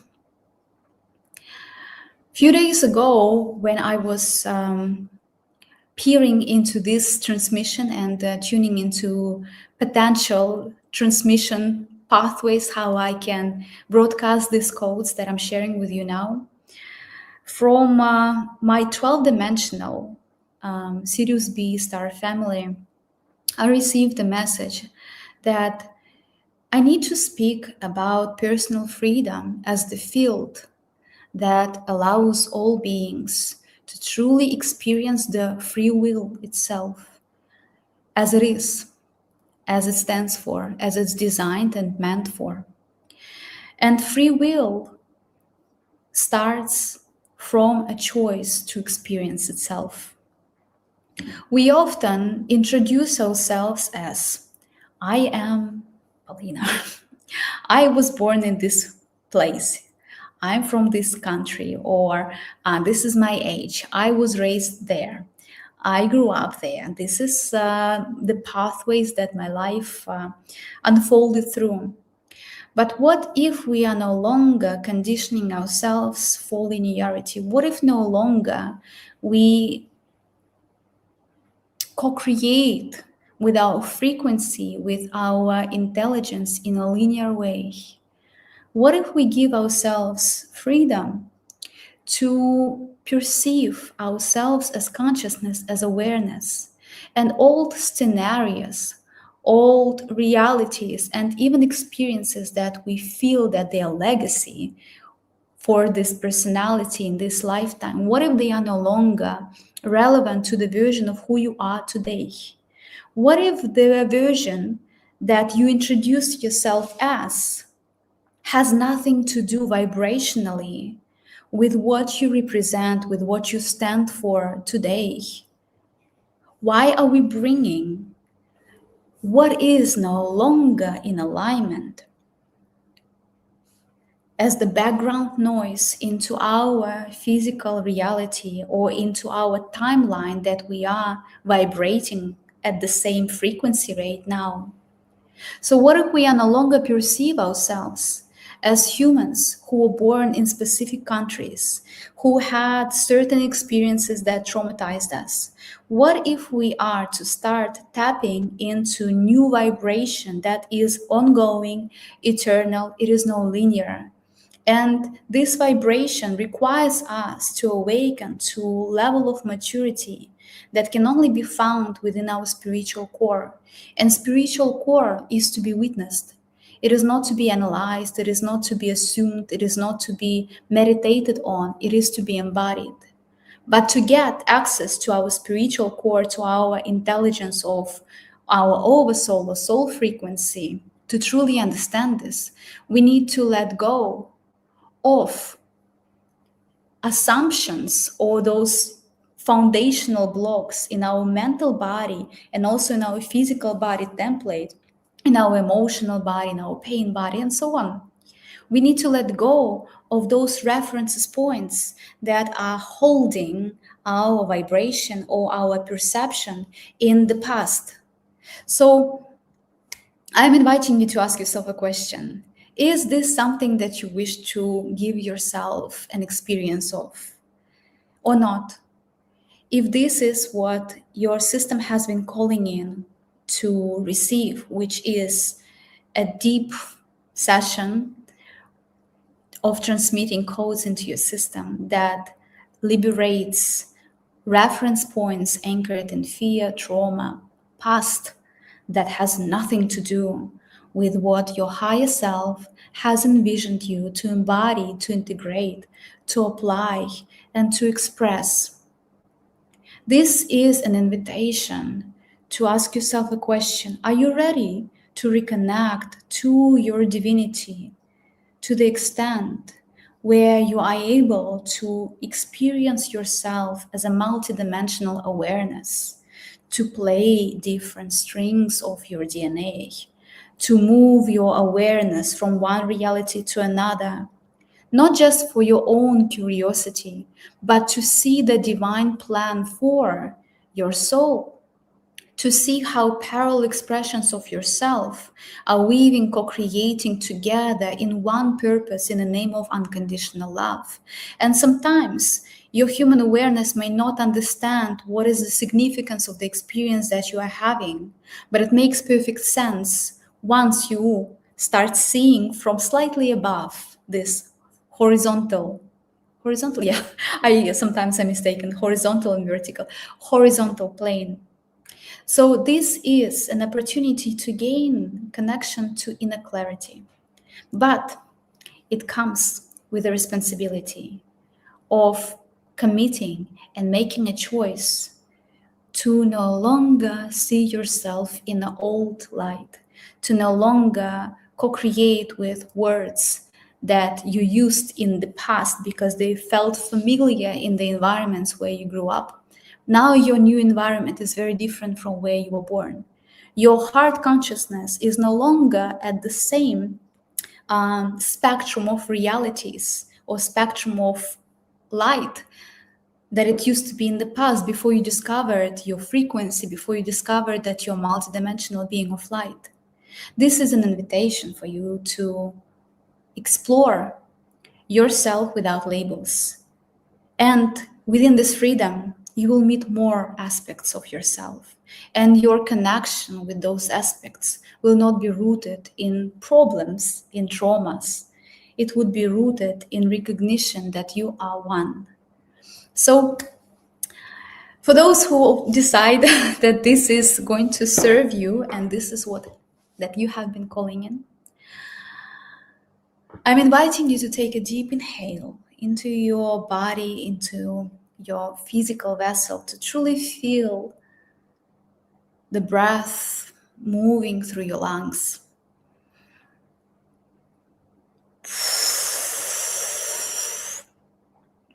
You will be hearing me speaking multiple dialects of light language as we are beginning to open up 12-dimensional vortex of light, anchoring and stabilizing it down, opening up all channels of light to be fully connected and resonant with the intelligence of unconditional love and source fields. Sirakia mawutushtira naisaratika mawutumahatia saratama shkia satia na wutumeheti siriatia na shikirata hosratia mahiatia na yasarati kishtirata wutusaya maaniana. Bringing forth two vortexes of light, of diamond, rotoshirata, white light, placing the front vortex before Shkira Saratia Mawutuna, your multidimensional heart chakra, Shira Saratia Nawutunaitina, coding it to spin Kampura Sarati Meiretiana with a clockwise Shkira Sartiana, placing identical vortex behind your heart chakra, Suratia Dasaniana, activating the Rotumaitiana Tia Sartia, magnetic principle spinning the vortex counterclockwise, Shkira Sartia Wotumahu Mahatiana. Take a deep inhale now, Rosaratia Mawutuna. Relax your nervous system, Shiara Sariata Wutumahaya Iana Wutuma. Allow yourself to experience whatever sensations that are moving through your body, through your mind, through the field of your awareness. Breathe and relax. Shiamahaya Satyanai.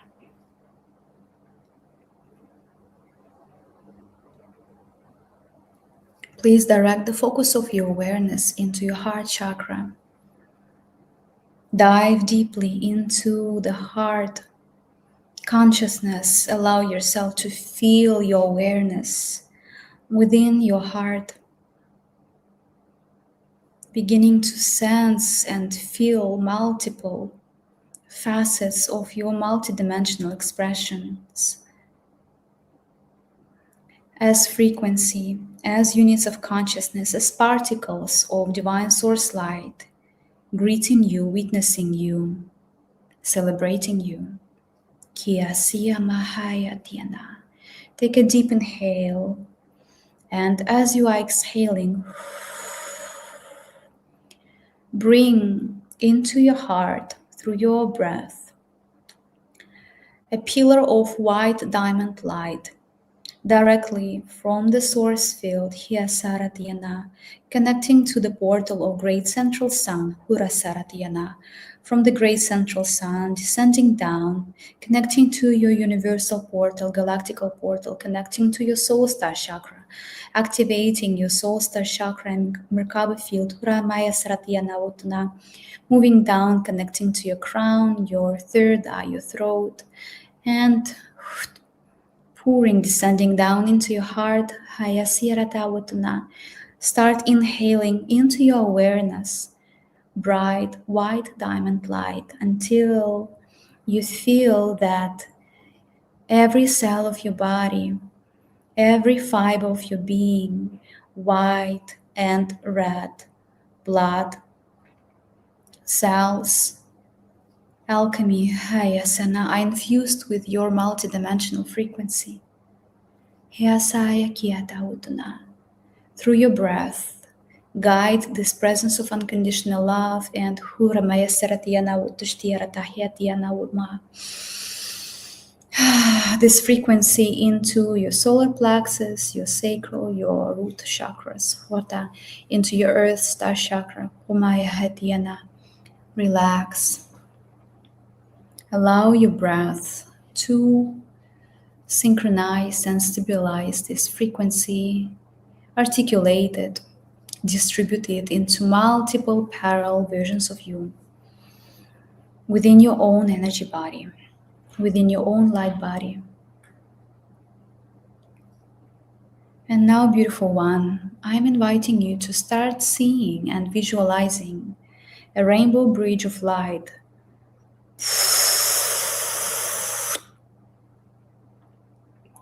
moving from one vortex to another through your heart consciousness, creating a diamond rainbow bridge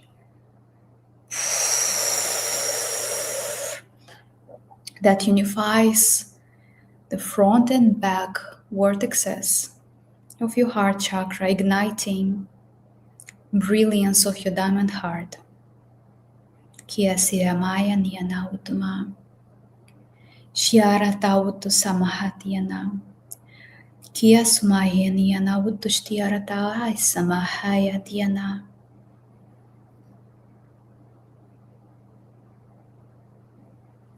Himai kia tia kia kia ta shiara tautu samahia niana haya setiana utushtaya.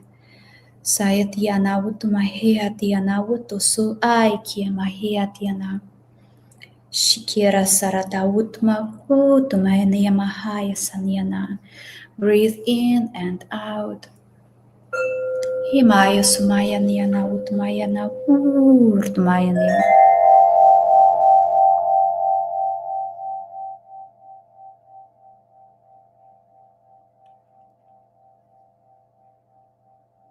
Kia sumaya niana utmahia satiana utoshiata.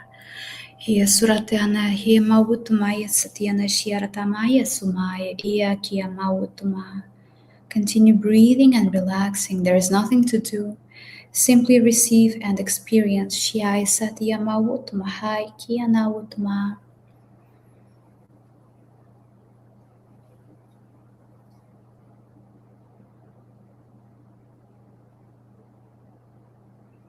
Your awareness is eternal and omnipresent. You are a free sovereign being. You are the facet of divine source, light. Your presence is simultaneous and eternal. You are free to witness your own light, to witness yourself and reflections of yourself according to the highest vibration, according to the intelligence of love. Beloved one, it is time for you to remember that beyond stars, beyond universal light, you are love. Allow this love to be residing within your human heart. Allow this remembrance to upgrade your perception of self, your perception of destiny, your perception of your past, and your perception of your future.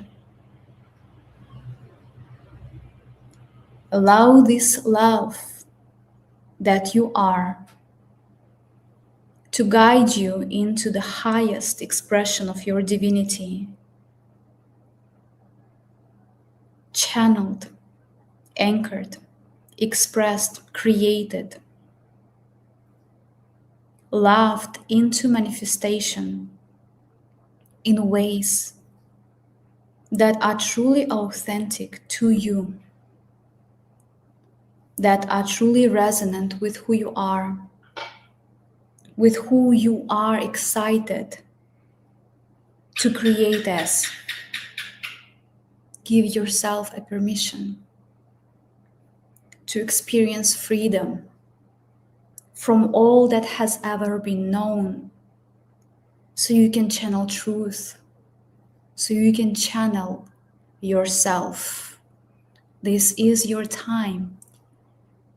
Your soul has been prepared and coded for this incarnation, and your human vessel will always be reflecting the nature of your choice, and this choice you make through your awareness.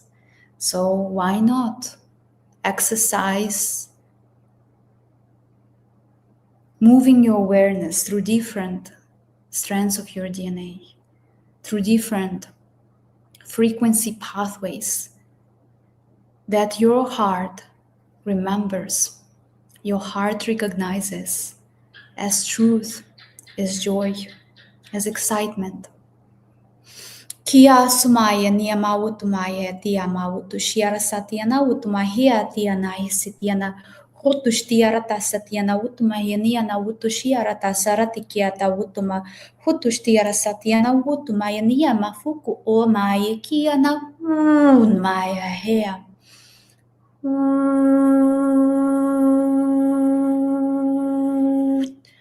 Humayaniana Shiarata Sumayaniana Utumaya Hai Saniana Utumaya Kiata Shtirata Watuma. Beloved one, please take a deep inhale now. Hea tianai tianai tianai tianai tianai tianai hianai siretiyama shumaya tiana. Allow your mind to rest. Allow this transmission, these codes to bypass your rational, logical mind. Allow yourself to simply be, feel, hu hai tianai tiana, hurtunai saratiana, and receive only what is serving your highest expression. Awaken and utilize frequencies of light. So your mission, so your divine, beautiful blueprint, so your soul song can be expressed in the name of unconditional love through joy, excitement.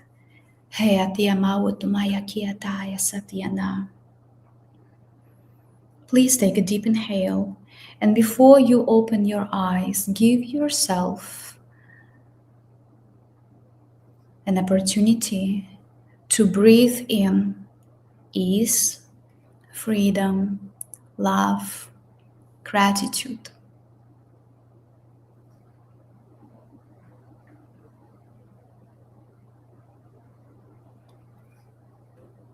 Sense, how do you feel now? Get to know this state. Get to know this experience.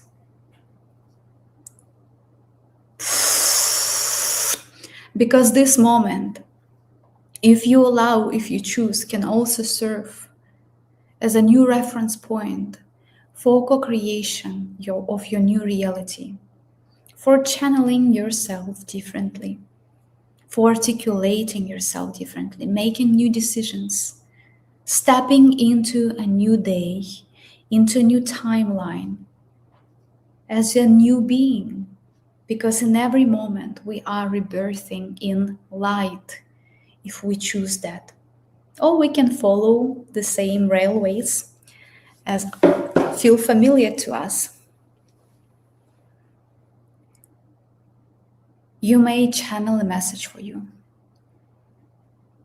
You may receive an answer to a question that has been formed in your mind or in your heart.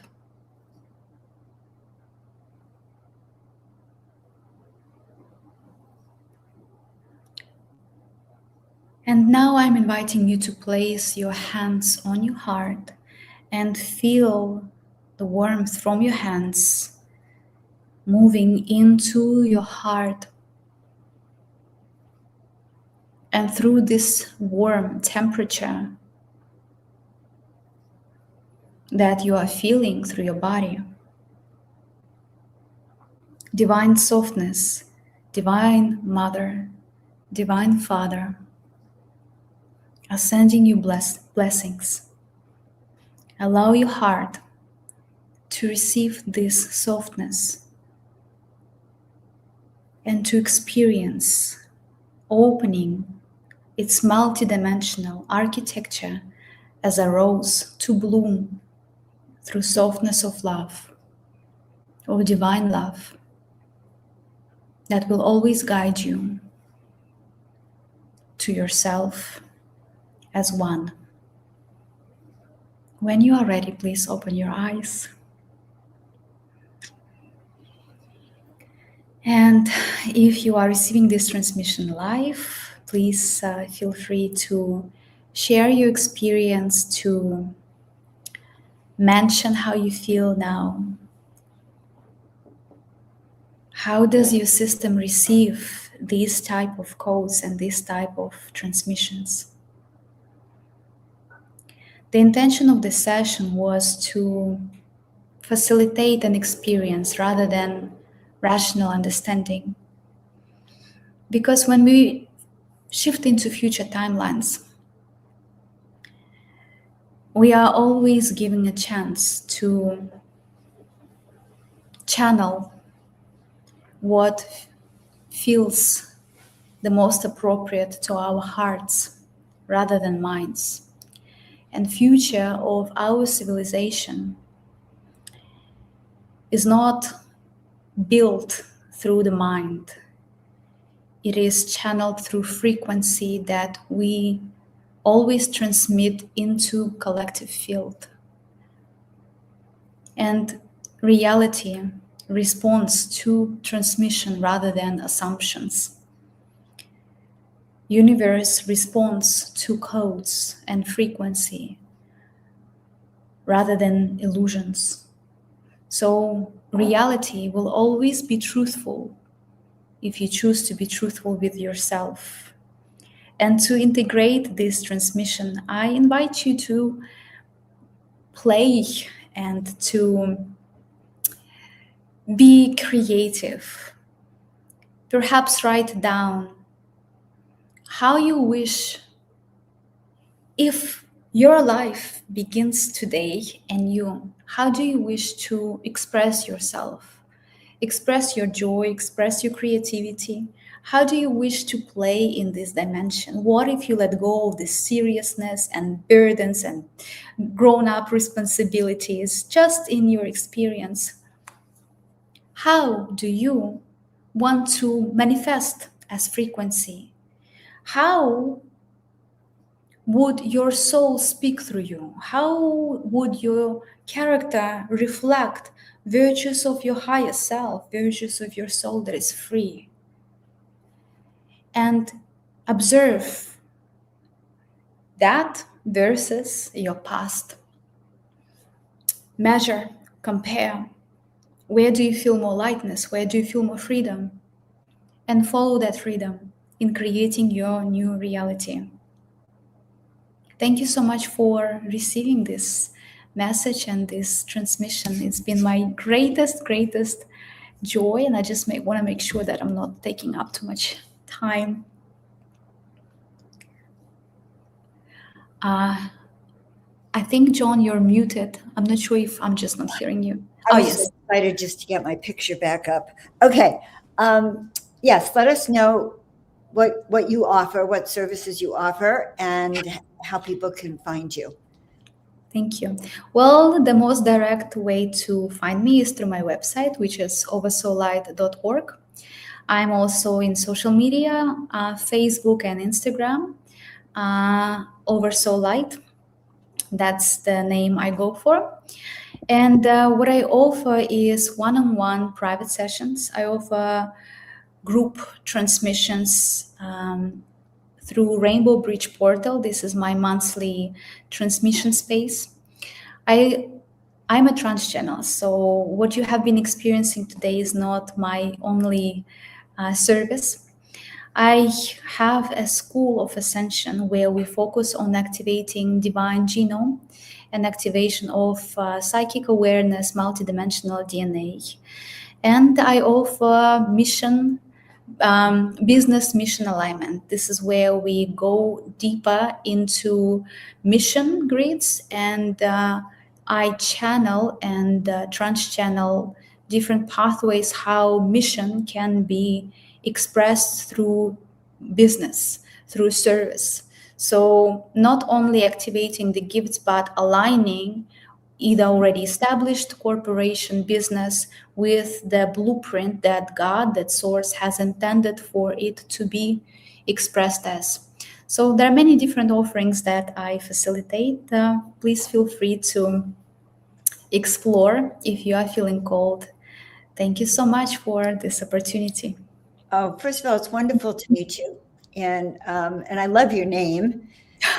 Both names, Polina. What does Polina mean? It's just my name. This is the way my parents called me. It's shorter for Apollinaria, which is in Greek, I believe, has to do with solar frequency, and I work with Ra.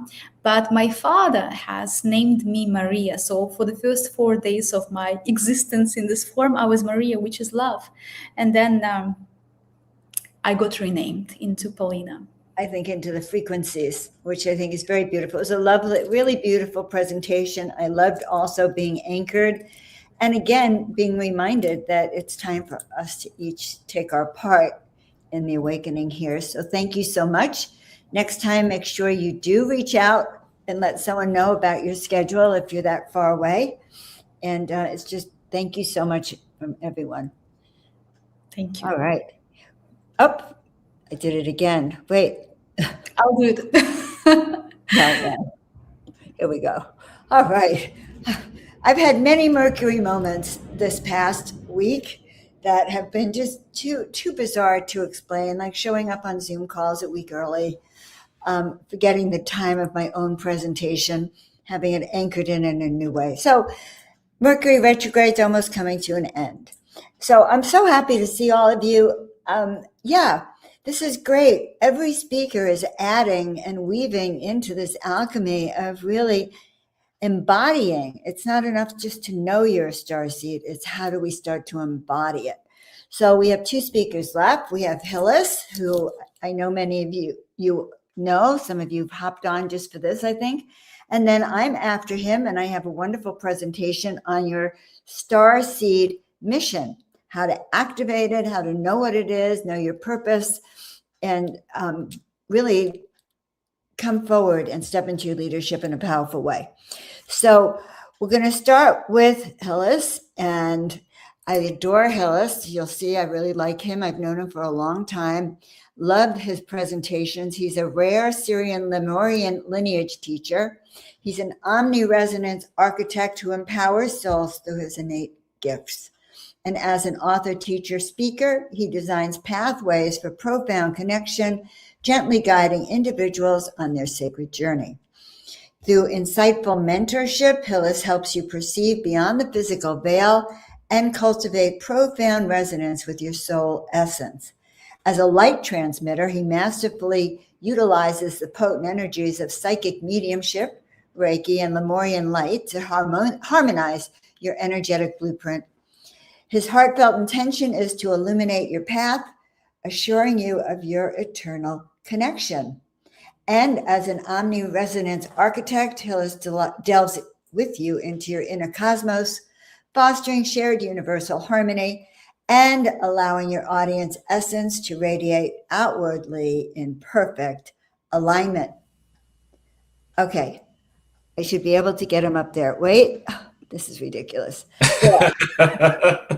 I am like super well lit. Is it me or is it just I don't know. I'm like I've been out of my body. Can't you tell everyone? I couldn't even find the right way to get myself back on. It's been a little high end. So it's nice It's totally fine. It's totally fine. Wow. Yeah, it's very nice to see I look you. like I look ghostly almost. Like I'm a no, I look illuminated. Okay, well, next time I suggest a little background because your shirt should have you pop out, but the back is a little light. But then I mean, I use this platform all the time, and so I don't know. I like being illuminated. I love having you illuminated. I see golden rays all around you. So you have your presentation for us? I am going to do a transmission for everyone today. It's going to be a little bit of history with a special transmission because I received additional wisdom the other day as I was moved into a new frequency. And this is going to be very interesting because you know how we move through these evolutions, how we move through these shifts, how we move through this energy. There's always this space of recognition, this space of remembrance. And that's what today is about. It's more so letting go. And I loved Paulina, what she talked about previously about letting go, about letting go of the preconceived notions that we're tied to. It's much more than that. It's much more than what we identify with as a starseed, because that's just the beginning. No, that was the middle. The beginning is the beginning. We're in the middle of this great transformation that we're on right now. Well, okay, I'm going to let you take it away. Just really glad you're here. Me too. Good day, everyone. Good day, beautiful souls, beautiful beings.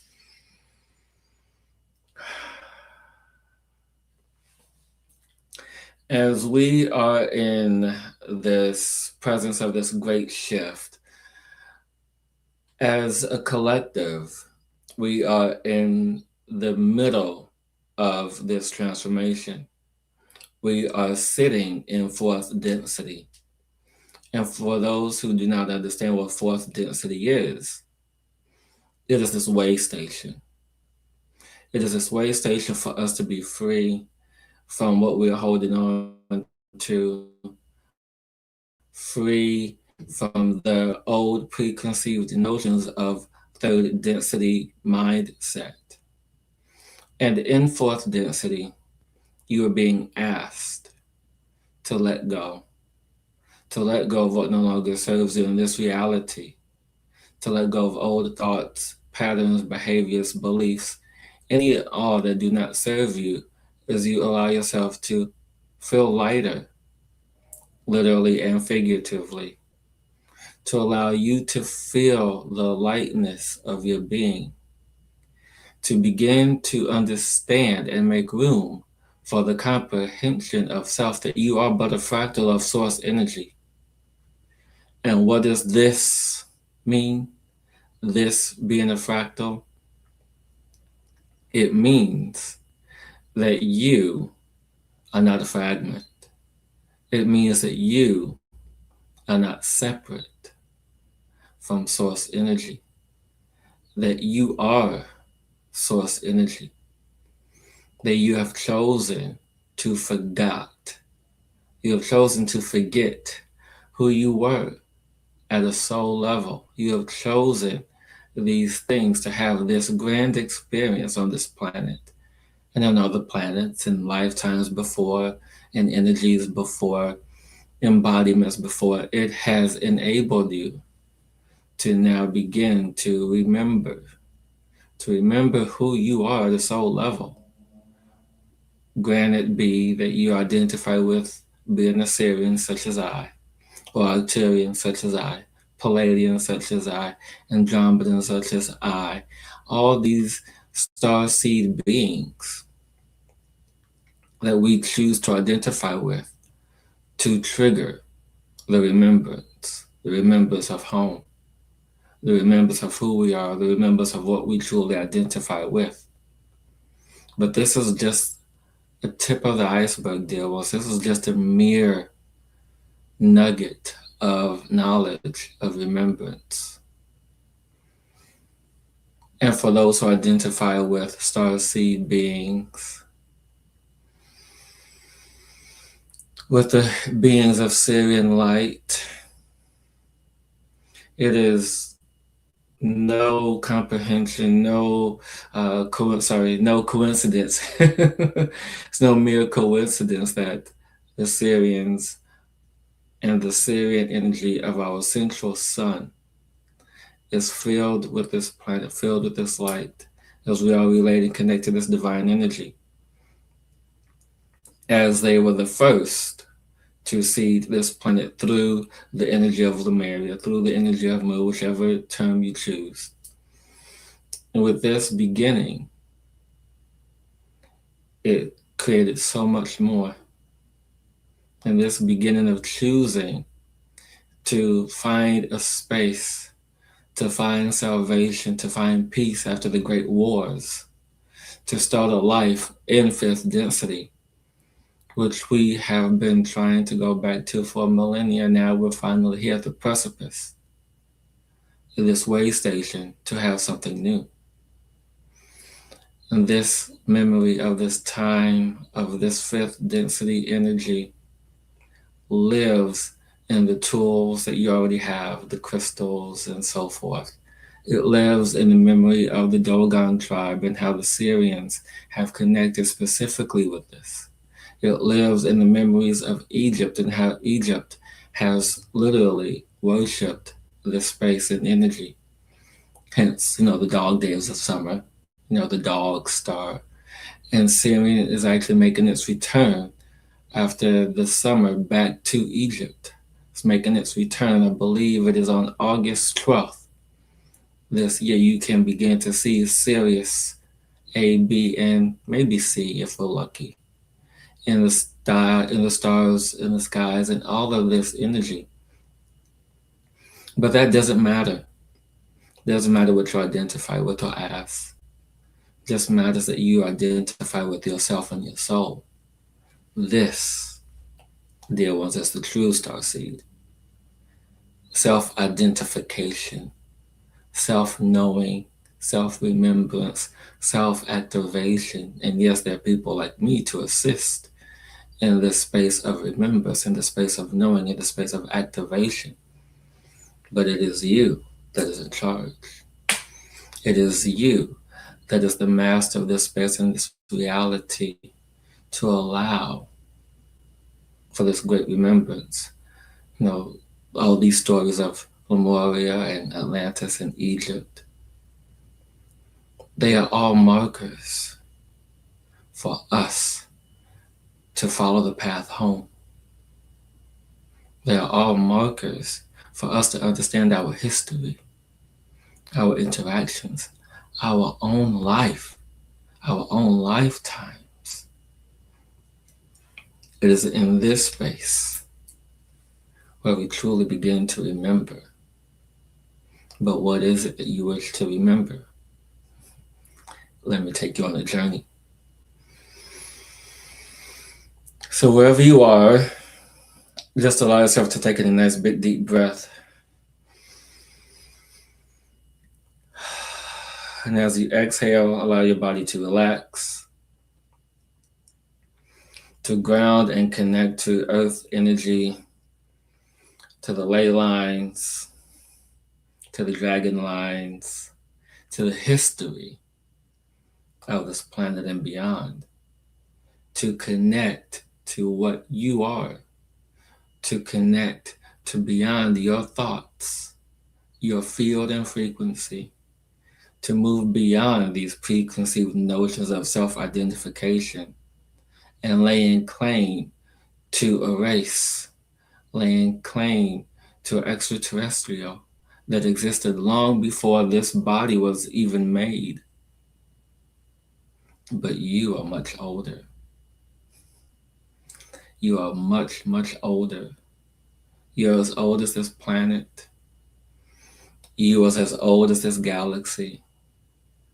You are as old as the beginning of time.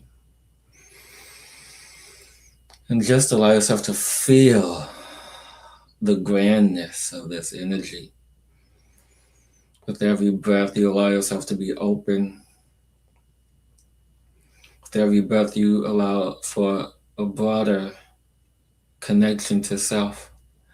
As we ascend through the clouds and the stars of this planet, the school of Earth, the space of remembrance, the space that is catalytic to who we are.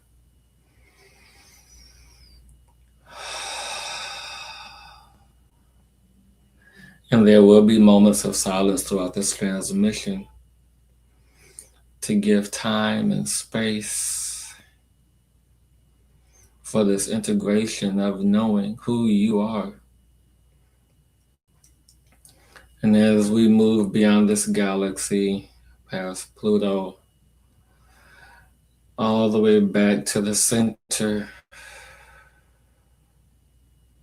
of our grand central sun, this big blue star in the sky,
Hey.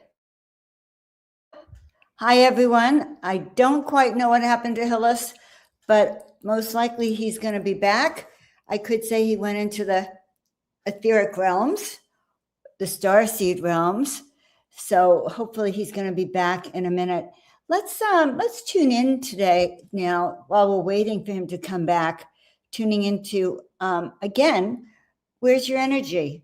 And tell me what is standing out to you about this event. You know, what have you learned about starseeds, your starseed awakening? So I want to keep you all motivated and excited until Hillis finds his way and descends back into the 3D, coming into, hopefully, StreamYard. We're going to give him a couple of minutes. If he doesn't show up, then we'll just move on to my presentation. But, you know, I could probably, most likely, text him. So that's what I'm going to do, everyone. I'm going to just give him text, take a bathroom break while I'm looking for him.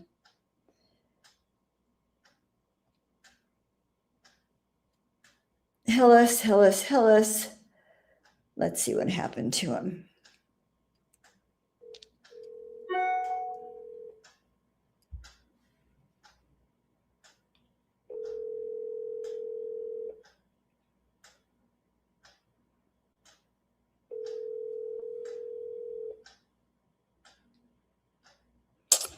Okay. No answer there. He's got another phone. Let's see.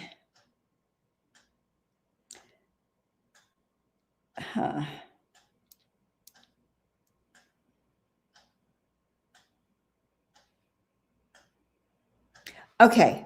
No Hillis. But he's only been off for a minute or two. What shall I do? Guess we're going to start. I'm going to get my presentation out and ready. Stay prepared.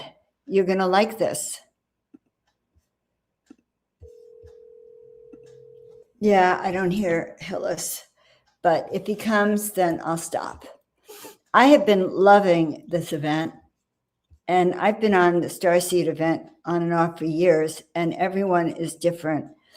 This one was so empowering into how to take care of ourselves and what to actually do, the steps, and what does it mean. So I want to introduce myself. I'm Joan of Angels, also known as Dr. Joan Hangarter, as I've spent the last 45 years as a chiropractor, a healer, a teacher, an Indian chief, a soul vision mentor, helping people step into their power. Well, healing people as a chiropractor, but helping them step into their power, help them start to remember their purpose and actually really embody it and see it into fruition. Allowing people who have felt stuck for a long time, realizing that there's something more for them to step into it. And so when we have a spiritual awakening, it sometimes starts pretty traumatically because it may tell us, oh my God, you know, what you're doing, your relationships, your work, your home, all of that it becomes suddenly subject to reevaluation. And so, and over the years that I have worked with women, particularly nowadays, I work with spiritual women who really want to make this shift. And I call it the Soul Vision Blueprint. So I help you understand what your Soul Vision Blueprint is, what it means, how to activate it, and how to step into it. So that's what I do. And I've also worked with Neil, I guess I should mention, on and off for many years. We met in 2012. And slowly but steadily, he and at that time his wife used to visit me, and I was his oracle. I was actually his sort of, I can't call it coach, I was really his oracle. And that developed into creating events with him. He mentioned about being a year and a half ahead with his events. It was a crazy time diving in and creating a year's worth of events at a time, or a year and a half's worth of events. And so I have to compliment him on that. I've been the executive producer of Portal to Ascension and the executive producer of New Living Expo. And if any of you live on the West Coast, the New Living Expo was the best I've been to so many events over the years, but I could say this was the best because it was a gathering of our extended Star family, so many of our speakers present and our vendors and collaborators over the centuries. And over the centuries is because sometimes I think of Portal to Ascension and my work with Portal to Ascension as being part of a mystery school. So that's about me. So I want to begin my talk because it's clear Hillis isn't coming back. I'm sorry. I love him. I could tell some of you loved his presentation.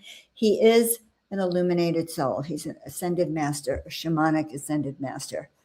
All right. But my question to you is, why did your soul choose to be here on Earth, particularly at this time? And so I put it in the chat because it's a really valid question. Why did your soul choose to be here now? Some of the speakers have actually answered that question today by talking about how important it is. Something that I think it was Deanna said. Was it Deanna? I don't want to get all my speakers confused. The thread.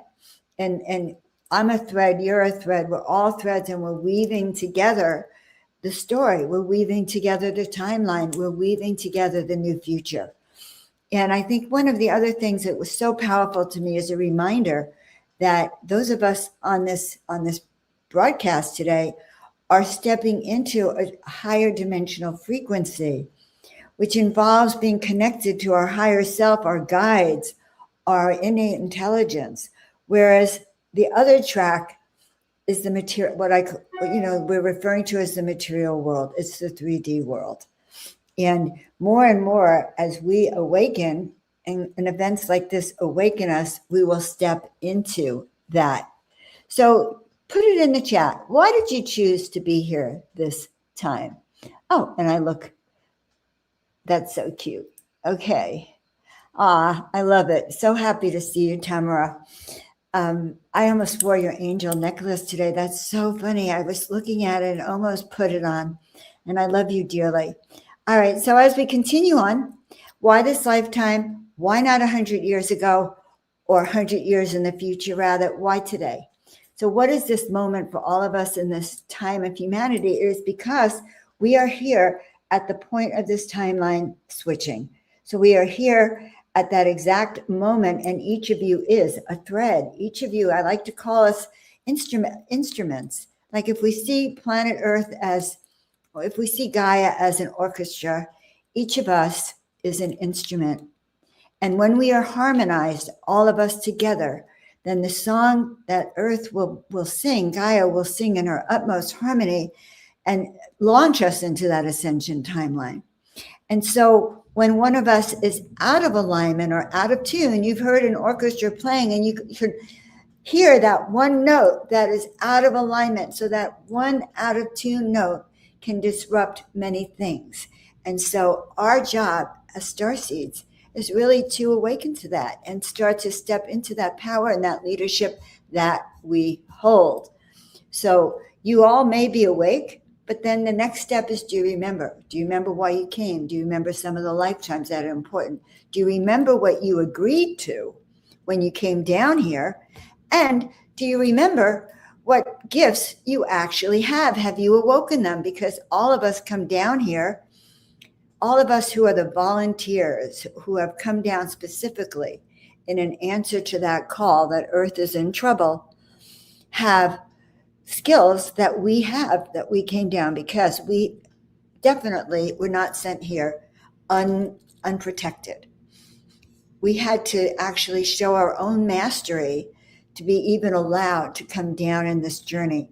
So I want all of you to kind of pat yourself on the shoulder that you have actually been able to come down here, to come down into the physical on Earth, this time in the most pivotal times when we are actually going through that ascension process and waking people up. And what does that also mean? It also means it's the end of what was. It's the end of, I don't want to call it the old age, it's the end of what was, and we're stepping into the new. And the new isn't so new for many of us. The new is alignment with the earth. The new is, like growing your own food. The new is is standing out under the trees and talking to the trees and communicating to them. So the new earth contains so much of what we're all about. The foods, healthy foods, high frequency music, high frequency clothing and jewelry that elevates your frequency. So we are actually in this new, because so many of you are already stepping into that, understanding that your resonance is determined on all of those frequencies, all of those vibrations. So your soul is attempting to take its place on Mother Earth so that we can be part of this process. And in the process, it is requiring you to remember to step into your own power, as I call it, your leadership, and turn around and start helping others who are behind you to get there.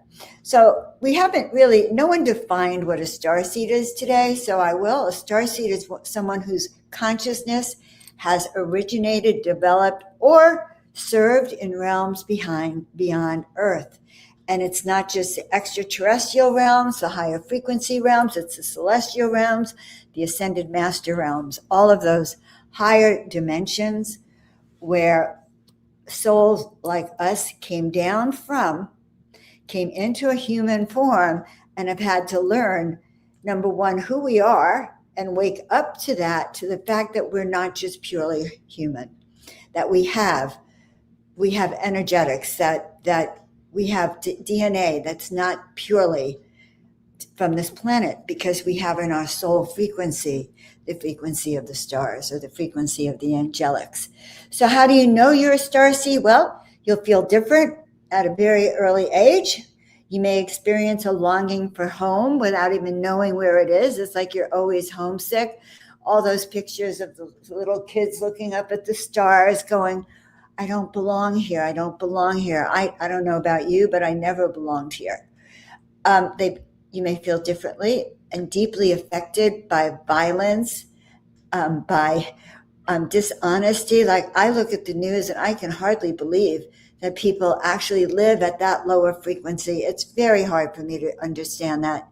So they may also be highly intuitive, having many of the clair gifts, like clairsentience, clairaudience, clairvoyance, clairgustation, smell. So in fact, in the chat, if you can remember what gifts you have, put them in, because those are your superpowers.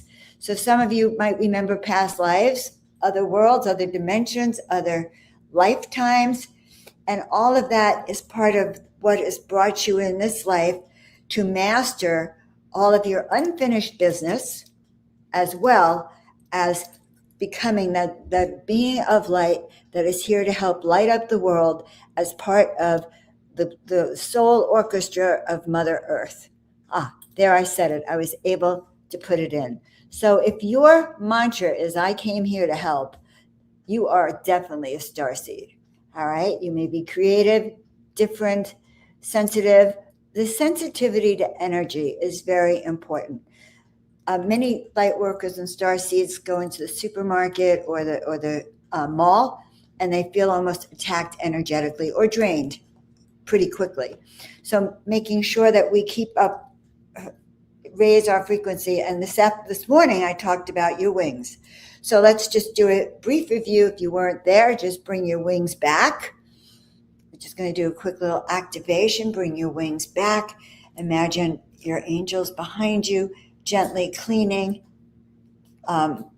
waxing, oiling, stretching them out. They've been in hiding for lifetimes because of all those times that you might have been unalived because of how powerful you are, because those on the planet are afraid of people like us who have these gifts, who have these powers, who understand the programs that they try to run on us. So as you lift your wings and as you bring them out, let me know in the chat what color they are and how big they are.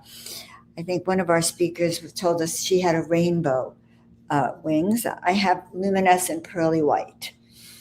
And they're pretty big today because I feel, I'm on stage and I'm feeling so excited to keep working with you. All right. I miss you too, sweeties. It's so good to be here on the Portal to Ascension show. So what I want you to think about now is that what did you come here to do? Did you come here to create? Did you come here to sing? Did you come here to talk? Did you come here to mother? Did you come here to nurture? Did you come here as a warrior? Okay, we have Hillis right here. Hold on. Hillis. Hello? Hillis? Yes, I had no idea that Oh no, I tried to call you, love. You're on speakerphone. Oh. You're on speakerphone right now because I started to pick up. Do you want to hop back on? No, I am on. My computer is completely frozen. Well, can't you restart your computer? Yeah, it'll take me a few minutes. I can hop on, take me a few minutes. Yeah. Good. I'll continue my presentation. You hop on. They'll get the best of both of us, okay? Okay. All right, beautiful. All right, that's full transparency. No point, not keep you in it. So how come we don't remember? Because here's the paradox. If we came here with a mission, why is it so difficult to remember? Some of you are lucky and you remembered right away, but some of us, like me, I was 28. I was actually 25, but I always thought that I was going to die by 28 because I didn't know what my mission is. And then one day I went to a workshop and I said, what am I here to do? And I heard a voice that said, go to chiropractic school. And that ended up being my mission. But I actually had to access it from my guides. And that's why it's so important that we start accessing these memories and start accessing that. So why, if we came here with this mission, is it so difficult to remember? It would be nice if you were born and then they handed you your clipboard just as soon as you were ready. And they said, these are the skills you have. This is the mission. Your assignment is over there. Go to California, Alabama, wherever. This is where we're putting you. These are the people you're going to meet. So it would be nice if they gave you the script. Our soul blueprint carries that script. Your job is to start accessing it.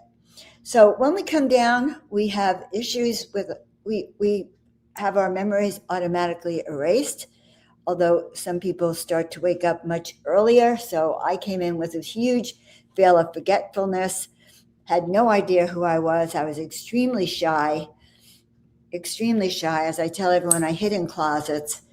But when I was 9 years old, I came home from a physics class, I guess it was third grade, and in physics that day, the teacher had been very emphatic that energy is neither, energy is not lost. It's neither something or destroyed. I don't remember. This is a long time ago. But what that made me think of is, I have energy in my body, and that means that I couldn't have come from nothing, so I must have been here before. And this was at 10. And so this was really profound. I sat on my bed and I actually started trying to meditate. And I tried to go back into my mother's tummy and then see if I can get out and go back that way. Well, I wasn't successful at the time, but that was really the beginning of my realization that there's something more, that we just didn't come out of thin air, out of nothing. We're not created or destroyed. And the truth is, the soul is not created or destroyed. It is eternal. So I found that very, very happy. But we do come down not remembering our connection to source often. All right. So what happens? We spend a lot of times trying to remember what we're not remembering, but we know that there's something. And then it's hard to figure out exactly what you're here to do. But imagine what it would be like if you came down and you did remember every lifetime, every civilization. And I know there's people on here who can do that. It would be impossible to live the life if you could see all of it in front of you. So you're given bits and pieces at a time when it's your time. So the veil allows us to enter this experience fully. It allows us to make choices, and it creates conditions for free will. So it gives us the opportunity to really rediscover ourselves and what our gifts are. But of course, it also creates a challenge of being human.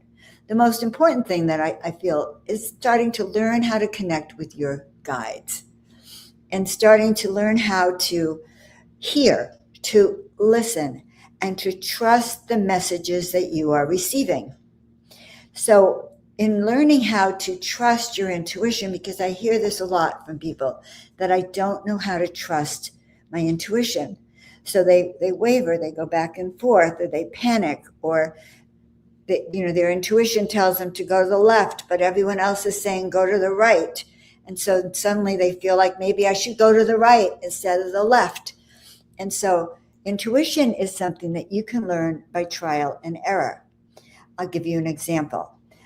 I learned years ago that I started to track my intuition. And that started one day when I had just filed my tax returns, and I left the accountant's office. They're in my arm. I'm driving a rental car. I go to open up the trunk, and I hear a voice that says, "Don't put your returns. Don't put it in the car." So I literally shout out loud, "Why?"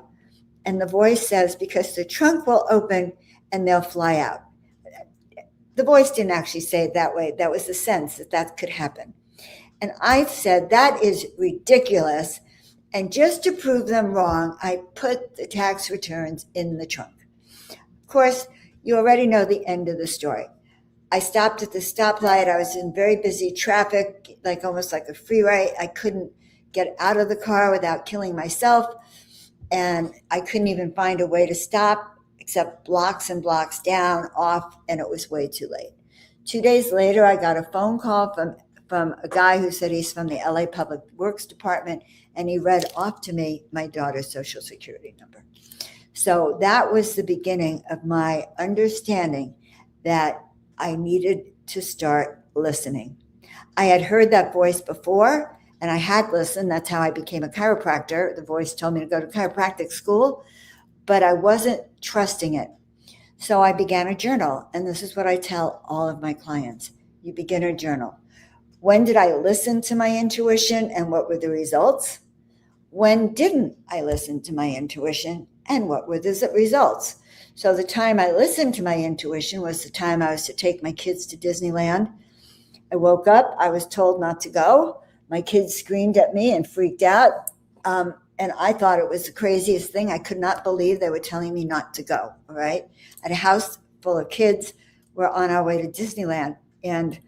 But I had promised myself I would trust my intuition.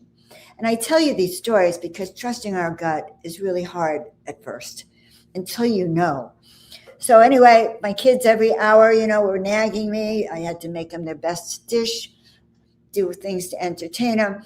And then at 2:00 the afternoon, I received the answer as to why they told me not to go. It was severe rain outside, and I went outside. I heard a crash, and I went outside, and my retaining wall was coming down. My retaining wall held the house up above me over here. It held it up. So if the hill came, the house would have crashed down into the pool. So I'm looking at this mud coming down, and thank God I was there because I was able to call my gardener, and he got his crew. And for 2 days, it took them to get that retaining wall up. Fortunately, it didn't collapse. The hillside did not come down. And that was a time I had listened to my intuition.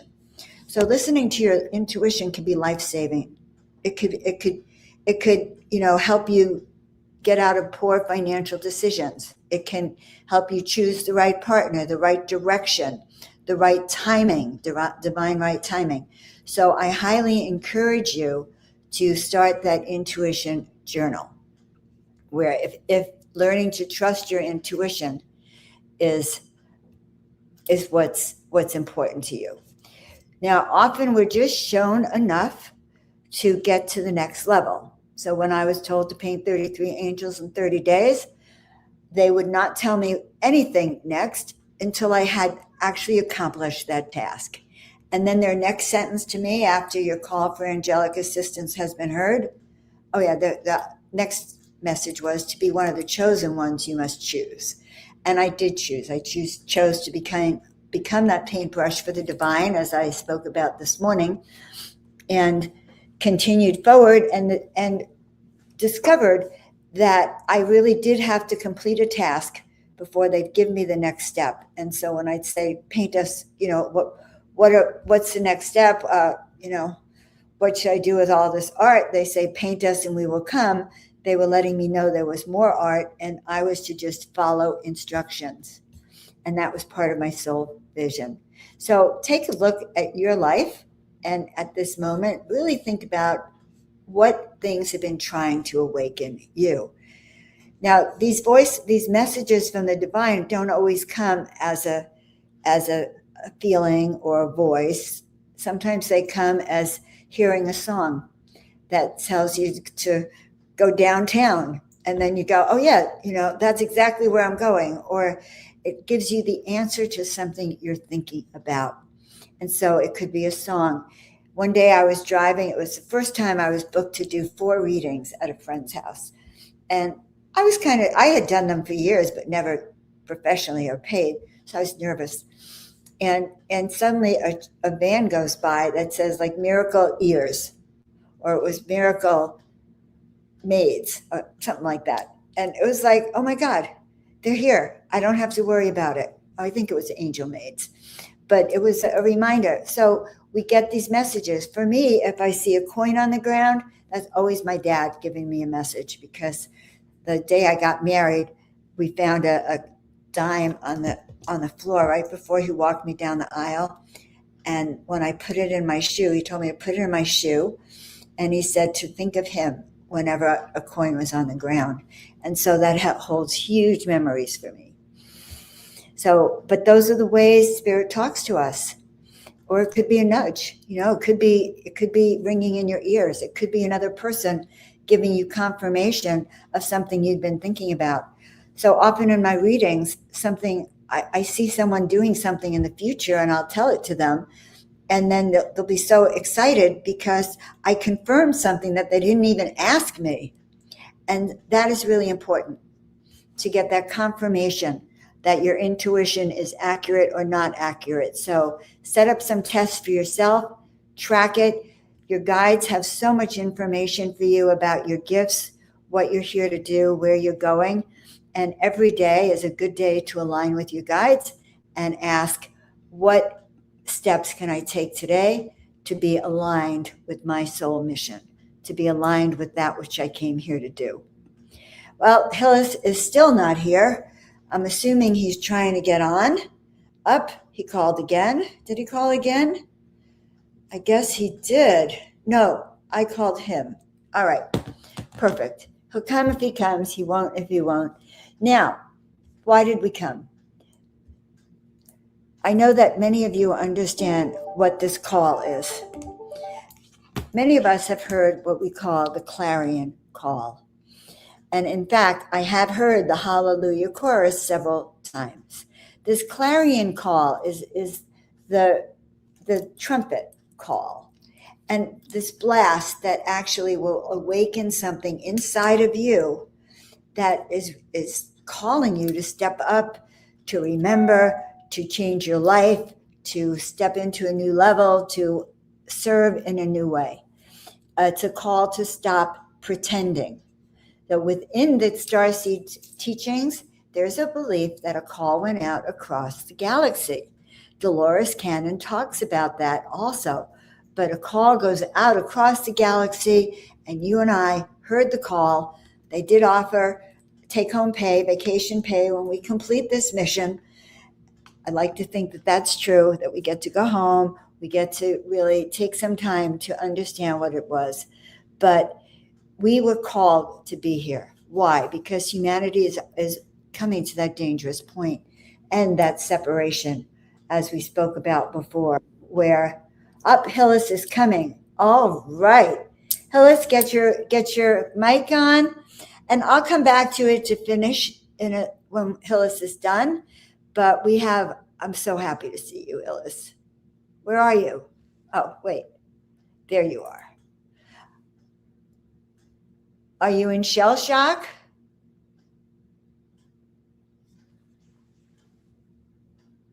Wait.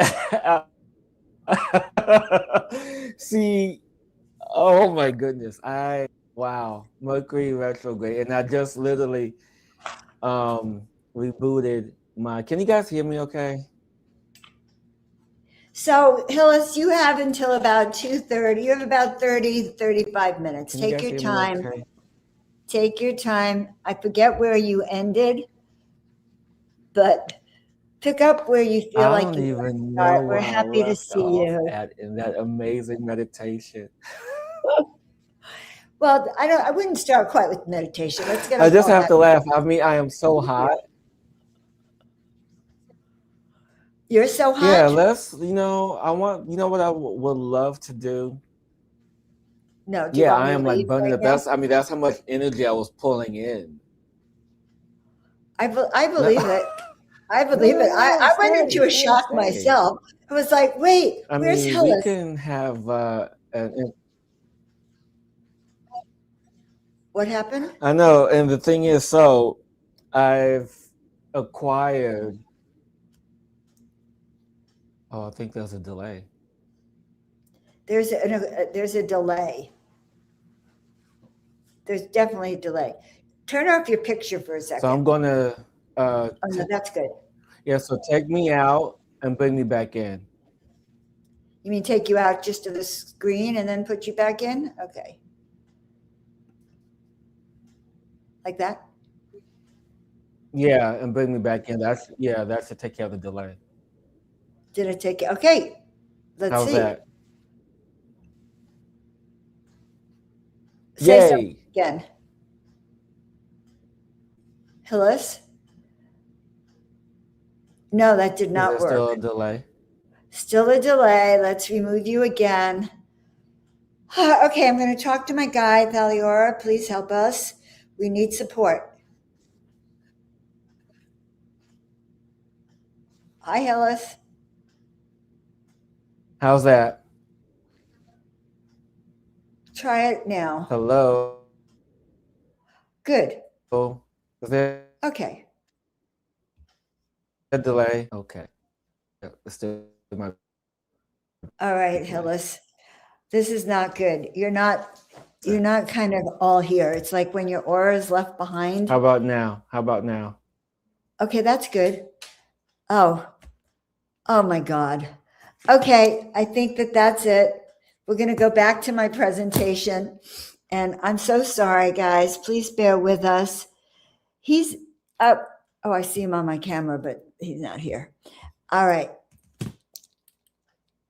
And I know how he feels. He's probably not feeling very good about this. Let me just text him.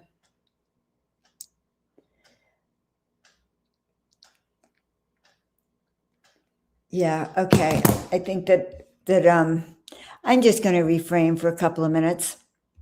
So I was talking about these advanced souls that came down to the planet because Earth was in trouble, because we actually got trained to come down here. We weren't sent down here unprotected. And each one of you stepped up and were able to claim coming down here. So understand that you have that energy and that power to be who you think you are. And here is the renown. Hillis, well, I heard him, but okay, here we go. Hi, Hillis. Welcome to the show. Can you guys, is there a delay? No delay. Let's see if we can tolerate it. I'm going to take myself out. If it's not working, I'm going to come back. Is there a delay still? Keep going. Okay.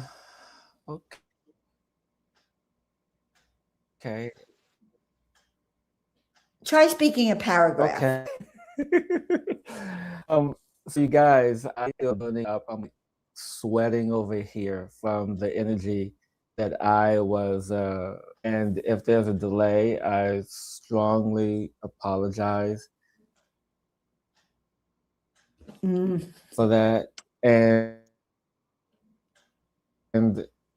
if I let me know, and I can do my best to answer whatever Starseed questions that you have, because I don't even remember where I ended up in that meditation. Right. So I want you to When it completely got reboot for a second. cut off. Can you hear me? I want you to reboot for a second. Just take a deep breath in. I'm going to try shutting off your camera, and that way we might be able to hear your presentation. Otherwise, your sound, it's not acceptable, Hillis. So I'll stay in the background. Why don't you try turning off your camera? Yeah. You know how to do that? Might be the. It's down below. There should Can you be. guys, if you can just put in the chat, can you hear and see me okay? Let me hear you guys. What do you think? Can you hear him? I want you to keep going. Talk. Connect with us. So yeah, I just want to feel your energy, you guys. I mean, the energy of the planet, the energy. That's why I typically don't like to do video. Why not? This is here because stuff You like this need to- happens. right. Plus, So with let's Mercury do. retrograde, that sometimes I.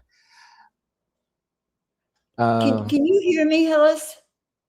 Mess Hillis? with the electronics I don't think he and can even things hear like me. that. Hillis, can you hear me? So again, my apologies. State of space that is coming in to be of service to you guys. Whether if you were present in the transmission and not, I hope that you guys felt. If I can go off video, let me see. Yes. See if you can go off video. Oh, wait. But now talk. No, I'm going to put you back for a second. Damn. Oops. Sorry. Supposed to never say words like that. Add to stage. Okay. Now let's turn off your video while you're on the stage so that people can hear you. Wait. Video off, which I did. Okay. Now talk. Yeah, video's off. Now we can hear you better. So give us. Can you guys hear me? Okay. Yes. So everyone take a deep breath. Let's support Hillis. I think let's not go back into the meditation at this point. Why don't you just give us the essentials?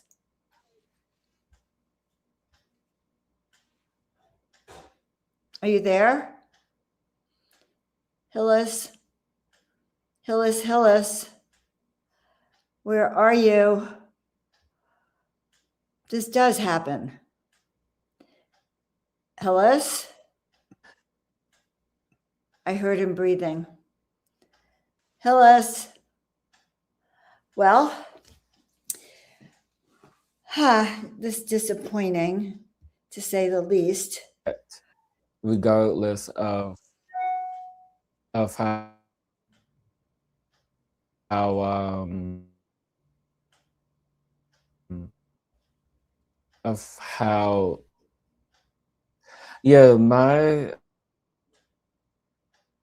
I'm having issues on my end. Yeah, you are. Hillis, I'm going to have to take you out, love. Okay. I hate to do that. Hillis, I'm here by phone if you want to call me, but at this point, I think that's a little bit too much. It didn't improve with the video off either. We didn't even hear you for parts, and then you couldn't even hear me. So I think that unless you want to like reboot your computer and try again, we're going to just have to gently, and I'm very disappointed. I know people here are disappointed. And actually, Bridget said it was great with the video off, but it wasn't quite great with the video off. I know, Bridget. Thank you. Thank you, all of you, for putting up with us. And, Mercury retrograde has been particularly brutal to me this week. And I don't know if I'm contagious. Okay. All right. So now we know that being here on the planet is not a badge of superiority. Are you back, Hillis? No. Okay. So it's not a badge of superiority. It really means that you came here to do work. It came, and more work than most people, because you came here to serve. And just a brief reminder, Dolores Cannon spoke about those 3 waves of volunteers, and they're not rigid, but the first wave, of which I'm a part of, we came here to lay the foundation and kind of clear the air. We came into a very incredibly dense planet in the 50s, 60s, 70s. There was a lot of violence on the planet. That's the emergence of the make love, not war generation. Have peace will last, and free love as well. So it was the volunteers that did come down and completely disrupted society and the traditions and the rules and regulations that were going there. Many of these volunteers had addictions. They could barely cope because we didn't have teachings like this in those days. No one was talking about, oh yeah, I'm a light worker, or I'm a starseed. They weren't talking about, I see angels, or talk to them, maybe a couple little people, but these discussions were not happening in my childhood. I was one of the first ones. I remember discovering astrology and being so enamored with astrology and numerology and beginning to dive in, and then psychic discoveries behind Iron Curtain. So I discovered this off the beaten track, but like many of you, I was considered weird. Okay. I was considered not normal. So we we paved the way, we questioned authority, and we opened the doors for the second wave that carried energy just through their presence. They did not feel as driven, may not have become as publicly visible, but they came here to calm people, uplift people, transmit energy, transmit messages. Many of the walk-ins are in that period, and many of them do worry that they're not doing enough, that perhaps they need to have a new assignment. They may not know exactly what they're doing. Some of them are definitely comparing themselves to others, to other teachers. But honestly, each of you wake up at your own time. And your assignment in the beginning is to remember and then learn to hold your field. So I was saying before that I was just looking to see if that was Hillis. Now I can't remember exactly what I was going to say at that time, but this is our time to start pulling up these pieces and starting to bring them back. The third wave is described as arriving with enhanced sensitivity, creativity, intelligence, intuitive knowing. Many of the children being born today are advanced starseeds. They've come in already remembering their past lives. They've come in knowing they have gifts, that knowing about the clairs. Over in China, I was seeing, we have children over in China doing teleportation exercises. And I thought they were doing not only telepathy, but teleportation is what I saw, moving objects with their mind. And bending spoons, well, I learned how to bend spoons last time I was in Sedona. We do these things with our mind. So now, one of the questions I have for you is, do you understand what you came in to do? What is your calling? And I want you to put it in the chat. Did you come in to heal? Did you come in to be a teacher? Did you come in to be a medium, an intuitive, a guide? Did you come in to be an architect or a creator or a builder? Did you come in as a destroyer to upset systems and tear them apart? So if you haven't, did you come in as a warrior? So in the chat, put in exactly what you think you might have come in to do. Now, also we talk about soul contracts. So within this larger framework, we also encounter the idea of soul contracts. What is a soul contract? Just like a legal contract that you would sign here on Earth. All right. It is an agreement that you make to meet one another, to support one another, to use your gifts, to challenge one another, to awaken one another, which is why it's so exciting when you meet another starseed, right? You get excited because you have someone who understands you, that you can actually talk to, that doesn't think you're crazy or off the wall when you tell them about, talking to this angel the other day, or an extraterrestrial might have come into your room. So people think we're nuts, but we're not. And so having others of our kind is actually very helpful for us. So especially in acting as a catalyst, not every soul contract is comfortable, by the way. Some people come as allies, some as teachers, some as activators, some as mirrors. Some may create the exact circumstances that trigger us so that we can learn how to handle our emotions, so we can learn how to step into our power and hold that vibrational frequency. And I think I mentioned a little bit that in 2020, the guides actually told me that if I didn't step into my role as Joan of Angels and step into a higher activation, there were plenty of people nipping at my heels who would take over gladly. And that was a reminder to me that I wasn't doing my mission. And remember, if you're not doing your mission, then that thread that we spoke about this morning, or that orchestra, is not complete. And so that ascension process on the planet is not complete. Those are things that are important. So understanding the game, if we agreed to come here, why is it so difficult?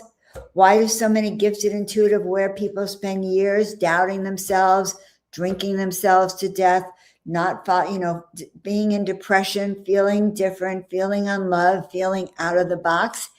It is really because it takes us to this point in ourself where we have to really dive in and understand who we are.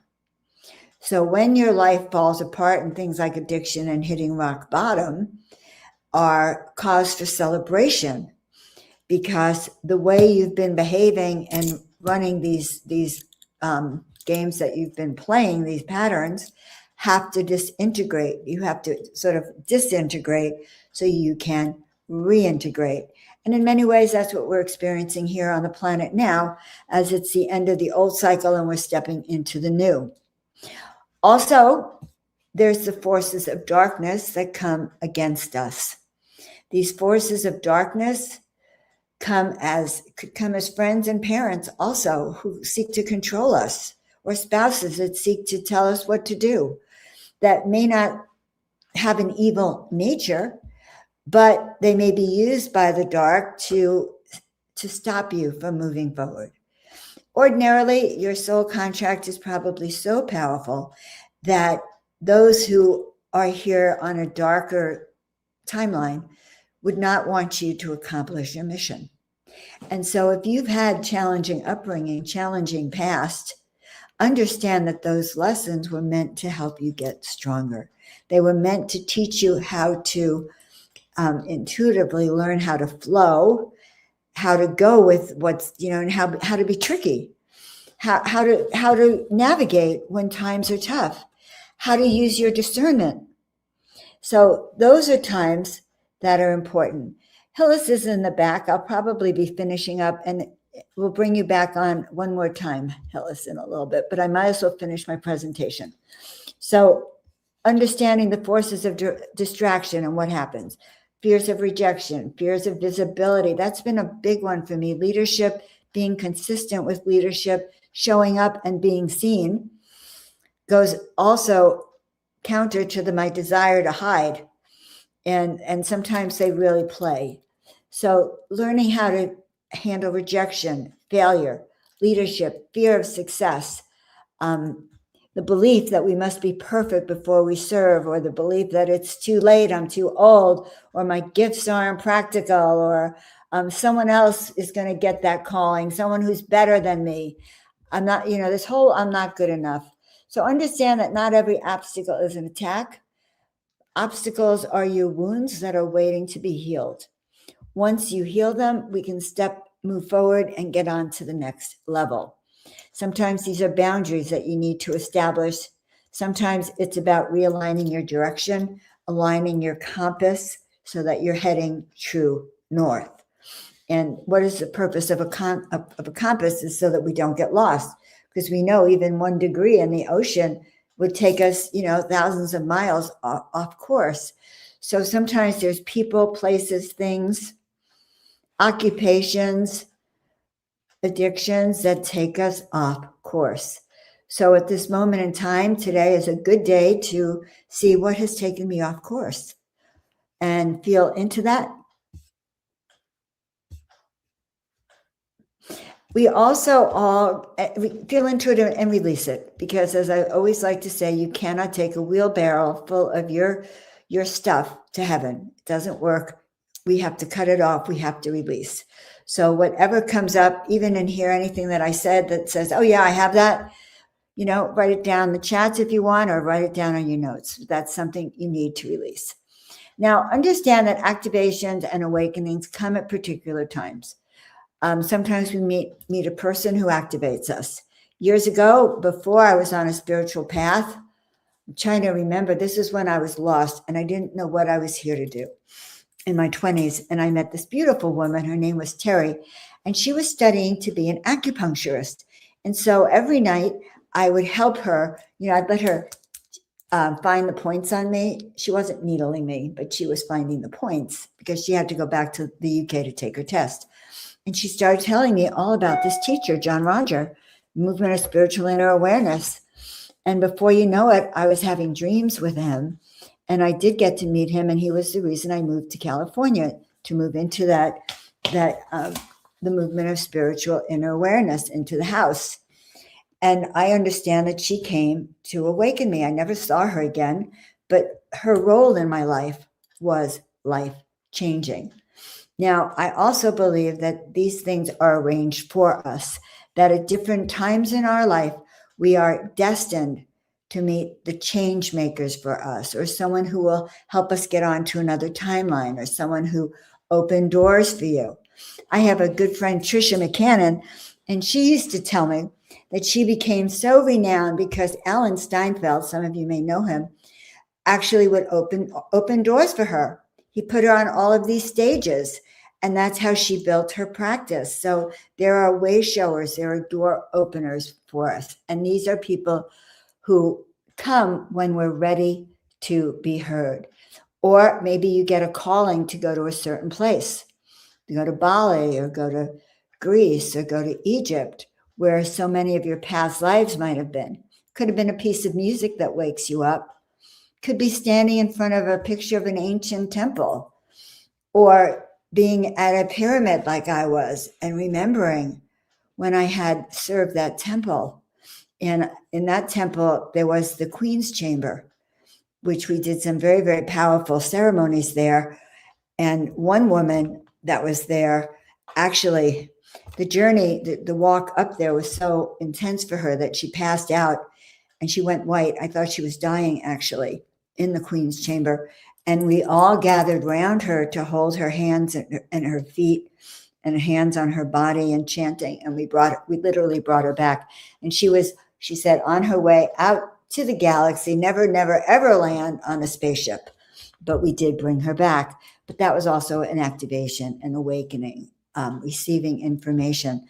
And have you ever noticed that sometimes you receive information just at the exact time you need to have it? And that is also part of this process that we have with the divine. We also have our personal matrix. So much like the fact that there is a matrix out there, we ourselves are a matrix. It's our core beliefs, our core values, our core obligations, our expectations, all the identities that we have identified with: wife, mother, son, husband, worker, doctor, lawyer, Indian chief. All of those titles actually limit your frequency here on the planet. They create boundaries that can hold you tight. So part of this awakening, is to release those roles. I mean, these may be good roles, the responsible parent, the peacemaker, the caretaker, the invisible one, the strong one. But nevertheless, these are identities that still trap you in a certain way. Our mission, our activation point is when we release whatever that is that's even binding us, and we move forward fearlessly. I call it my chop wood, carry water phase. That's like not having an opinion about what I'm doing. It might be distasteful, it might be lovely, but it's my assignment. And what is our assignment is to wake up, start to carry that light within us, turn around, wake up others, share this light, share this vibration, share this energy. And especially waking up light workers and star seeds that are still asleep. Now, if they're still sleeping, they're not a part of, I guess, if they're still sleeping, then that instrument they play for Mother Gaia is not being heard. And so it's absent. And so there's a lowered frequency until we are all present on this planet, raising our frequency. What also happens in our kind of own galaxy is we carry an emotional frequency. And so if we are attached to the older, depressed, worn out, lack of vitality, I might as well be dead side of us, not only do we bring ourselves down, but we are bringing the collective down. We cannot live fully in our soul mission also if we're also in survival. And I think it was Maria had the most beautiful presentation, awakening our abundance and manifestation codes, because awakening to the light, awakening to our gifts and power also demands that we raise our financial vibrations as well. So sometimes we speak about frequency in a way that could be a little bit unrealistic. So we might imagine that spiritual people say should always be joyful. All right. And then we encounter always be joyful, always be kind, always be giving. And then we meet a spiritual teacher who's having a bad day. Okay. And they're not kind. And maybe they're short-tempered. Or maybe they're so involved in their own work that they haven't turned around to give you a smile, which sometimes happens to me when I get so involved. So understand that spiritual people have different shades of white and gray and black. We have we have different. I pulled a card for someone the other day that said it could be either this. Oh no, it said this or that are true. This or that are true. They can be true simultaneously. You can be a good person with a good heart, but you could be messy, dirty, and chaotic. This and that are true. One thing actually has nothing to do with the other. You could be very wealthy, but not generous. So, this and that are both true. You could be a giver, but not a receiver. So mastery is not suppressing your emotions. Mastery is understanding, is standing back and taking a peek at what is really going on, distancing yourself. So when I coach my patients, I take them up to the chai tea cafe up in the mountain, Dr. Joan of Angels chai tea cafe. And it's right under the top of the mountain, right here. And it's in a cave up there. And I'm serving you chai tea so that we can sit there at the edge and look down at the world below. And that gives us a visual, and it takes our emotions back. So we live in a complex world, guys. I think being emotional about the decisions we need to make and the choices we need to make take away our power. They make us more powerless because they make the decisions and the answers more difficult. So in order to be receptive, in order to be in a calm state so you can actually hear this guidance, it's important to step back so that you can hear yourself think. So the question is whether you let all these, anxiety, fears run you, or you understand that you're the one who's driving this vehicle that you are, and we put them in their proper place. So sovereignty is very important, knowing who you are, learning where you end and others begin, learning where your boundaries are. Your skin is very important. Medical freedom is important. Mental freedom is important. Your intelligence, what you're thinking of, your very state of awareness is yours. And so the quieter you can be, the more you can listen to what your soul contract is, what your responsibilities are, and have more clarity about these next steps. So in my work, I help people integrate this. I have a soul vision mentorship where I work with women who are in their 40s and beyond, who are learning who they are, who are feeling a call but don't know what that is, or who really feel stuck and need support in moving forward to the next level. And I will put a link to that. I offer a complimentary soul vision discovery call. You're welcome to come to it. And that's no charge for the discovery call. And I also have a class coming up next Wednesday called Becoming, is for women, becoming the woman that you have always meant to be. And I will put in a link to that as well. You're welcome to sign up. Both of those are complimentary free events. All right, so I'm Joan of Angels. Don't forget me. I love you all. Every time I come on a Portal to Ascension event, I'm just in gratitude for this platform, for this mystery school. And I'm grateful for all of you. So thank you, thank you. Okay, Will Hillis is here in the back room. Let's have him give us a few minutes of his wisdom, if he can. Hi, Willis. Hillis. Can you guys hear me and see me okay? Hillis. Perfectly. Go for it. You have, we're scheduled to go for a little bit longer, so keep going. When were we scheduled to end? Why don't you take 30 minutes till 3 o'clock, okay? Okay, all right. More or less, okay? I appreciate, but you can stay on camera with me. We can have this interaction. If you want to interact with me, we'll do it. Or yeah, I mean, I'm always down. I'm always down for, because it's been a while since I've seen you and everything. So why not? Well, let's see where we go. Okay.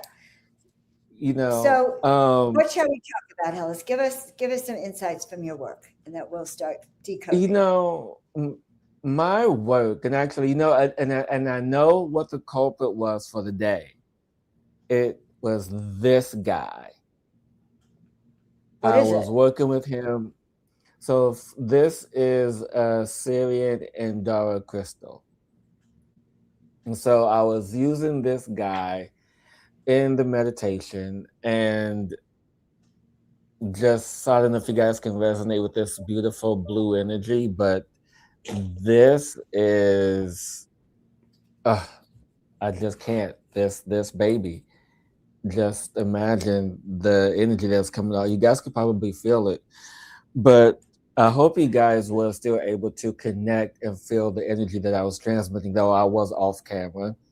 It was very potent, a frequency bringing in primordial energy, which is what I've been working with a lot lately. So I've been working a lot with that space.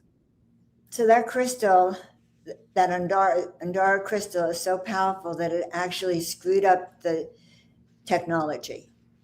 Very good. Well, that, and along with me, that meditation was a channeled transmission of frequency of going back to the primordial source, going back to source energy, going back to your very first incarnation, and which was this pool of light, this body of light. So just imagine going back eons, not millennia, but eons, to your first incarnation, which is this pool of light, making a choice of what it is that you wanted to do, being a fractal space, a fractal of source. And you say, well, what do I do now? I have this freedom, I have this sovereignty, to experience myself with myself and all these incarnations, all these variations, and all these universes, what do I do? Do we always ask the same question, whether we're in the fractal or we're in our body? Yeah, it's always our choice. We always have sovereignty. So just imagine, your very first incarnation, because it was about maybe, I want to say maybe 2014 is when I had this vision of the best way to explain this is chain link fence or hurricane fence, depending on how you grew up and what region you grew up in. Chain link or hurricane fence where the metal wire is interlocking. So just imagine that each cross section interlock of this chain, there's a pod, and in this pod is a pole of light. That's you. That is you being born in whatever dimension, whatever reality. And the midwives come to retrieve you after you make your choice. And they simply ask you, are you ready? And you respond in whatever galactic frequency, yes. So I'm ready to begin your journey, to begin this journey of really stepping into this new experience. So, I mean, it's really interesting in how years apart from these visions that I've had, that everything is coming together, all these different memories, if you will. That's really beautiful. Can you tell us what an omni-resonance architect is? Yes. Yes. Can you decode that for us? Yes. It's interesting because I used to call myself a soul mentor and energy nourisher, and that didn't quite fit the work that I was doing for people. And this, I don't want to call it a title because, just put it in layman's terms, this title of who I am came about because I primarily worked with women who've been sexually abused. Okay. That's that. I worked with women mostly who have been sexually abused. Not only that, domestically, MK Ultra. I worked with all kind of people in this space, and so the moment that and I know this is a long answer, but the moment that changed everything for me, which we can get into later, is when I was with the client, and I saw things a little bit differently, saw the blueprint of their life, saw how things were being decided, saw all of this. So I'm like, how I express myself, because, we have to have a way to, to communicate what we do to other people. And being omni resonance. So for a while, I've always felt this presence and energy of being God. And containing this God energy, containing God source energy, containing and living in that space. And as I harnessed that, I finally stepped into being the all, because that's what omni is. All that exists, all that ever was, all that ever will be. And then finding the resonance, the harmony, the structure, the coherence of these varying frequencies to assist people with. Whether if it's current life, past life, moving past linear thought and thinking, and then understanding the foundational space, the blueprint that we all have, and accessing that and clearing out the distortions, clearing out the entanglements, clearing out all that space to design a life that is for them to begin to remember the life that they chose in the interactions that we've had, because every traumatic experience is a catalyst, is a trigger for us to remember who we are. And so being an omni-resonance architect is really understanding the structure, the foundation of one's blueprint to rebuild it and connect it to the proper frequency that is in resonance with the all that there really is. Great explanation. Thank you. Yeah. It made me cough. Great explanation. Sweet. Yeah. And so, what I do is not unique. If we all sit in our space and free from distractions, we all can do it. I mean, we all have this innate ability to take care of ourselves to some degree, but we've all forgotten how to do it. So there are people like you and I and everyone else that was on the summit today that has processed the space of remembrance. And so with this space of remembrance, we then can begin to do it for ourselves, because that's how I learned. I started doing stuff for myself. I'm like, oh, this is how this works. Oh, okay, let's try this. Oh, let's try that. So it's like a space of experimentation, you know? It's in that space of how we begin to learn, you know, which is why Earth is a school.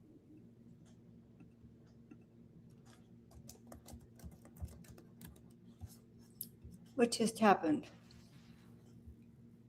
I don't know. Can you? I still see that we're live, so I still see that. No, on we my are end. still live, but it felt like you disappeared for a minute. No, we're still live. Oh. And so no, so basically that's what an omni-resonance architect is, and working with primordial energy, the source energy, is what my work has been in the past few months. Is really working and connecting with that space. Okay, that's Yes, great. Bridget, Earth is a school. People don't see Right? this is this. So one of the things that I mentioned, I don't know if you guys if you guys caught it when I was beginning the meditation, but you have to remember that over 70 millennia ago, 70,000 years, Earth was in fifth density. Okay, after the Orion Wars and all of that, everyone was seeking places and spaces to go. And so the Syrians came down and created Lemuria. And then from Lemuria came Atlantis and Egypt and so on and so forth. We can get into the history a little bit later. But it was because of this, because of the Syrian energy, because Syrians at that time were living in fifth density. And so when they came here, they brought that energy with them. And so then after Osiris died in Egypt, and then you had all of the Romans were coming in to disrupt that energy. And it was because of that disruption that we moved backwards into fourth density, all the way back down into third density. And it was that jump that took us up until now in this linear reality of this planet to finally just get to fourth density. We're not even in fifth density yet. Yeah. So there's all of that space, all that energy that we are now beginning to live in the new reality, new function. And so that's what I'm excited about, you know, to allow for us to begin into something new. Right? Yeah. I understand. Mm-hmm. Yeah. I really wish I could go back and recreate that transmission for you guys, because I looked up, I was like, know. wait. I said, because I looked up and I'm like, it can't be 425. It can't be. It can't be 425. I've been sitting here for I don't know how long. How's this? And you know what the lesson is in all of this? What?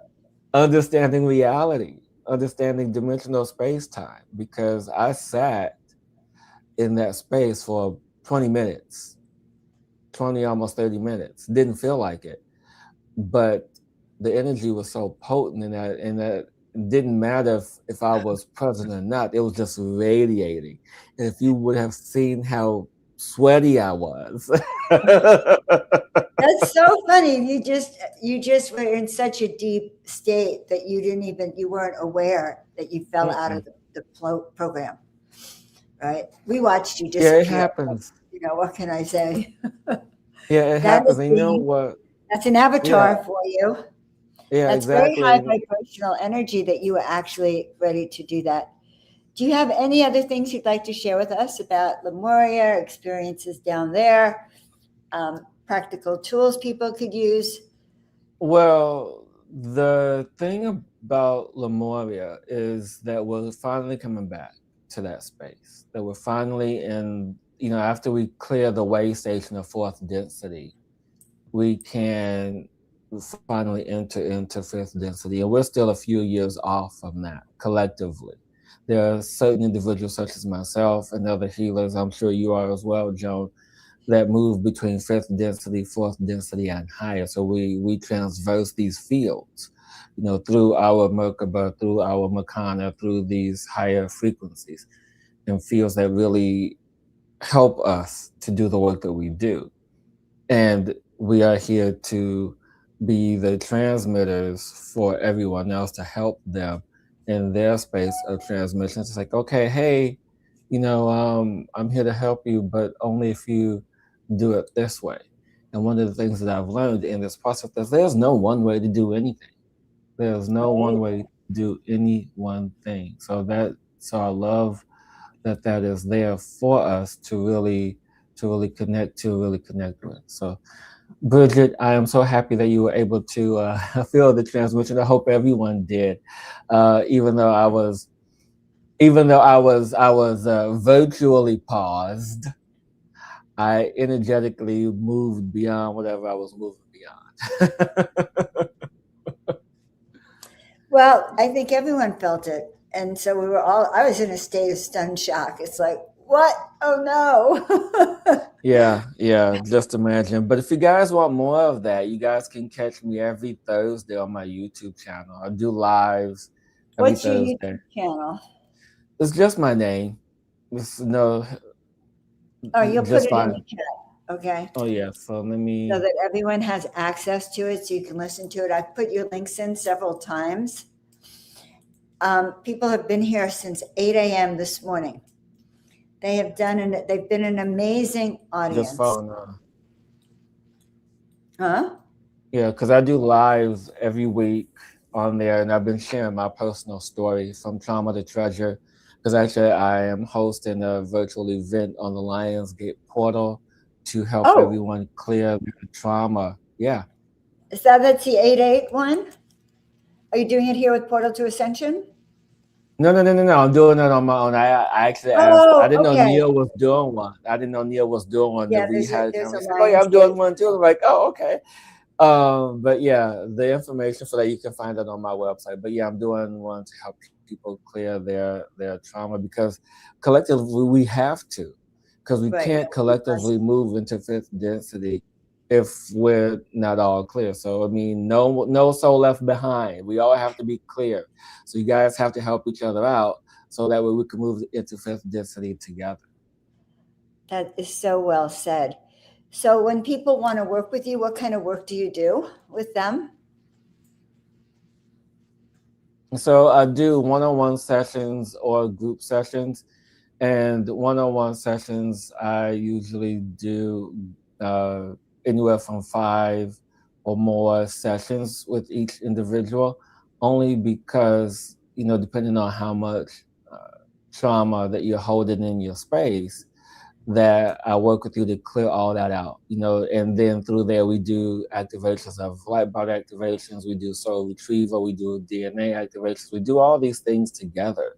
So that way, when it comes time for you to move through certain frequencies or patterns and break patterns and cycles, you are better prepared for the work. Because, one thing that I've learned in my work for doing this for 10 years, doing this work for 10 years, is that everything begins and ends in love.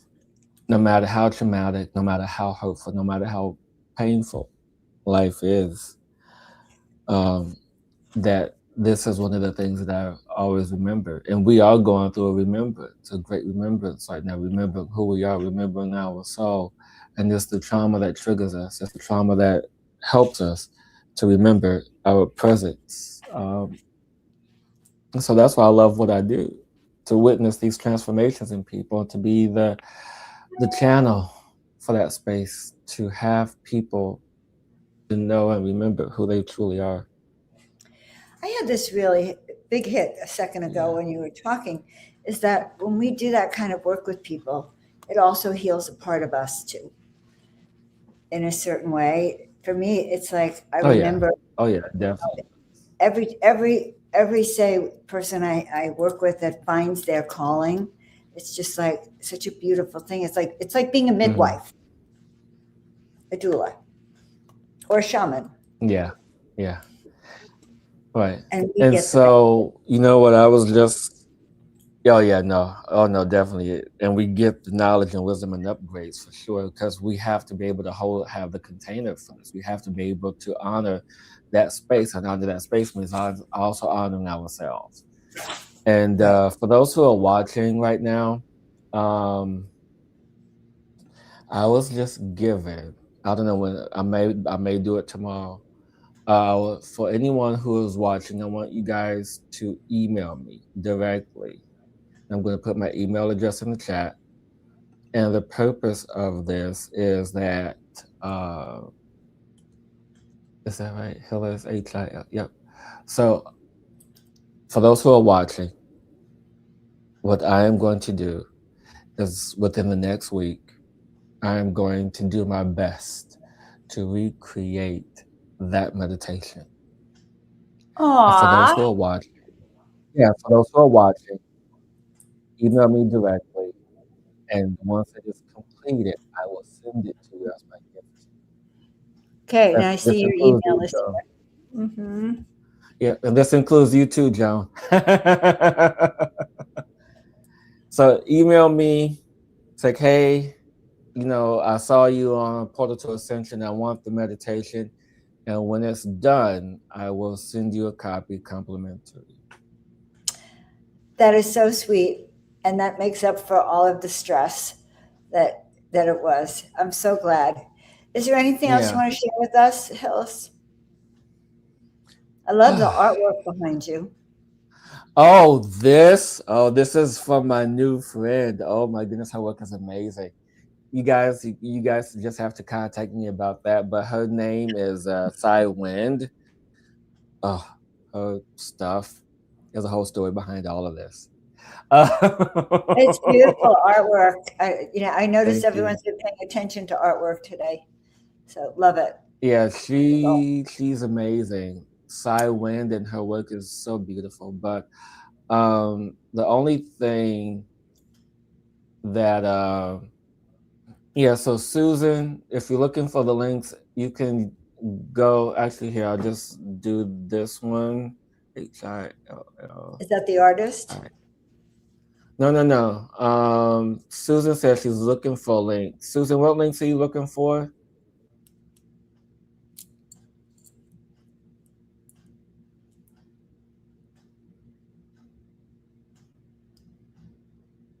HILL.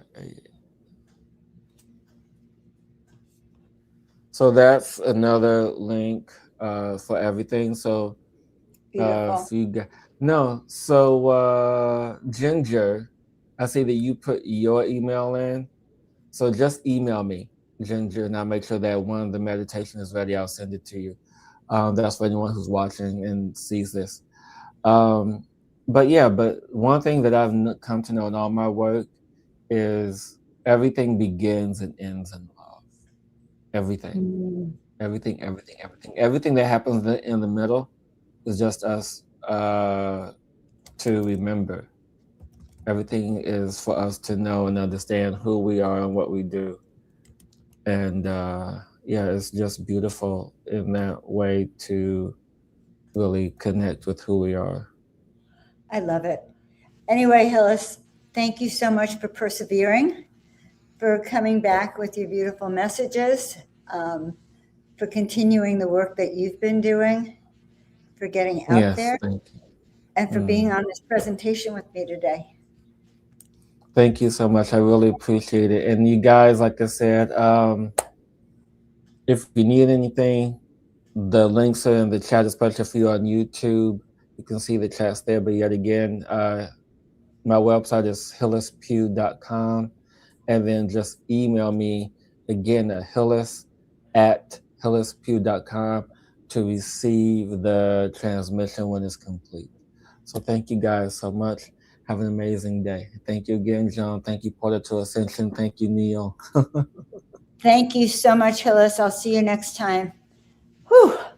Okay, that was a lot. Hillis, I'm so glad you were able to get back with us. Thank you. Honestly, everyone really was, a group of people came on just to hear you. I know that. So all is well. So all you star seeds out there, let's just take a deep breath for a minute together before we end the day. It's been a long day. It's been a beautiful day. So many so many insights and so much activation. Love to see some of your thoughts in the chat if you want to put them in. And it was fun for me to be actually your guide and host this time. I did put in my workshop. It's a free workshop. I'd love it if you showed up and said, "Oh, Joan, I heard you on Portal to Ascension." That always makes me feel good. Or you can book your complimentary session with me. There's no expectation, no charge. We go right up to that cafe and we take a look at what is going on for you and see what particular routes you could take to get to the successful level of transforming for your life.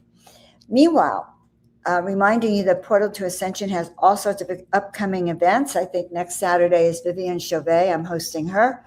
We do have the 8/8 Lionsgate coming up and an in-person event in Glastonbury, as well as New Living Expo in person. Huge event, unbelievable. We really ask all of our soul family to show up for the in-person events because that's where all that juicy stuff happens. And Zoom is great, StreamYard's great, but the juicy stuff is really, the new trend for the new earth. So I appreciate every single one of you. I thank you so much for being here. Remember to raise your vibration, keep your frequency high. That's what you came here for. And to be one of the chosen ones, you must choose. You must do the steps to activate your frequency, your vibration, so you can take your place on the global Gaia orchestra. That's all for today. Sending you a lot of hugs. Big love. See you next time.